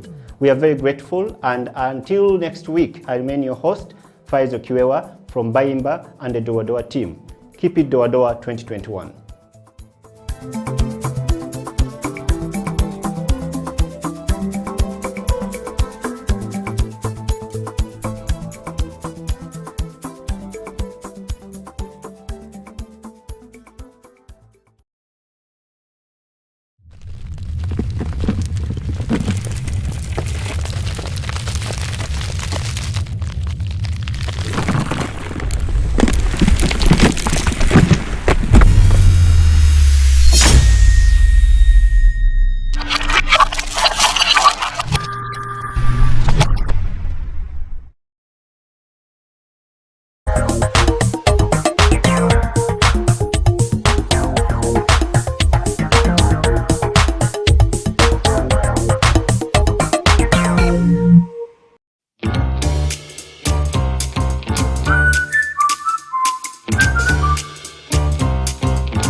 aliye kama wewe, sijamona Mungu wengine kama wewe Yesu, sijamona bado aliye kama wewe.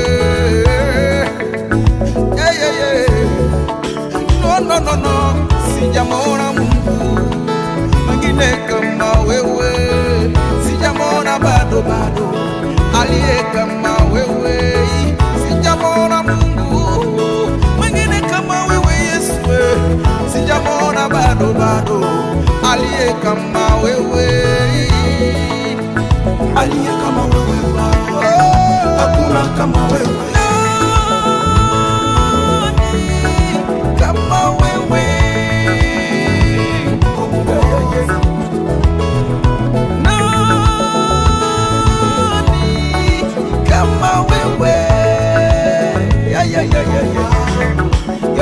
Yo, nani kama wewe,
hakuna mwingine,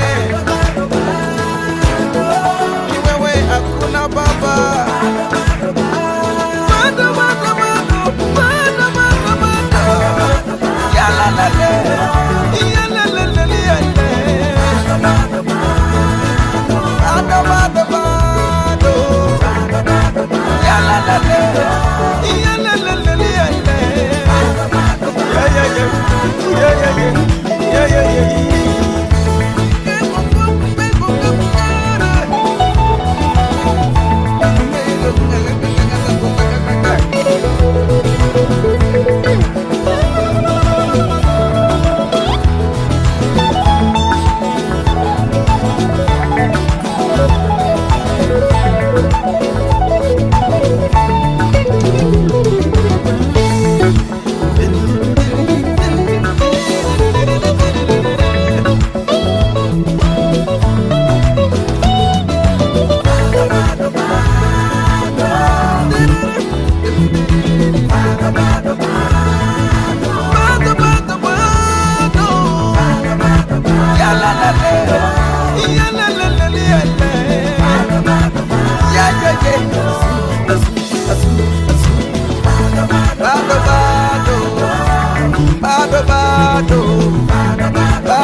Kwejiyokebera kolabe kubudde dobozi lirina oguna omujaja n'amabidde sesaamu enkuweereza ntudde ku kyoto mba Kampala sitenze bamanyini n'akakinko buuza bamanya oluganda lw'enkuba sirina budde burape Kampala bwewaana akatinga budde weereza amatooke n'erumonde saako n'ebinyeebwa katunkuma amayuni kingere ndese luganda ipiaddi gye watugamba ffe tulinze stories elevation copies nga zitunze soka vidiyo zimwana nsulewo obusingo male ntabale zibit nze sityalosi mwana wange losinze njitya kyovola basikowa nina okugunjula emiti emijoji n'eginaddabo pose nange bwentyo nina okuzaalira eggwanga lino nga sinabaawo anazaala teyeerangirira gwejjayo sitolezo oba okuba bulango genda bwerange ku laadiyo abawala b'omu Kampala nze mwannema akajanja mwagala okukwanibwa naye okuzaala nedda ogambye eki guno omulembe ki tunazaala tutya abaana nga temwe muliyala mukwanisa obusente ng'ate tebuliiwo okwana agine beti nga tosula wa sofi bwe mba nsula wa sofi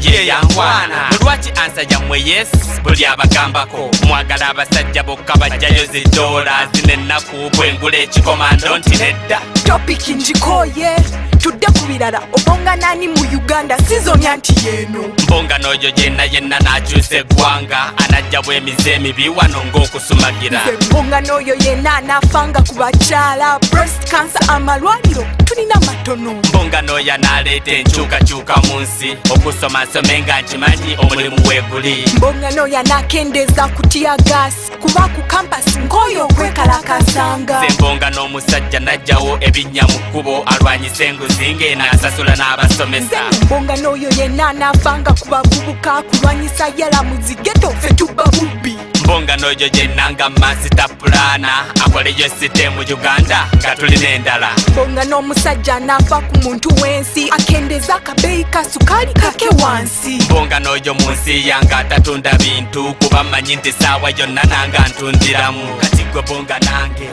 bonga nange obonge nange obonge nange bonga nange nkugambye bonga nange tobonga n'abayaye bw'oba ojagala okukyusa bonga nange bonga nange obonge nange obonge nange kugambye bonga nange nzikoyo kubonga tobonga n'abayaye bw'oba oyagala okukyusa Signalise the Royal Highness drift on the beat Big Mott Peace Music.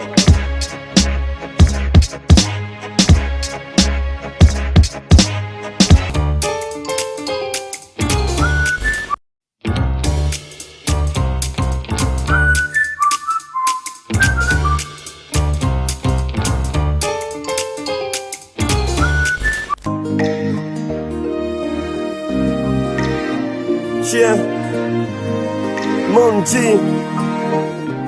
A story began.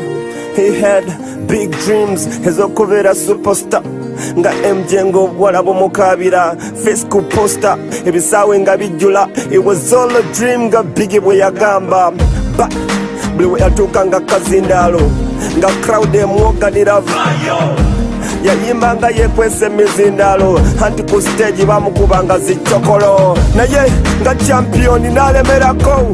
Giving up teyakirowoozako. He worked hard n'atuuka ku radio bwe yakola video takyava na ku TV yo. Kati bw'atuuka ku stage nga bawugana the same people bamugamba nga vaayo bapromota mu kusooka nga basalawa. Kati ekivulu bw'atakibaako tekijja kukwatayo. That's a champion. Kasita obeera n'okukkiriza everything is possible if you truly believe. Kyokava omusajja gye mumanyi yakuba ku buloga kati afuga escalade enju eri ku acres 2. That's a real champion. That's a champion. Ono yaviira Masaka Mzei Boy yaweta teri kusoma school fees zabula yapakasapakasa era obusente bwe bwawera 12 ku macanga ali kuzidde Kampala. Muwino mwe yatuukira okusuubula abayaye sente ne bazikuba yeeyiyayi era n'asuubula endiboota awezezza emidaala ena owino ne bajooca. But no, ebyokudda essakala yagaana obwongo obwesera ng'era yasala lwera yayiiya ekijji wakati mu city center kusuubula jjiini kati yatwegombesa anti emaali ajja China amaduuka awezezza 3 ku Nabukeera 26 landlord takyamukonkona mami asula muyenga sister asoma bwa doctor. That's a champion. Kasita obeera n'okukkiriza everything is possible if you truly believe. Temumanyi street kid eyambalanga kasaati kamwe akayero pastor omuyimbi kati bw'alonkinga buli mwaka abantu ne bayitirira. He's a champion.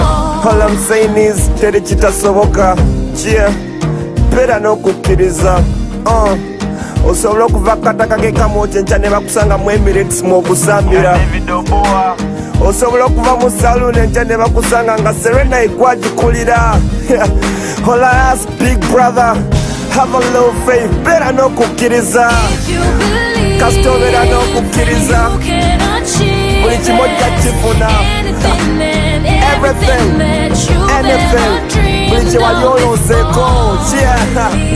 Kasita oba n'okukkiriza.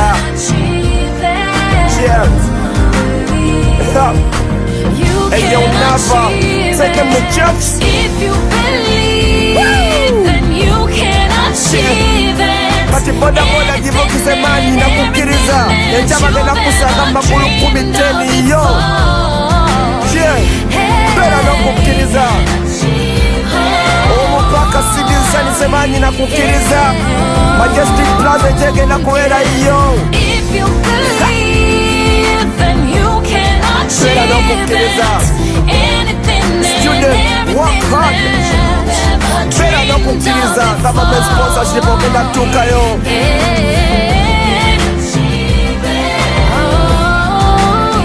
Neraba atandika nawe beera n'okukkiriza waditale ekyazizo bwe kiri. Just believe. Set your heart to it. Believe. You can achieve it. Teweerayo okusaba.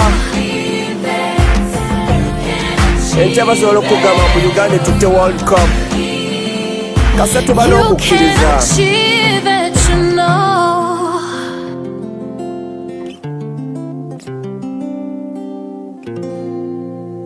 Beera n'okukkiriza ekyo olina emputtu.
your place and have your way, Lord. All the glory and honor be unto you, Lord. It's such an honor just to worship you, Lord. Thank you for the life that you gave to me, Lord. I give you all the glory. Oh, take all the glory, Lord.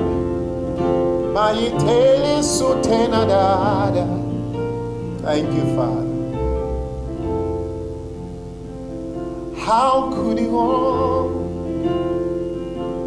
How I love to say your name in this music full of harmony. It fills my heart with happiness to say your name. What a wonder, what a joy to be. I'll sing it to the world around me. My lips rejoice to say your name, say your name. And when I die, my heart will go on singing you. It will go on singing you. I'll sing it to the world around me. My lips rejoice to say your name, say your name. Even when I die, my heart will still go on singing you. It will go on singing you. It will go on singing you. It will go on singing you. It will go on singing you. My God is indescribable. His name is hallowed in the firmament. He's the Passover lamb to space and time. My God is indescribable. His name is hallowed in the firmament. He's a Passover lamb through space and time. But from the pages of my heart, let my worship begin but never ends. Oh, from the pages of my heart, let my worship begin but never ends. To the God of our flesh, He's my God, and His name is Yahweh. His name is Yahweh. Yahweh. He's my God, and His name is Yahweh. His name is Yahweh. Yahweh. You are my God, and your name is Yahweh. Your name is Yahweh. Yahweh. Your majesty revealed to all. Your love is so, so overwhelming. To your government there is no end. Your majesty revealed to all. Your love is so, so overwhelming. To your government there is no end. But from the pages of my heart, Let my worship begin but never end. Oh, from the pages of my heart, let my worship begin but never ends. To the God of our flesh. From the pages of my heart, let my worship begin but never ends. Oh, from the pages of my heart, let my worship begin but never ends. To the God of our flesh.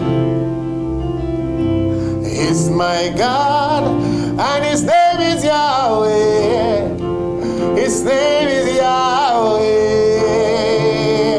Yahweh.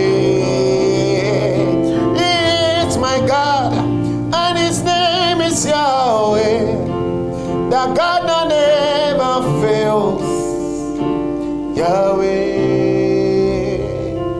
Yahweh. Yahweh. His name is Yahweh. His name is Yahweh. Yahweh. Oh, Yahweh. His name is Yahweh. Yeah, yeah, yeah, yeah. He is my God. His name is Yahweh. Yeah, yeah, yo, yo. His name is Yahweh. Adonai. Yahweh. The Lion and the Lamb, the covenant keeping God. Your name is Yahweh. Yahweh. Yahweh. 'Cause I pledge my allegiance unto you, Holy Father.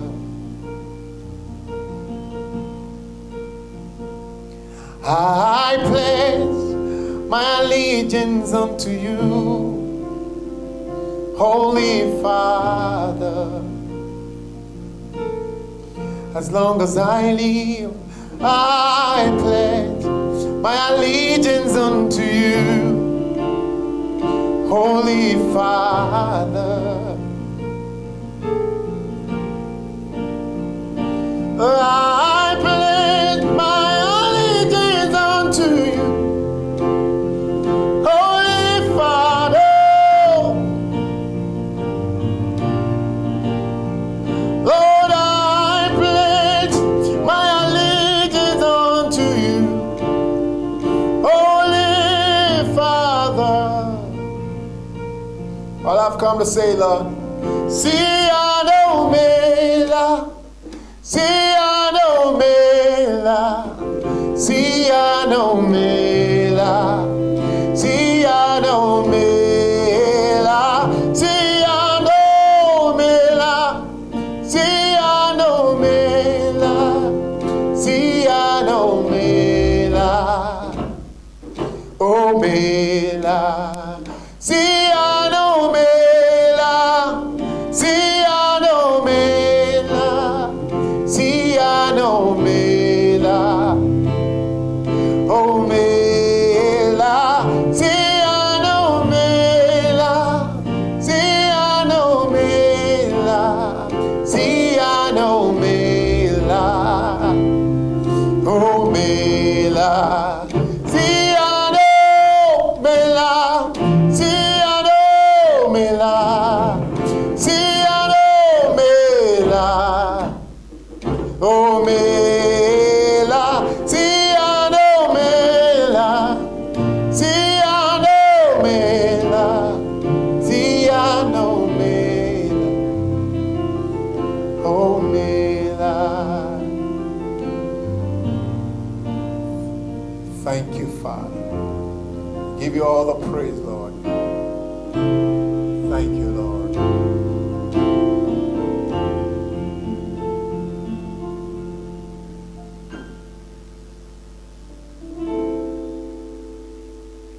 Thank you, Father. Give you thanks, Jesus. Hello, my name is Matthew. Yeah, my name is Matthew 77. They call me Matthew 77. My name is Matthew Aiji. I am a worshiper, called and anointed by God into this office. And it's a pleasure always singing, worshiping God in my own way, in my own style. Because when I think of the goodness and His faithfulness and all He's done, all I got to do is just to worship Him. I've got nothing more to do but just to lift my voice and worship to God. And today we're here to worship together. We're here to just give God glory together. I've been in this for years. I think since I grew up to know myself as a young boy, I started doing this for God, and He has never failed, I can tell you that. He never fails, He has never failed, and He will never fail. I proved Him faithful in all ways. He's always been there for me. Like the children of Israel, when they were faced with battles, God just told them, go ahead and just worship. You don't need to fight in this war. And that is exactly what happens to me. Anytime I find myself in the midst of a thing, all I do is lift up my voice and just say, God, thank you. So, we're going to go on a break. We'll come back briefly. Stay connected. Thank you.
An army of sheep led by a lion will beat an army of lions led by a sheep.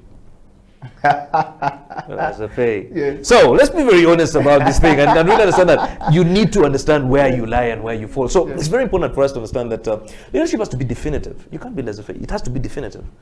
You have to be strong, just like a lion. You know, when a lion meets an elephant or a buffalo or whatever, the buffalo and all these animals run away. And yet, by the way, they are stronger than the lion. They are heavier than the lion. They are more intelligent than the lion. They are taller than the lion. They run away. The lion, because of its attitude, it sees lunch. That is a leader. Mr. Tony, thank you very much for coming to the CEO bench. And I want to ask you, so if you were elected the President of the Republic of Uganda today, what would be your first State of Nation address? Now, as you look into the camera and close the show, I think my first State of the Nation address would first of all to I think I'll just close it down.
The private sector is not yet fully utilized because not everybody can be employed by government.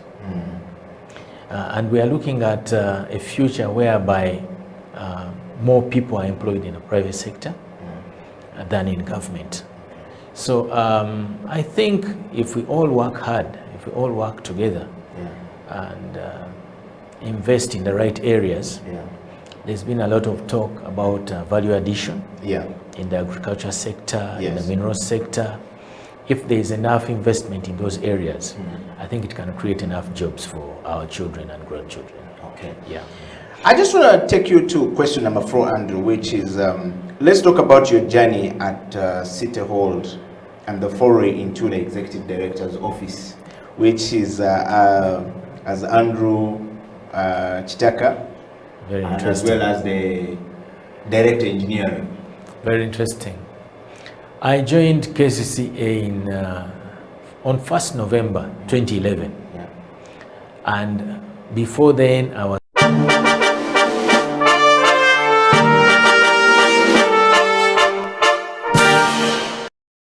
for so much. Yes. CEO of whatever. Yes. They give so much. This is the reason why you're actually on the bench. Because of my credibility. Thank you so much.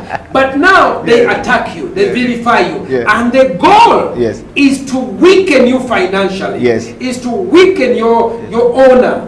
These are slanderers. So I'm glad that someone would stay up at night to ask and learn about me. And I pray that in the next 2 months, because I know many Ugandans who travel overseas, when they go there, one of the things, because the media has been so much, and Sam Kutesa, the Minister of Foreign Affairs, has really not done a good job. He has dropped the ball on this issue. Why? So many of us are being accused of being gay killers, including me. You've just heard that person. Uganda is being accused that we kill gays, which actually is absolutely untrue. And because of this, it has affected our tourism. It affects people who go overseas to do work or study. It affects whenever you go to a conference. Hi, my name is Eddie Okiela. Oh, where are you from? I'm from Uganda. Oh, you are the gay killers. And then you begin to describe. So one of the things that I've done is I've written a book, which should be coming out. I know that I keep saying the same thing, but the work of doing a book takes a long time, and I wish I could be supported. You know, many people who write on this subject, like Sylvia Tamale, she's supported by the Rockefeller Foundation, Carnegie Foundation. There is money.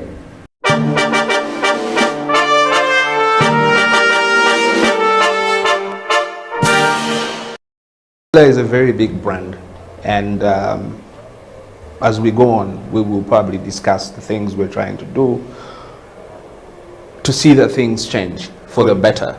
Good. Sean, on the CEO bench, for everyone who is following, we're live on our YouTube studio where we actually streaming from. So YouTube studio, for everybody asking for a link, is actually House of Talent Uganda.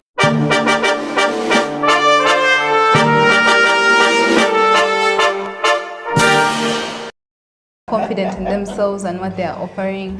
I think that's the biggest problem. Like, women will easily settle for a less pay than men would. Okay.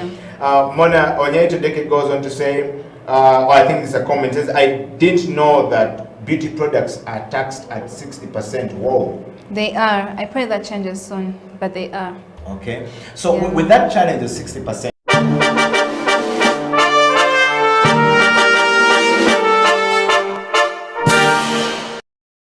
setting up the company, you're doing tours all across the world. Personal account is great, but how these things are taxed becomes important for your business later on. As soon as you cross that threshold of 50 million a year, you're now in the interest become more because shares. Yes.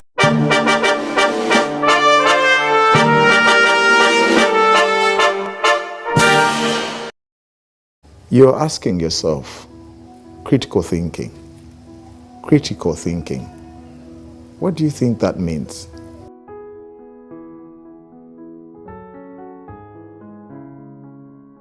Someone will say it's deep thinking. In Luganda, kufumitiriza, deep thinking. Why is it important to think deeply about things, about anything, about everything? Why is it important?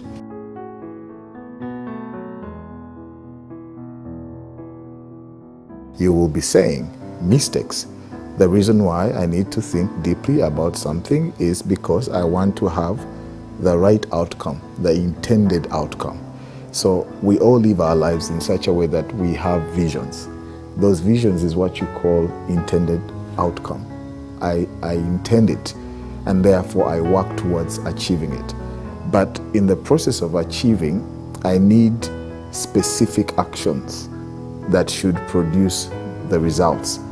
But in those actions, there are also stakeholders, different people along the way. So I intend to achieve X in this much time, but who are the involved parties? And how do I navigate to still achieve what I want to achieve, regardless of the forces that are against my working? So critical thinking